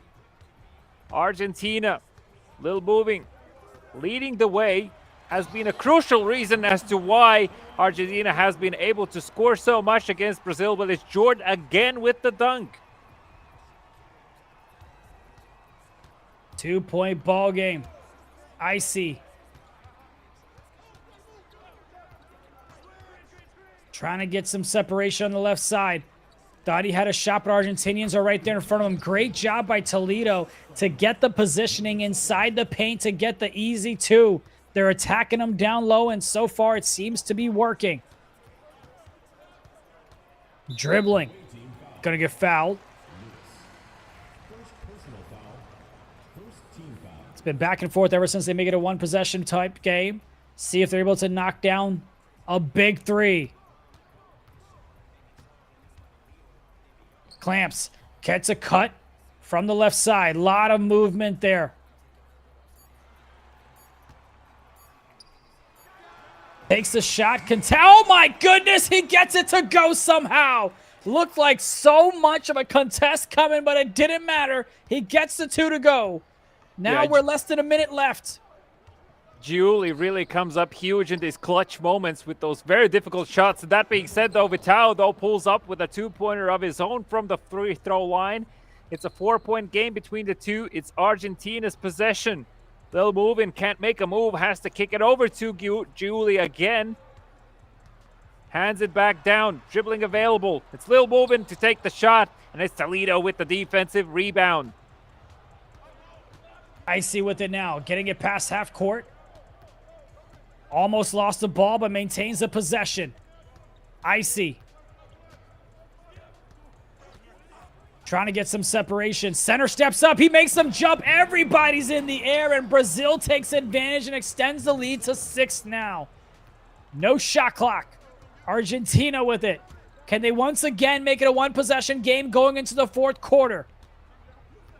Look like they might have had a crab. Dots the right side. Defense doesn't move a muscle. Brazil holds their ground as they continue to have a lead in game 2, headed into the 4th. They came close to losing that lead. Argentina still working on making that happen. Jordan holding on to it on the 3-point line. Hands it over to Lil Movin. Movin with 5 seconds to spare. Trying to find that opening. Jordan already making his way to the net. Has to take the shot. It's a contested one. And it's a shot clock violation called. I felt like he had enough time. See if he's able to do anything here with the new one. 37-31. Toledo over to Icy with the handoff. Got a big body. Almost lost the ball, though. And that's going to be reaching foul from behind. 9 seconds was on the clock, on the shot clock, but it's reset to back to 14. Inbound play from the right side. Toledo with it, over to Icy. Nice cut from the left side, and they get the easy 2 to make it once again an 8-point ball game. Just a minute ago, we were at a 2-point ball game, but Brazil strings together a few baskets to make it 8. And an instant foul goal, this time from the hands of Martins, to slow things down again for Argentina. This just exerts more pressure on them. They failed to find points in the last few possessions, and they'll fail again as the ball is lost. And kick it back over to Icy to slow things down as well. Brazil, Toledo, wide open. How is this possible? Just not the best defense you want to play if you're Argentina in this game. Number 2 in the 4th quarter, especially when you need as many stops as possible. Dribbling, though, what can you do on the offensive end? Oh, the ref calls a foul. It looked clean. It looked all ball. But dribbling's headed to the line. Knocks down the first. Knocks down the second. Well, it is an 8-point affair between these two, and Brazil definitely feels like it's a lead they can work with, given the fact that they have another 5 on top from game number 1. So long as they hold on to it, they're in the green to get the points in round number 2, game number 1.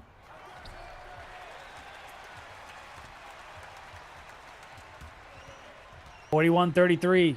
3 minutes left to go. Deep shot there coming from the big fella. Knocks it down. And just like that, we've got a 5-point ball game. That is how many points Brazil won game 1 by. And Argentina looking to make a push here in the 4th. Brazil. All right. So, like, no defense then? Yeah, it seems to be the name of the game for Argentina. As soon as they score points, suddenly the defense is just like, we're taking 5. Yo, where you going? Yo, you're going to get me canceled. You're going to get me fired. My man said 2-point dunk. Nah, I'm good. 3-point shot. Nah, I'm good. I'll take a long fadeaway too. Why not? Bruh. Brazil. Right corner shot. Can't get it to go. Toledo with the rebound. Left corner is open, and he gets it to Icy. Icy loses the ball. Whose ball is it? It's going to stay with Brazil. 5 seconds on the clock.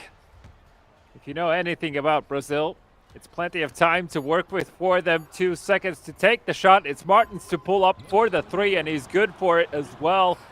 Takes us to a 10-point game. And the cracks really start to show for Argentina. Ooh, needs to be careful there. Another step back. And it's a violation call. Pulls up for the 2 from the free throw line. A valiant attempt from George to go for that rebound, but instead it's going to be Clams now from the left-hand side corner to hold on to it for now. Over to Toledo. Running down the clock, Brazil. 10 seconds. Screen set up. Foul provoked from Truly. Double-double ball game for Toledo. Continues to make an impact on every side of the ball. Toledo. Over to 𝐂𝐄𝐄𝐂, who's on fire. Gets a boost to his offensive attributes. Takes the shot. Had the defender behind him, and he knocks it down. Extends the lead to 13. Still moving with the ball. Still looking to see if he can make a swing at the net. It's Vitao not allowing to happen. Lil moving. Pulls up a huge three-pointer. A few more of those. And this still can happen for Argentina, but needs to start now. 𝐂𝐄𝐄𝐂 looking to respond back with another insane three like he had the last time out. Over to the left side, Toledo. Back over to 𝐂𝐄𝐄𝐂. Has a cut from the left. Defense bumped him a little bit. A lot of traffic on the right side. They get something up. They get something down. Another insane three to make it 13 again. And then that doesn't go. Yeah, I mean, well, valiant attempt to go for a 360 like that, but of course Brazil pull up with the points. With close to half a minute remaining, Argentina's possession, but just simply the math doesn't allow for them to come back into this one, unless, of course, we see the craziest consecutive fails from Brazil that they're definitely not showing so far. You can see the excitement and their cameras as well, because they know that they just have quite possibly secured the #1 spot. Of course, it's not official, but the way that they're playing, it'd be surprising if they don't. We still have round 3 tomorrow for them, and of course, we still have another best-of-2 series later on tonight after this one concludes. Shot from the top doesn't go.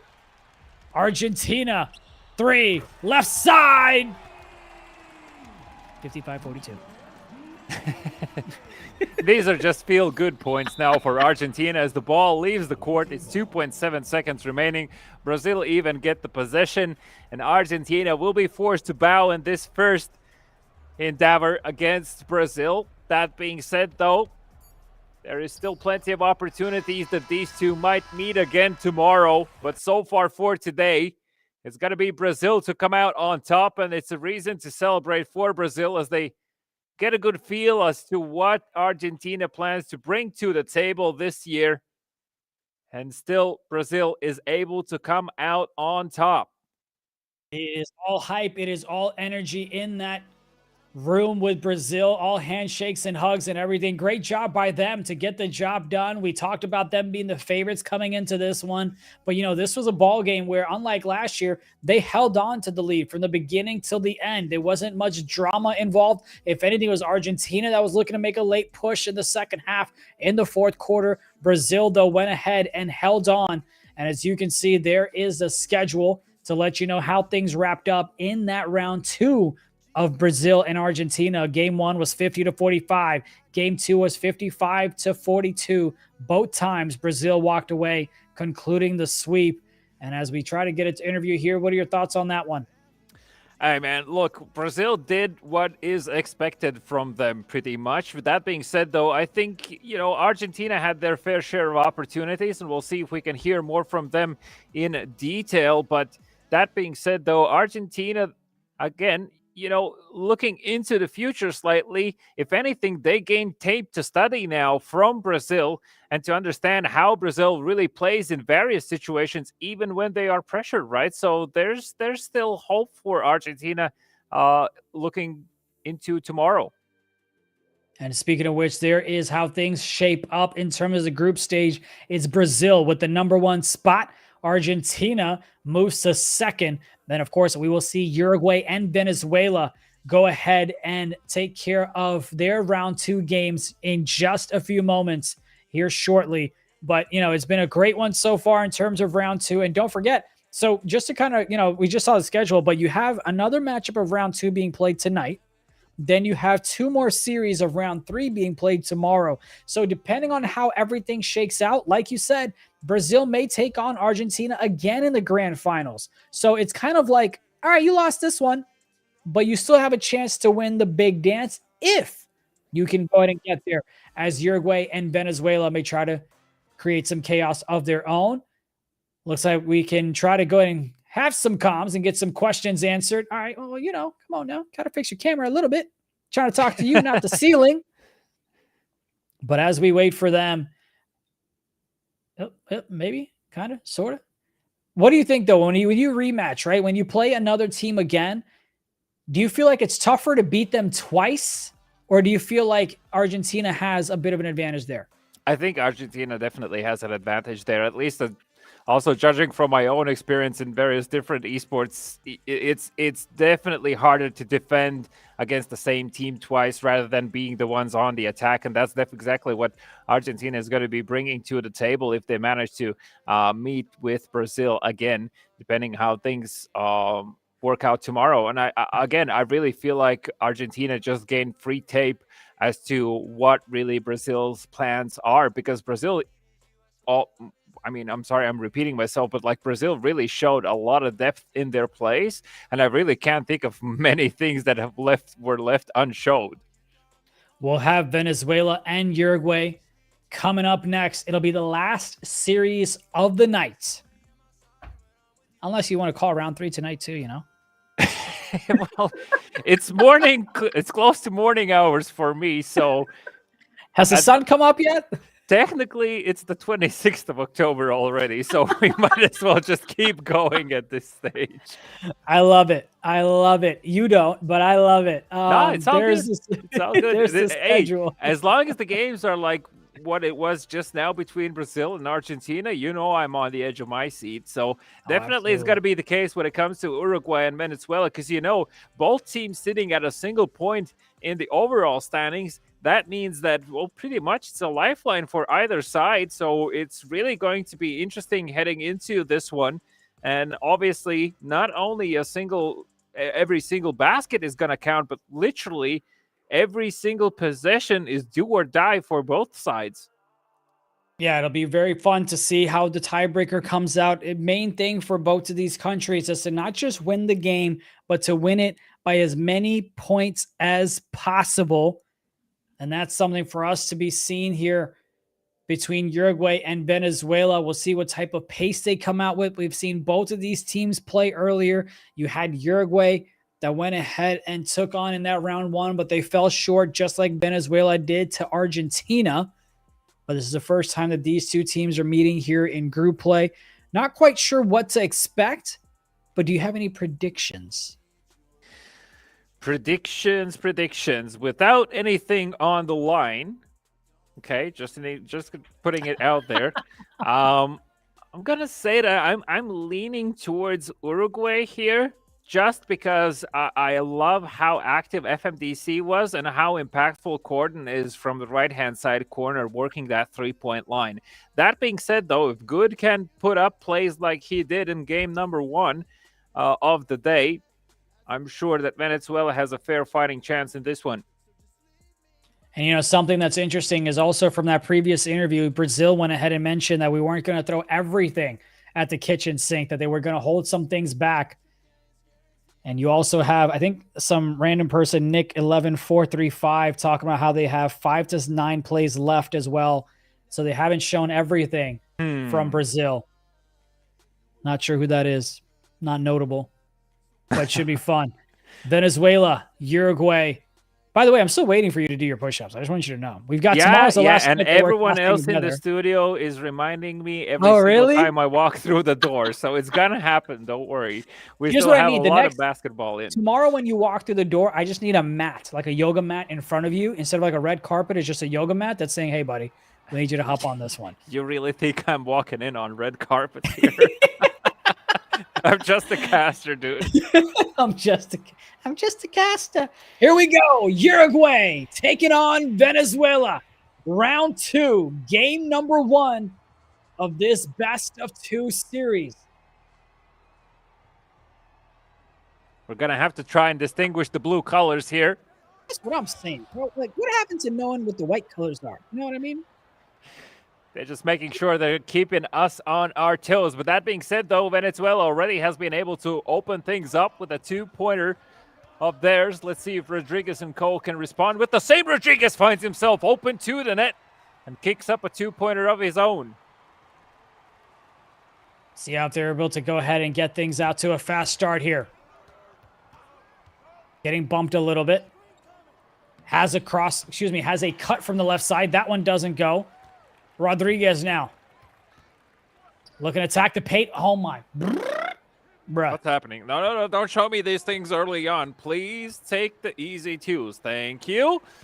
As Corden pulls And up they missed 4-1. it. At least they got the 3 to drop. But Hey, that's like best case scenario, right? You don't get the 2, you get the 3. Yeah, but like, come on. I know. Uruguay with the 3. Looking to respond back now is Venezuela. Good D2K. Doesn't get it to go. That instant cut off of the possession exchange is going to be trippy. Absolutely. Well, Cody holding on to it for now, kicks it back over to Rodriguez. FMDC comes in. FMDC open. Beautiful pause from him. Needs to nail these. Missed opportunity there as once again we get a turnover. You had a couple of players streaking down the paint. They come back to the left side. Up top, FMDC to the left. Shoots the 3. Doesn't get it to go, but the rebound is secured by the big guy. Quick foul by Frey. That was just a hug. Let's be real.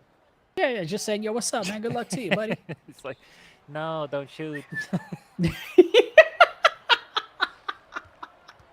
Yeah, what was that? Yeah, that's how you know it's like 4 o'clock in the morning for you when that type of stuff comes out. I take it back. But a big three-pointer, though. As Venezuela find the 5 on the board. It's an even game with 2.5 minutes remaining in the first quarter. And Uruguay setting things up again.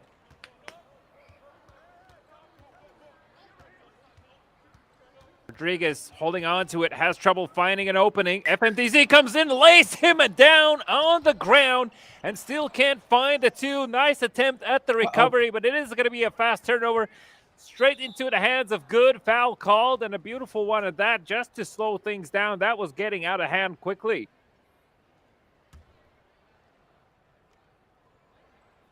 To the left side, down low to Frey. Frey back over to the left. Good D2K. Swings it over to Panda. Panda with it now. Going up. It's look, you got 3 people there, but you gotta make a better decision than that one. Still have 6 seconds as they inbound it here. Venezuela with it. Off the top of the key, it's Frey. It's good. Yeah, you know when he nails that first one, the next one is sure to follow shortly. Cody, though, looking to set things up the way he likes it. Finds Rodriguez open for a far 2. That's good, but not enough to even things out. As now Uruguay trailing by 1.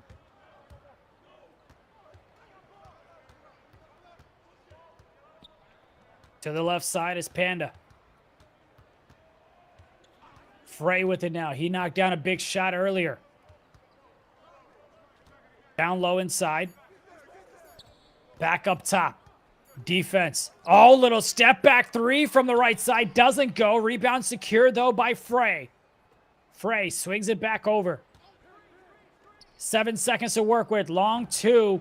Doesn't go. Frey with another rebound, and that's going to be a quick foul from FMDC. Frey having his existence felt with back-to-back offensive boards. Let's see if they're able to capitalize with some points. Gets the foul! Doesn't get it to go, but they'll be shooting 2 at the line. Has still a full minute remaining. Venezuela in the bonus. So, you know, Uruguay will have to be very careful during the next possession. On the defensive side. Now on the offense, Cody with the ball. FMDC looking to see if he can set up a screen or get the rebound. It's not going to be good enough. Fast pass over to Panda on the right-hand side. Panda pulls up for two. Not good. Violation called. It's out of bounds. It's still going to be Venezuela's ball.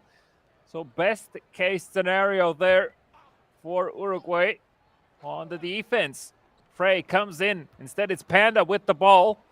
Looking for the three. Frey open to take the pass. Instead, it's going to be Vizsla with a dunk to take us to 11. It's that one to go. 11-7. Less than a minute left to go in this one. Rodriguez moves on over to the left side. Gets the nice cut call. That one gets denied. Blocked from behind. And that one gets stolen away as well. Back and forth we go. Who's going to close this quarter out? 6 seconds separating the two of them from the left side. Not a lot of space there. Rodriguez had a two, decided not to take it, gets it down low to FMDC. Great patience, gets the defender in the air, gets the two. Final seconds on the clock. Ideally, Venezuela would like to get the points and have the final say, but instead they hand it over with 3 seconds to spare. Rodriguez trying to make a breakaway play. Fast pass and a buzzer beater shot not going through. As Venezuela lead by 2 points. A low-scoring game between the two so far. And there have been plenty of turnover opportunities on both sides. FMDC now. To Rodriguez. Takes a shot. Gets it to drop with the man in his face.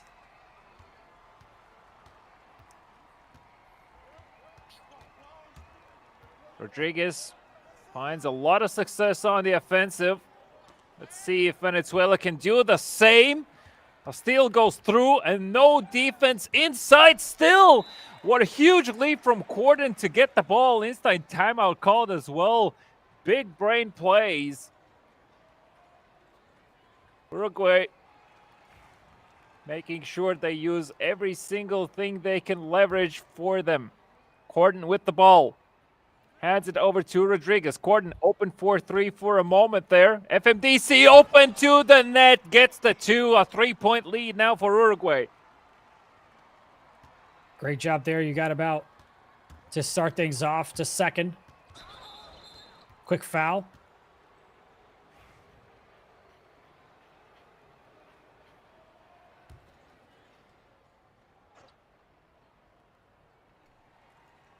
Inbound play.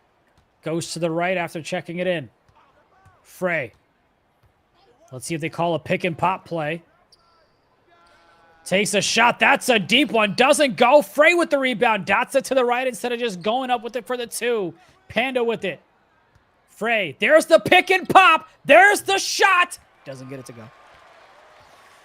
Back-to-back identical opportunities. Unfortunately, both don't find the rim. As FMDC holding on to it for now, kicks it over to 𝐂𝐇𝐄𝐂. 𝐂𝐇𝐄𝐂 stopped on the three-point line. 8 seconds to shoot. Screen set up for him, pulls it up. Not good, but FMDC is there for the offensive rebound. Personal foul called against him. Shot clock set to 14. 𝐂𝐂𝐄𝐂 on the inbound. Hands it over to Rodriguez. Rodriguez has been very precise with his shots. Finds himself open, opts in to go for the pass, and instead it's good to find it as he's going to be stopped in turn on the three-point line, and another turnover happens. Foul called, slowing things down. 11-4, 3 minutes left in the second. Rodriguez.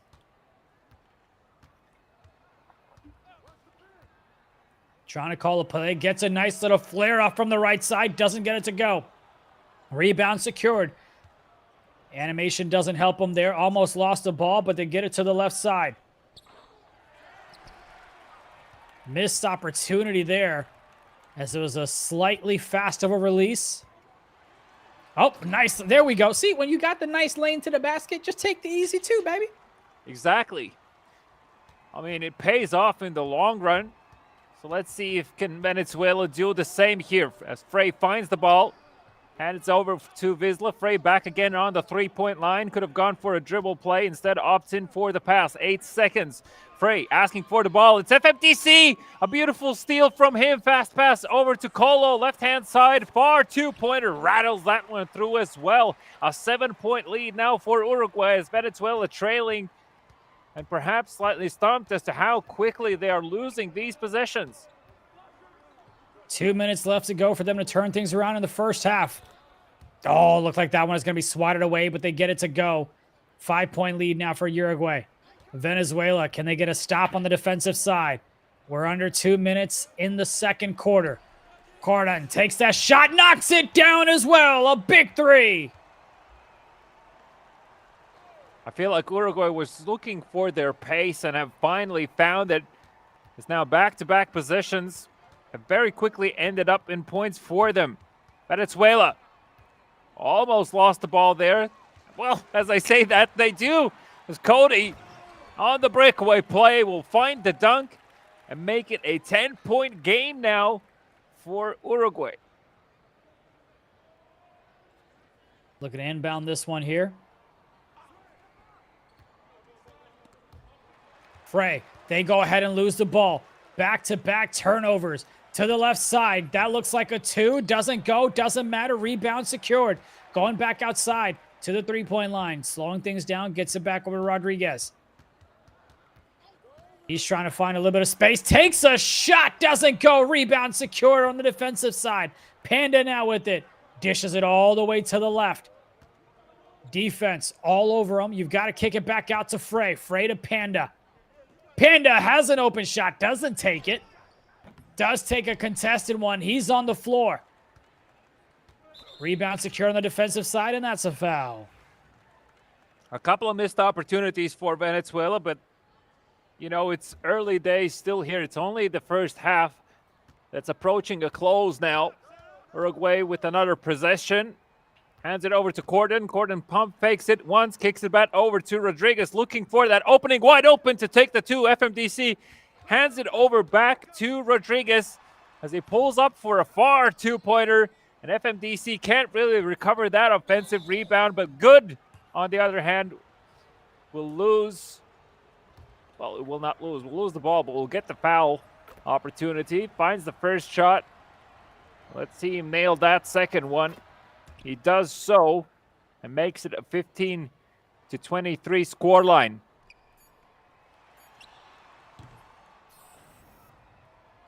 That's going to be the way that the quarter ends. There's going to be the half ends as well, as Uruguay coming out hot, but Venezuela looking to stick around and make an impact on the second half as well. We'll see what type of adjustments are made. A couple of big turnovers for them. That leads to this deficit. They'll look to clean that up on the offensive side. As we'll start things off here in the third quarter. This is game 1 of the best of 2 series. Rodriguez gets it down low to FMDC for the quick slip and the easy points as well. Now taking the lead back up to 10 points now. Uruguay definitely are in the driver's seat. Frey trying to open himself up for a pass. Holding on to that three-point line instead. A far two-pointer attempt, but it doesn't find the net. Handed back over to Cody now. The defense is all over him. Cody pulls up a huge three-pointer despite the defense and takes us up to 13.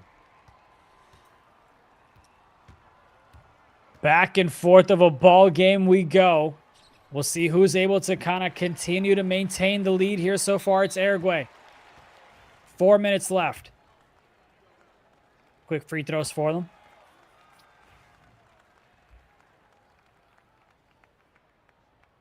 (29-15). Uruguay looking to run away with this one. You know they want to get as many points as possible for the point differential, especially if it comes into play on who moves on to the grand finals, which we will figure out tomorrow, as that'll be round 3 for each of these teams. They will have one more series tomorrow. That'll tell us who is going to move on to the grand finals. FMDC at the top of the key. Didn't want to take the shot. Gets it to Rodriguez. Rodriguez takes it. He drains it. 32-15.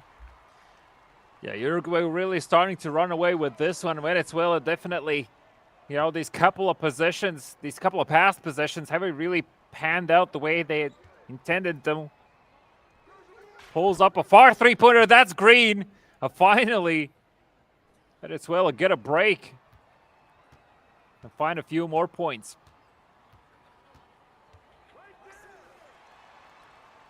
Back up top, FMDC. They take the shot. It doesn't go. Over to the left side.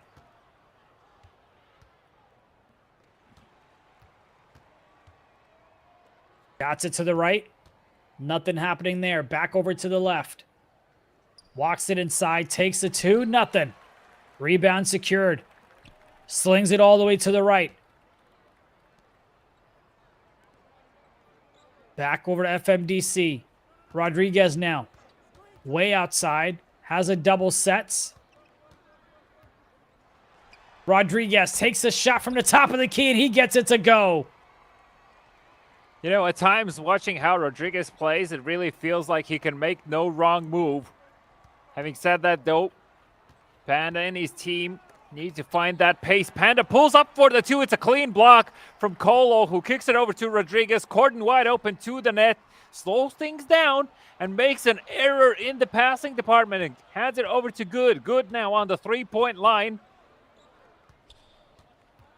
Gives it back over to Panda. Timeout called.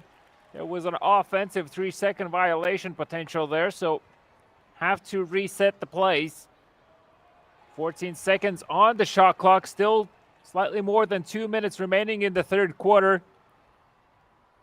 And Good on the inbound. Hands it over. Gets it back as well. Kicks it back over to Panda. 8 seconds to shoot. That was a very risky pass, and of course that one doesn't go through. 𝐂𝐄𝐄 wide open for three. You know he's going to nail that one. It is a 20-point lead now for Uruguay. Looking really good for them as they come out hot in this game one of... Oh my God, and it gets swatted away as well.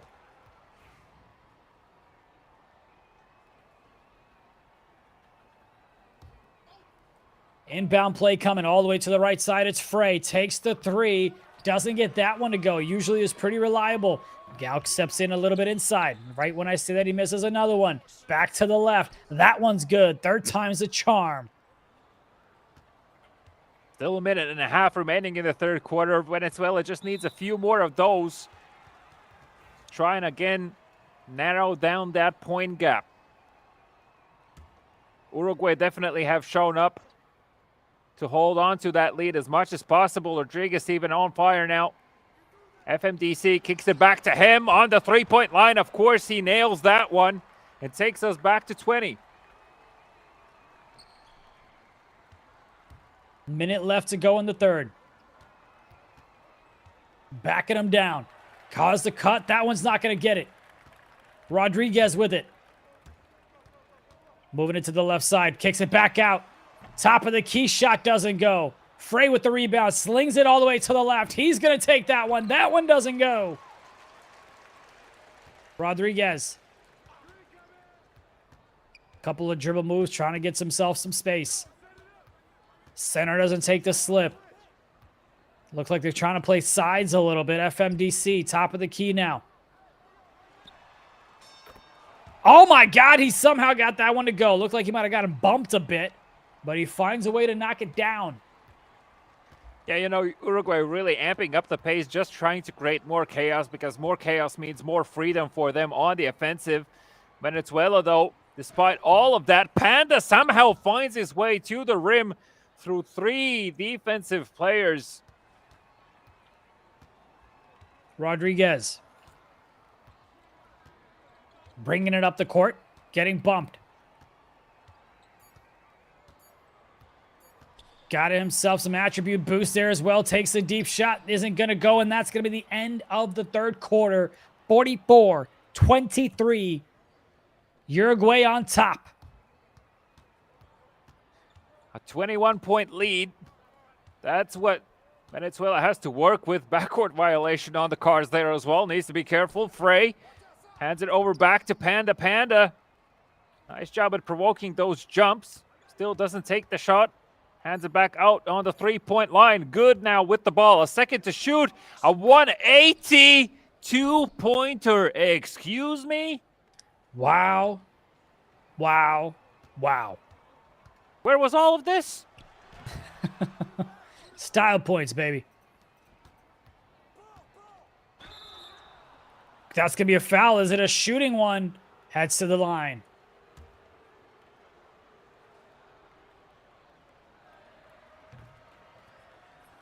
Boop. Looked a little interesting there, but he gets it to drop.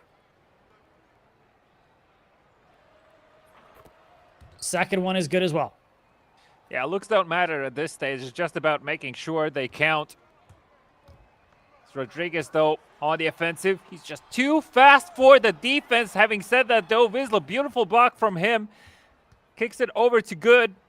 Frey open for three if needed. Panda can't make a move left and right. It's Rodriguez to foul. And the pace is reset again. Good. On the inbound. Finds Panda. And off the backboard, an easy two-pointer. Now, only down by 15, Venezuela. Still 4 minutes to go.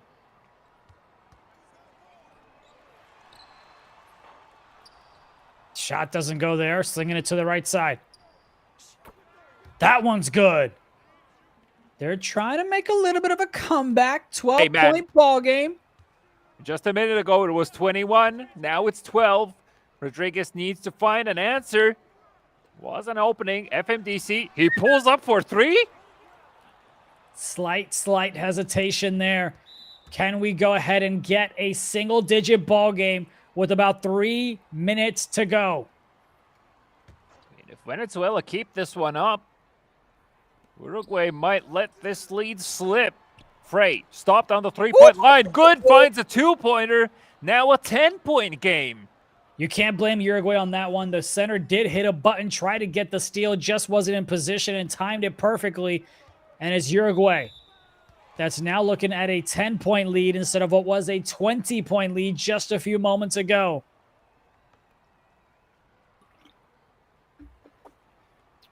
From the right side, Rodriguez doesn't get the type of impact he wanted from the screen. He gets it to the left side. That's going to be a foul. And Venezuela at this stage, you know, they're just simply going for these steals left and right. They know they need possessions, and they need them fast as long as they feel the shots are making their way. FMDC, though, finds himself wide open to the net. It was only a matter of time before Uruguay was able to respond with a net of their own. That being said, though, still only 12 points between the two. Just a couple of good possessions. That's all that is needed for Venezuela. Overplaying this one, and Cody finds himself wide open to the net. Pulls up for a three-pointer. That's not good enough. Far pass over to the good left-hand side corner. Fake pumps it once, twice. It's Vizsla to pull up the three-pointer. Not good also. 2.5 minutes still remaining. Rodriguez hands it over to Cody. Makes it count. And just like that, it's back again to a 14-point lead for Uruguay. What seemed like a promising comeback from Venezuela doesn't seem to be coming to fruition. But they still have 2 minutes left to make something happen here. Gets it to the right side. The left hash seemed to be open. That's a contested shot. That one's not going to go. Rebound secured. Back outside now to Rodriguez. Bringing it up the court. Nice little cut there by LJ. He doesn't want to go up with that one. A lot of movement happening on the offensive side. Instead of the screen, they passed it outside, and they still get the same result of 2. Yeah, but the problem for Venezuela is that Uruguay has been able to extend this now back up to 17-point lead. And Panda, wide open three-pointer. You have to make those count. But Frey's there with the rebound. Wisla pulls up now with a three-pointer of his own. Gets it. 37-51, a minute and 22 remaining.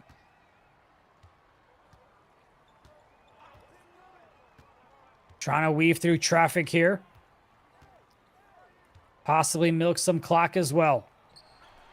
Has the slip, gets it.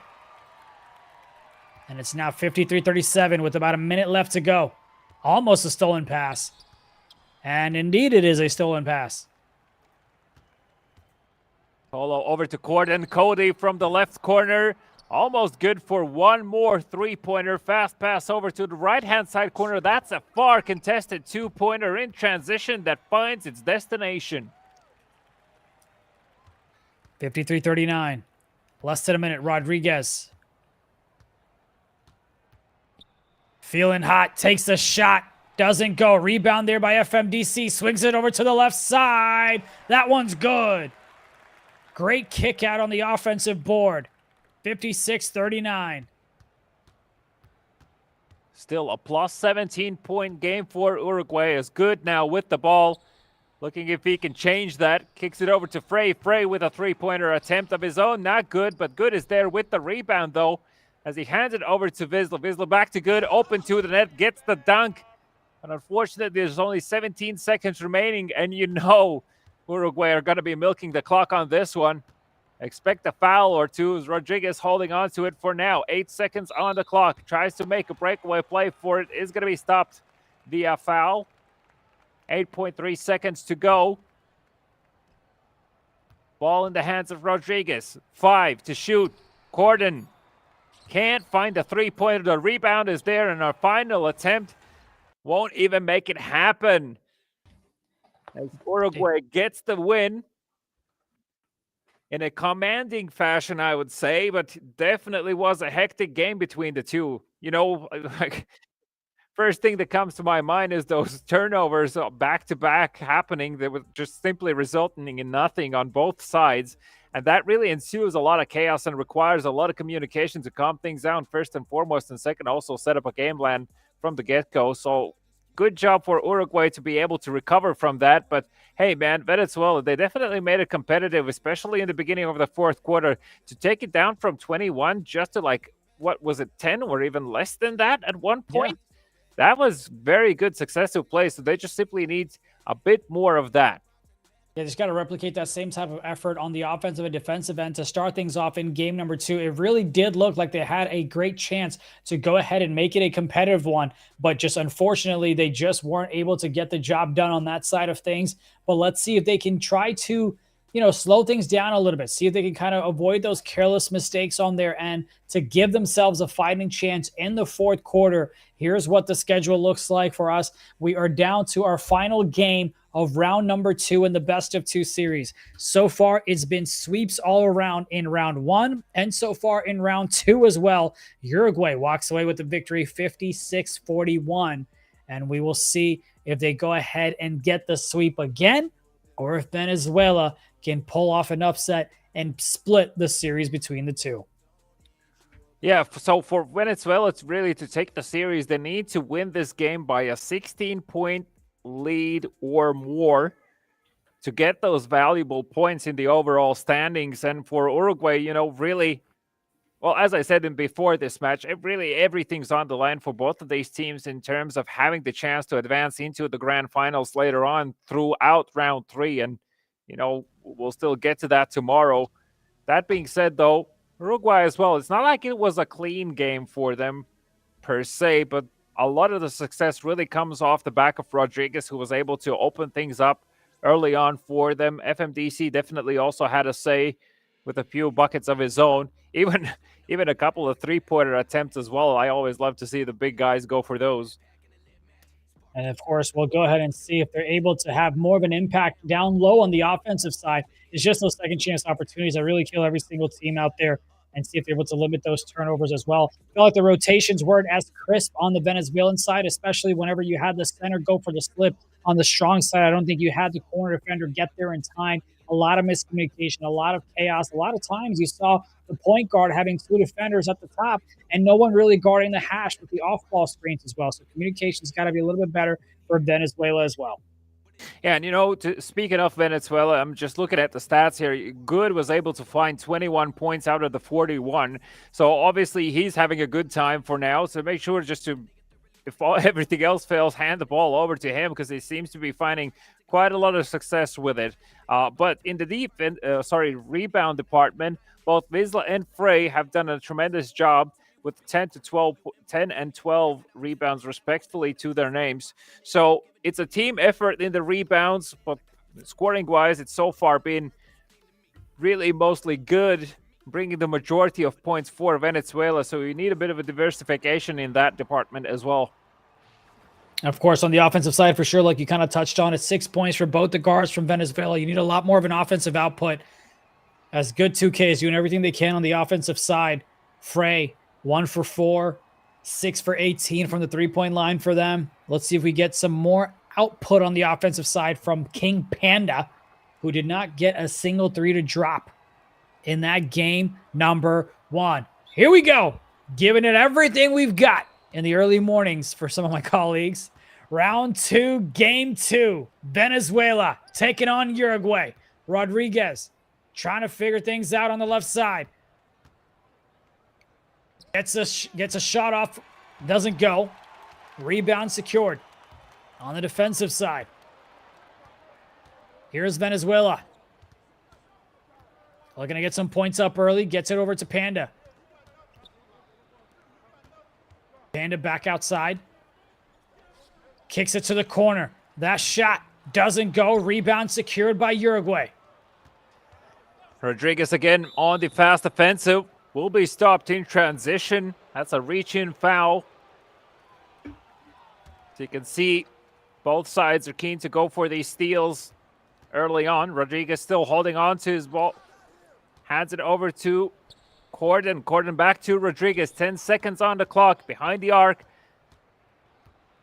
Still not keen to take the shot. Tries to find a way to the net. Can't make it happen.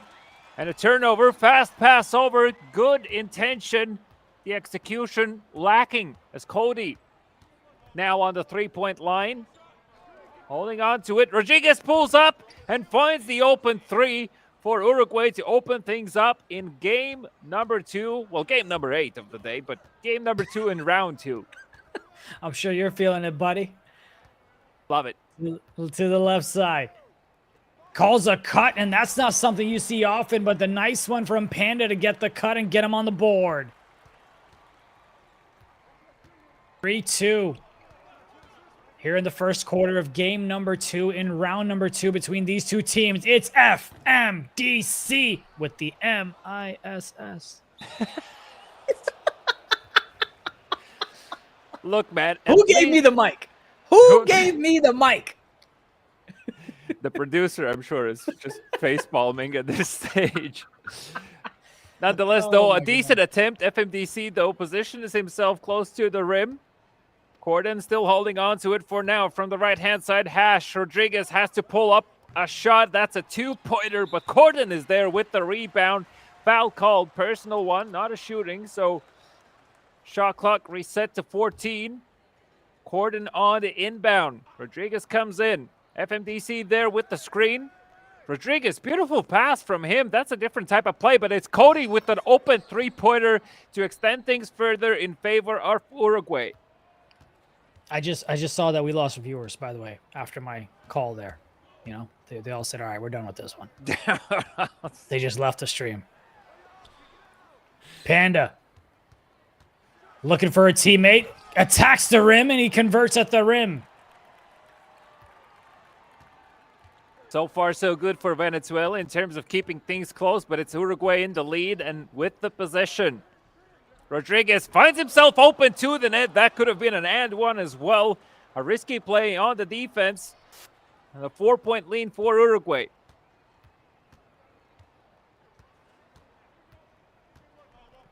Calls a cut beautifully as well. The defense looked like they were going to cover the cut, but maybe they thought it was a bit of a fake. A little hesitation on their side.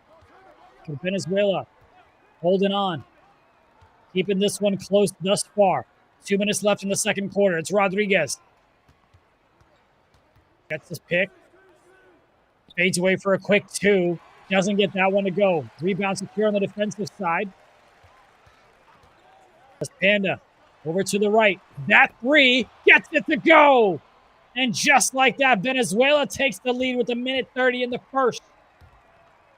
That's exactly what you want to see for Venezuela.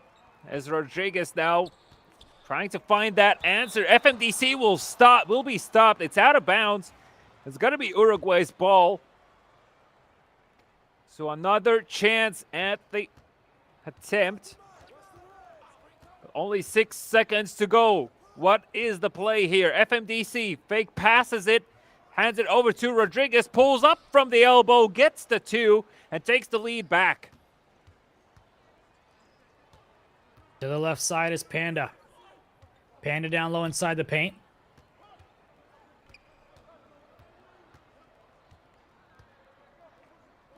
To the right side. That one gets denied. Big block coming in from Uruguay. Pushing up the tempo to the left. They take that shot. Doesn't go, though. Frey with the rebound. That was nearly out of bounds. Good. Able to recover it. Vizsla now back over to his teammate.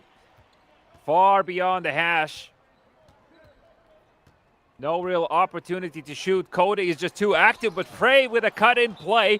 Can't make it happen. It's got to be out of bounds, and it's got to be Uruguay's ball. That is a free possession lost. See if they're able to capitalize on that to end things here in the first. Rodriguez. He could have maybe attacked the paint as they're trying to play a little bit of 5 out. Pick and pop from the top. Gets it to drop. 13-9 Uruguay with it. They even get the steal on top of it all as well. Holds on to it now just to make sure Uruguay stay in the lead. 13-9. It's Venezuela on the offensive.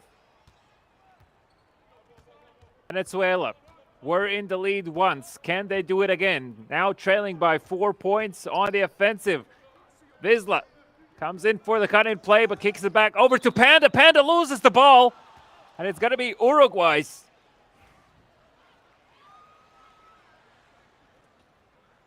(13-9).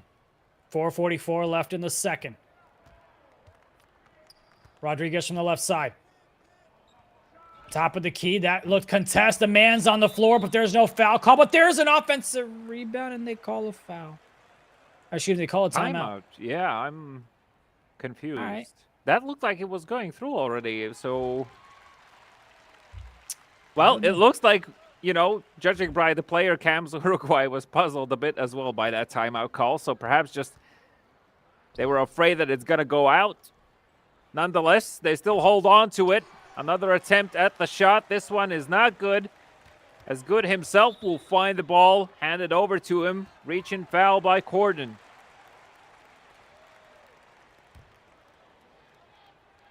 Plenty of time before halftime to sway the lead in your favor. That is Venezuela. It is going to be their ball again. What is the plan here? Because I really feel like just slightly amping up the pace could bring a lot more opportunities to Venezuela.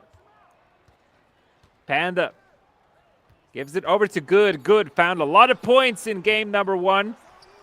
Can't find more here. Another attempt, though, and this time it's Good. Just that minor adjustment is all he needed and makes it a single-point game. 13-12. Less than 4 minutes left to go in the second. Rodriguez. Yeah, that's a loose ball. They get the turnover. It's a 3-on-3 fast break opportunity. Frey with it now. Kicks it back outside. 3 from the right side. Doesn't go. There's Rodriguez. Calls a beautiful cut. Again, we've seen this plenty of time. Fades away. Doesn't go. Went from right to left. The shot wasn't good. All the way down the court. That one misses as well. Yikes. These are very fast turnovers happening currently, but no results found off the back of those. Beautiful play on the offense as Corden pulls up a huge three-pointer for Uruguay, extending their lead now up to 4 points. But, you know, Venezuela was able to bring it back from 21 close to 10, so I'm sure 4 is nothing for them. Having said that, though, you have to hold on to the ball. Yeah, indeed you do. As Venezuela Nice, beautiful move to get the wide open three, but again, it doesn't go. They've got the moves, they've got the open shots, and they've got a slam dunk there. Uruguay extends the lead to 6. Panda was open to take the shot. Instead, opts in to play this one out. Back over to Panda for a wide open three. It's green. That's exactly what Venezuela was looking for. 18-15, three-point ball game. Rodriguez from the left side. Pick and pop. Defense reads it that time, though. Rodriguez down low for the slip. Gets the defender in the air as a big man. Fades away from the free throw area to knock it down. So again, Venezuela needs to win this game by 16 or more points. Currently trailing by 5. They're just looking for these huge open three-pointers to work on that point gap. Nice attempt at the pass, but it's got to be stolen away. The points, though, for now will await Uruguay. 20-15. A minute 32. Good D, 2K. Gets it past to the right side. Panda with the three. Panda doesn't get it to go. FMDC with the rebound now. Rodriguez, late pass to the left side. Defense gambles, and they don't get the steal. They give up the three. This is becoming dangerous for Venezuela right now. It's an 8-point lead that Uruguay has. These couple of last possessions really haven't panned out the way that Venezuela had imagined. That being said, though, Frey finally finds the three-pointers he was looking for. Takes us back down to 5.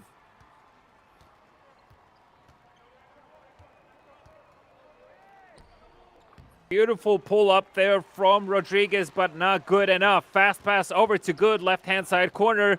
The defense is all over him, and they get the steal for a fast turnover. Rodriguez, good intent. An attempt from the defense to intercept. Uruguay holds on to the ball for now with 19 seconds on the shot clock. Half a minute before halftime. Rodriguez. Open to take it. Pulls up for a dunk. Gets that one there, 25-18. Beautiful shot from the left side once again. Doesn't get it to go, but they get the offensive board.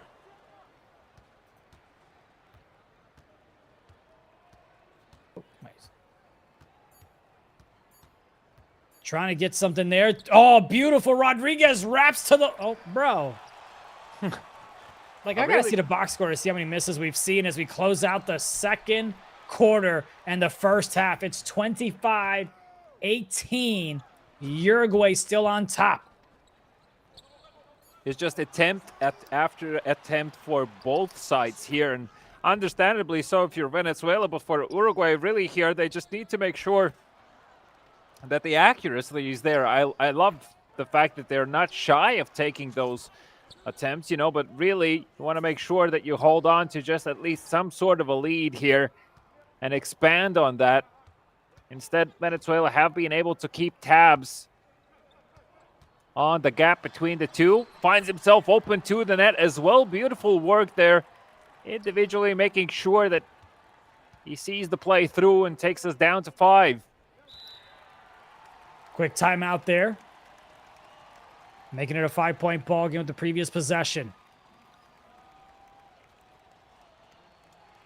As Venezuela wants to just not just get the dub, but also cover the point differential as well. Cordon gets it back over to Rodriguez.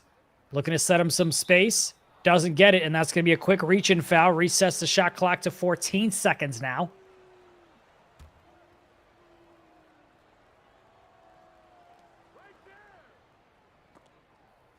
Oh, that's going to be tipped away as they tried to get it to the right side. Rodriguez still has it, though. Dots it to the left. That pass, defender there, bit of a fadeaway shot to create some space. It was open, but slightly early. It doesn't go. Step back, 3, that one's good. Makes it a 1-possession ball game. What a big shot coming in from Venezuela. Yeah, and Uruguay is going to be kicking themselves off the back of those lost points. Rodriguez trying to make up for it. Good with the contested 3-pointer to take it back up to 5. Venezuela, though, they could use this momentum in their favor. Feels like they found the pace they were looking for. Panda pulls up with a huge 2+1 on top. A big play there. We've seen so many misses. But now back-to-back buckets that resulted in 3 points for each of these teams. 28-26. Uruguay with the ball. Gets it to the left side. Frey had a chance to steal it, but he didn't push a button. Cordon at the top. Looking for a cut somewhere, but gets it to Rodriguez. There's the cut from the right side. Top of the key. Cordon knocks down another one. 4 straight buckets between these teams, all resulting in 3 points.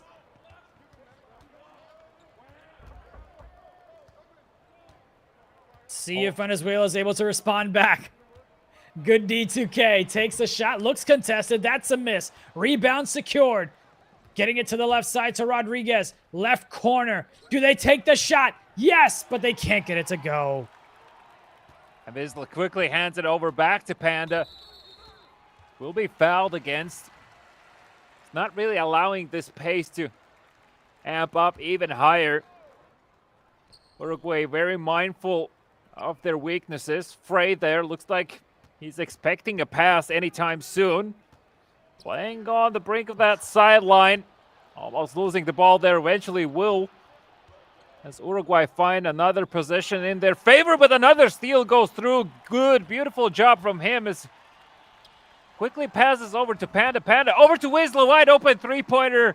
And again, a single possession game between the two. As Rodriguez now on the offensive. Takes it to the net himself. Finds himself open and gets it. Is that one to go indeed?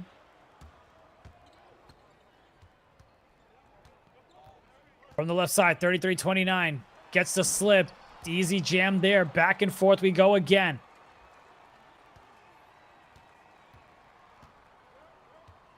Rodriguez on the right. Keep an eye on a pick and pop play coming in from Uruguay. There's the pick. There's the pop. There's the 3. Knocks it down to make it a 5-point ball game. You know, in Venezuela, props to them making sure this game is close. But they need to secure a lead to have something to work with heading into that 4th quarter. 1.5 minutes remaining. Rodriguez goes for a reach-in foul. Tried to get a free possession. Nonetheless, it's Venezuela still with the ball. Good. Holding on to it. Pulls up for a 2-pointer. That is short. Can't get that one to go. Rodriguez now. Whoop. Gotta be careful. Almost stepped back.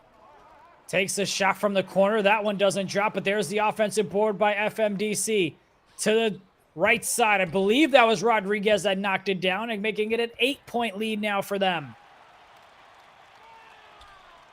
This is the moment where really, like the nerves come into play as well. You have to have a steady hand if you're Venezuela to make sure you find those opportunities. 1, yes. 2nd, secure them. Frey, huge 3-pointer for him.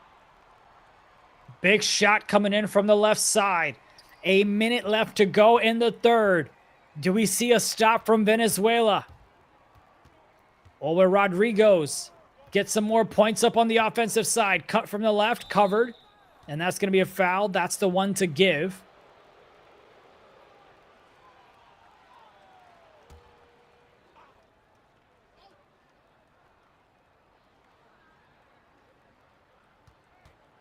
Rodriguez getting bumped around, but a nice block from behind. Venezuela with the big one.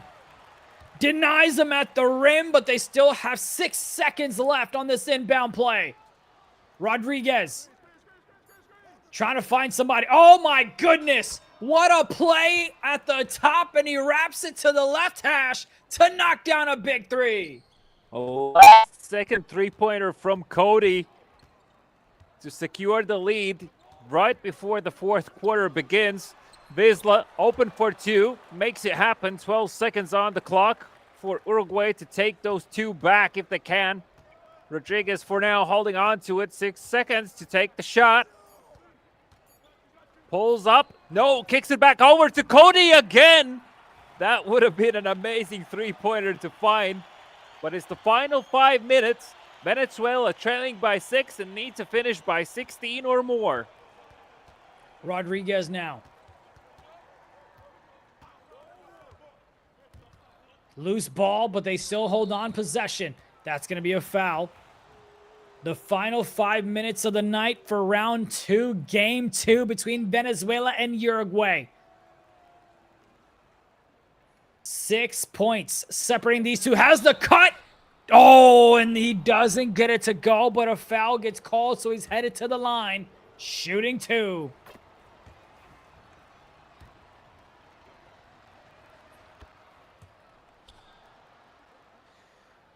Nails both of them as well. Holding Venezuela on a leash right now. There's Panda. Big open three. You have to make those count, really, at this stage. Every single possession matters. 𝐂𝐄, huge three-pointer, somehow doesn't go through. And a personal foul called there. Uruguay with the possession. 14 seconds on the clock. Corden on the inbound. Hands it over to FMDC. FMDC back to Rodriguez. Wide open to take the shot. It's a 10-point game. This is a position that they were in last time out, but they weren't able to close out. Let's see if they are this time, though.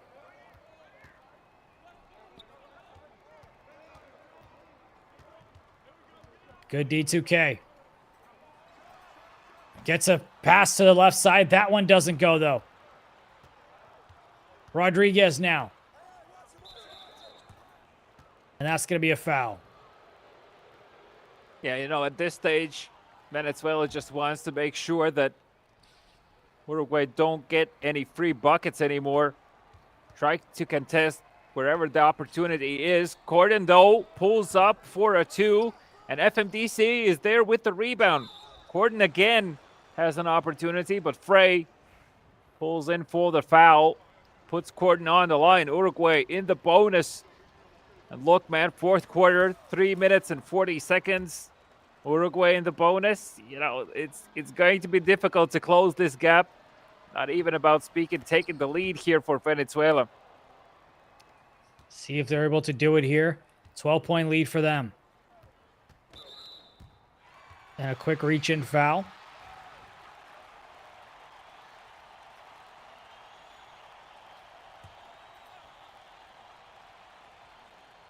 Inbound play from the left side. Trying to get some separation. Gets it to the left corner. Back over to the left hash, but that was a little bit too deep. Step back. 3. Can't get it to go. Rebound secured now. It's Rodriguez. Has the left corner. Gets it to him. There's the shot. Doesn't go. Rebound secured. Goes up with it and finishes at the rim himself. You know, for Venezuela, Good was so impactful with the amount of points he was able to gain in the previous game. I feel like in this one, the net just simply continues to evade him.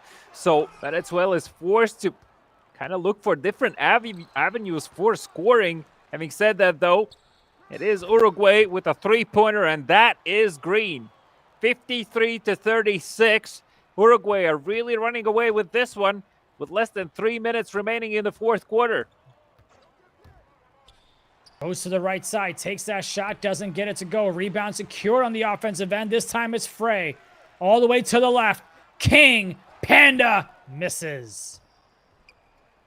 Far past to the right-hand side corner. I believe that was Cody to pull up another three-pointer. Suddenly, it's a 20-point game that favors Uruguay, and Venezuela really find themselves with the head spinning, thinking, what just happened? You know, in the time span of a single minute, the lead has grown by so much.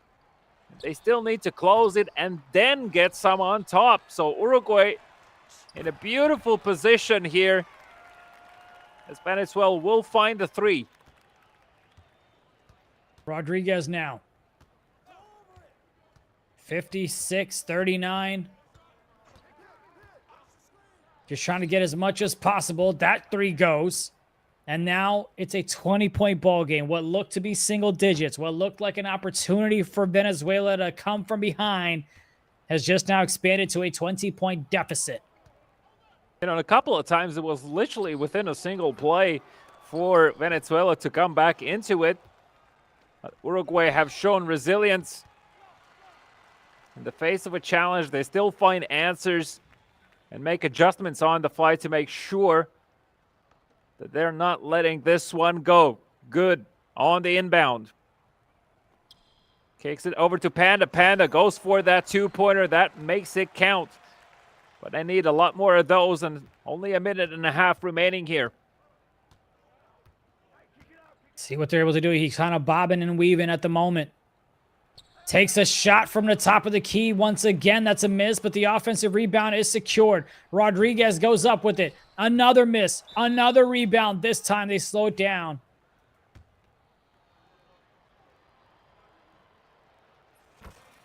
Knocks down the first one.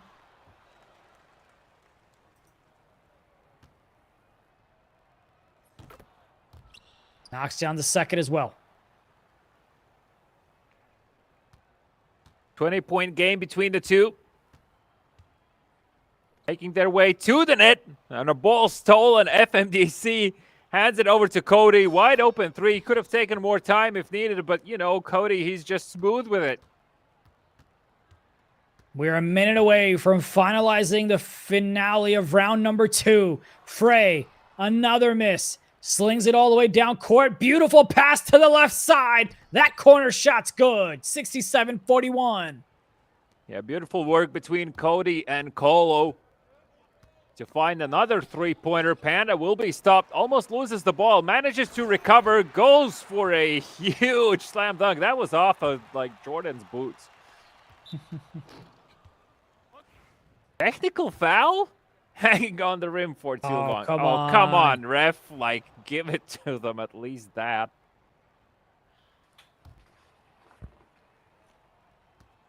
The ref is just mad he can't do it. Yeah, I mean, hey, listen, man. Shot from the right side. Deep, but it counts. 71-43 now. Trying to make it a 30-point ball game, it seems. On this stage, for sure. Panda will look to see if he can change something about it. An and one opportunity, unfortunately misses, puts him on the line. Both on the bonus. 25 seconds left in the fourth quarter. They get the first, and Panda pulls up the second one as well. 71-45. If I'm not mistaken, the highest scoring game for Uruguay today. 𝐂𝐶 from the left hash, though, finds the three-pointer. Suddenly, Uruguay are sinking three-pointers from all over the court. Just a dominating performance from them here in the fourth quarter, as they've always scored in double digits, where Venezuela has scored 9, 9, 16, and not as much here in the fourth.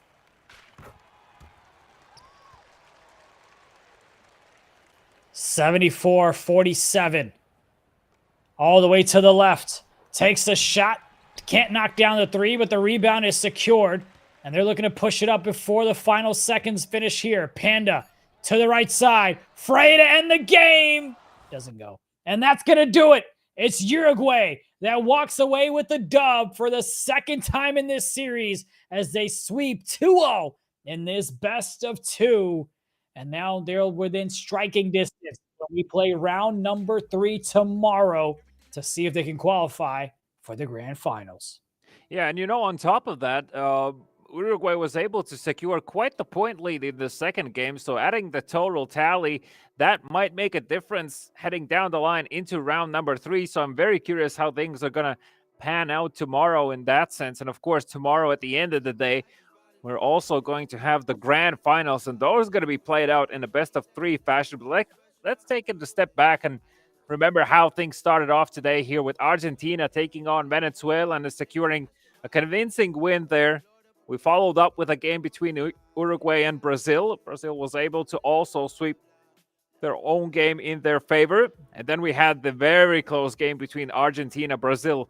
A taste what might some consider to be a preview of the grand finals. And 45-50, 42-55, Brazil was able to take that, showing us a lot of depth in their place. And just now, Uruguay able to secure the games over Venezuela. First one was close, but the second one, man, Uruguay really run away with the points there, sinking those 3-pointers back to back. They did a great job there to make things happen. And of course, it looks like we do have an interview set up for us here as well. So let's go ahead and talk to the man representing Uruguay as they go ahead and have a commanding, convincing win over there. What was the key to bounce back and get the dub against Venezuela? Hi guys, how are you? Yeah, our main goal for this FIBA was to win Venezuela. We know that we are a new team. We know that Brazil is really strong, Argentina are really strong. So our main matchup was Venezuela. So we focus in that game. Yeah, and heading into tomorrow, the next game you're going to have is going to be against Argentina. Any specific plans heading into it? Like, what are the things that you're going to be watching out the most? Yeah, it's like a rematch for us from the last years. I know they are strong. The defense is elite. So we need to run the fast break in defense and try to play really tough defense. How do you guys prepare for a matchup, right? So tonight you just ended your round 2 games. For round 3, how do you prepare in terms of, are you watching film on Argentina? Are you guys playing scrimmages against other teams, other teammates, other players and friends? How do you prepare for a matchup? Well, at the beginning of the afternoon, we play some friendly matchups against Brazilian teams. And then we just chill out. We spend time like drinking a coffee, like having some meat, and that's all. Just relax. All right, well, we appreciate your time here today. Best of luck. Congratulations on the round 2 victory. We wish you the best of luck tomorrow. Thank you very much. You got it.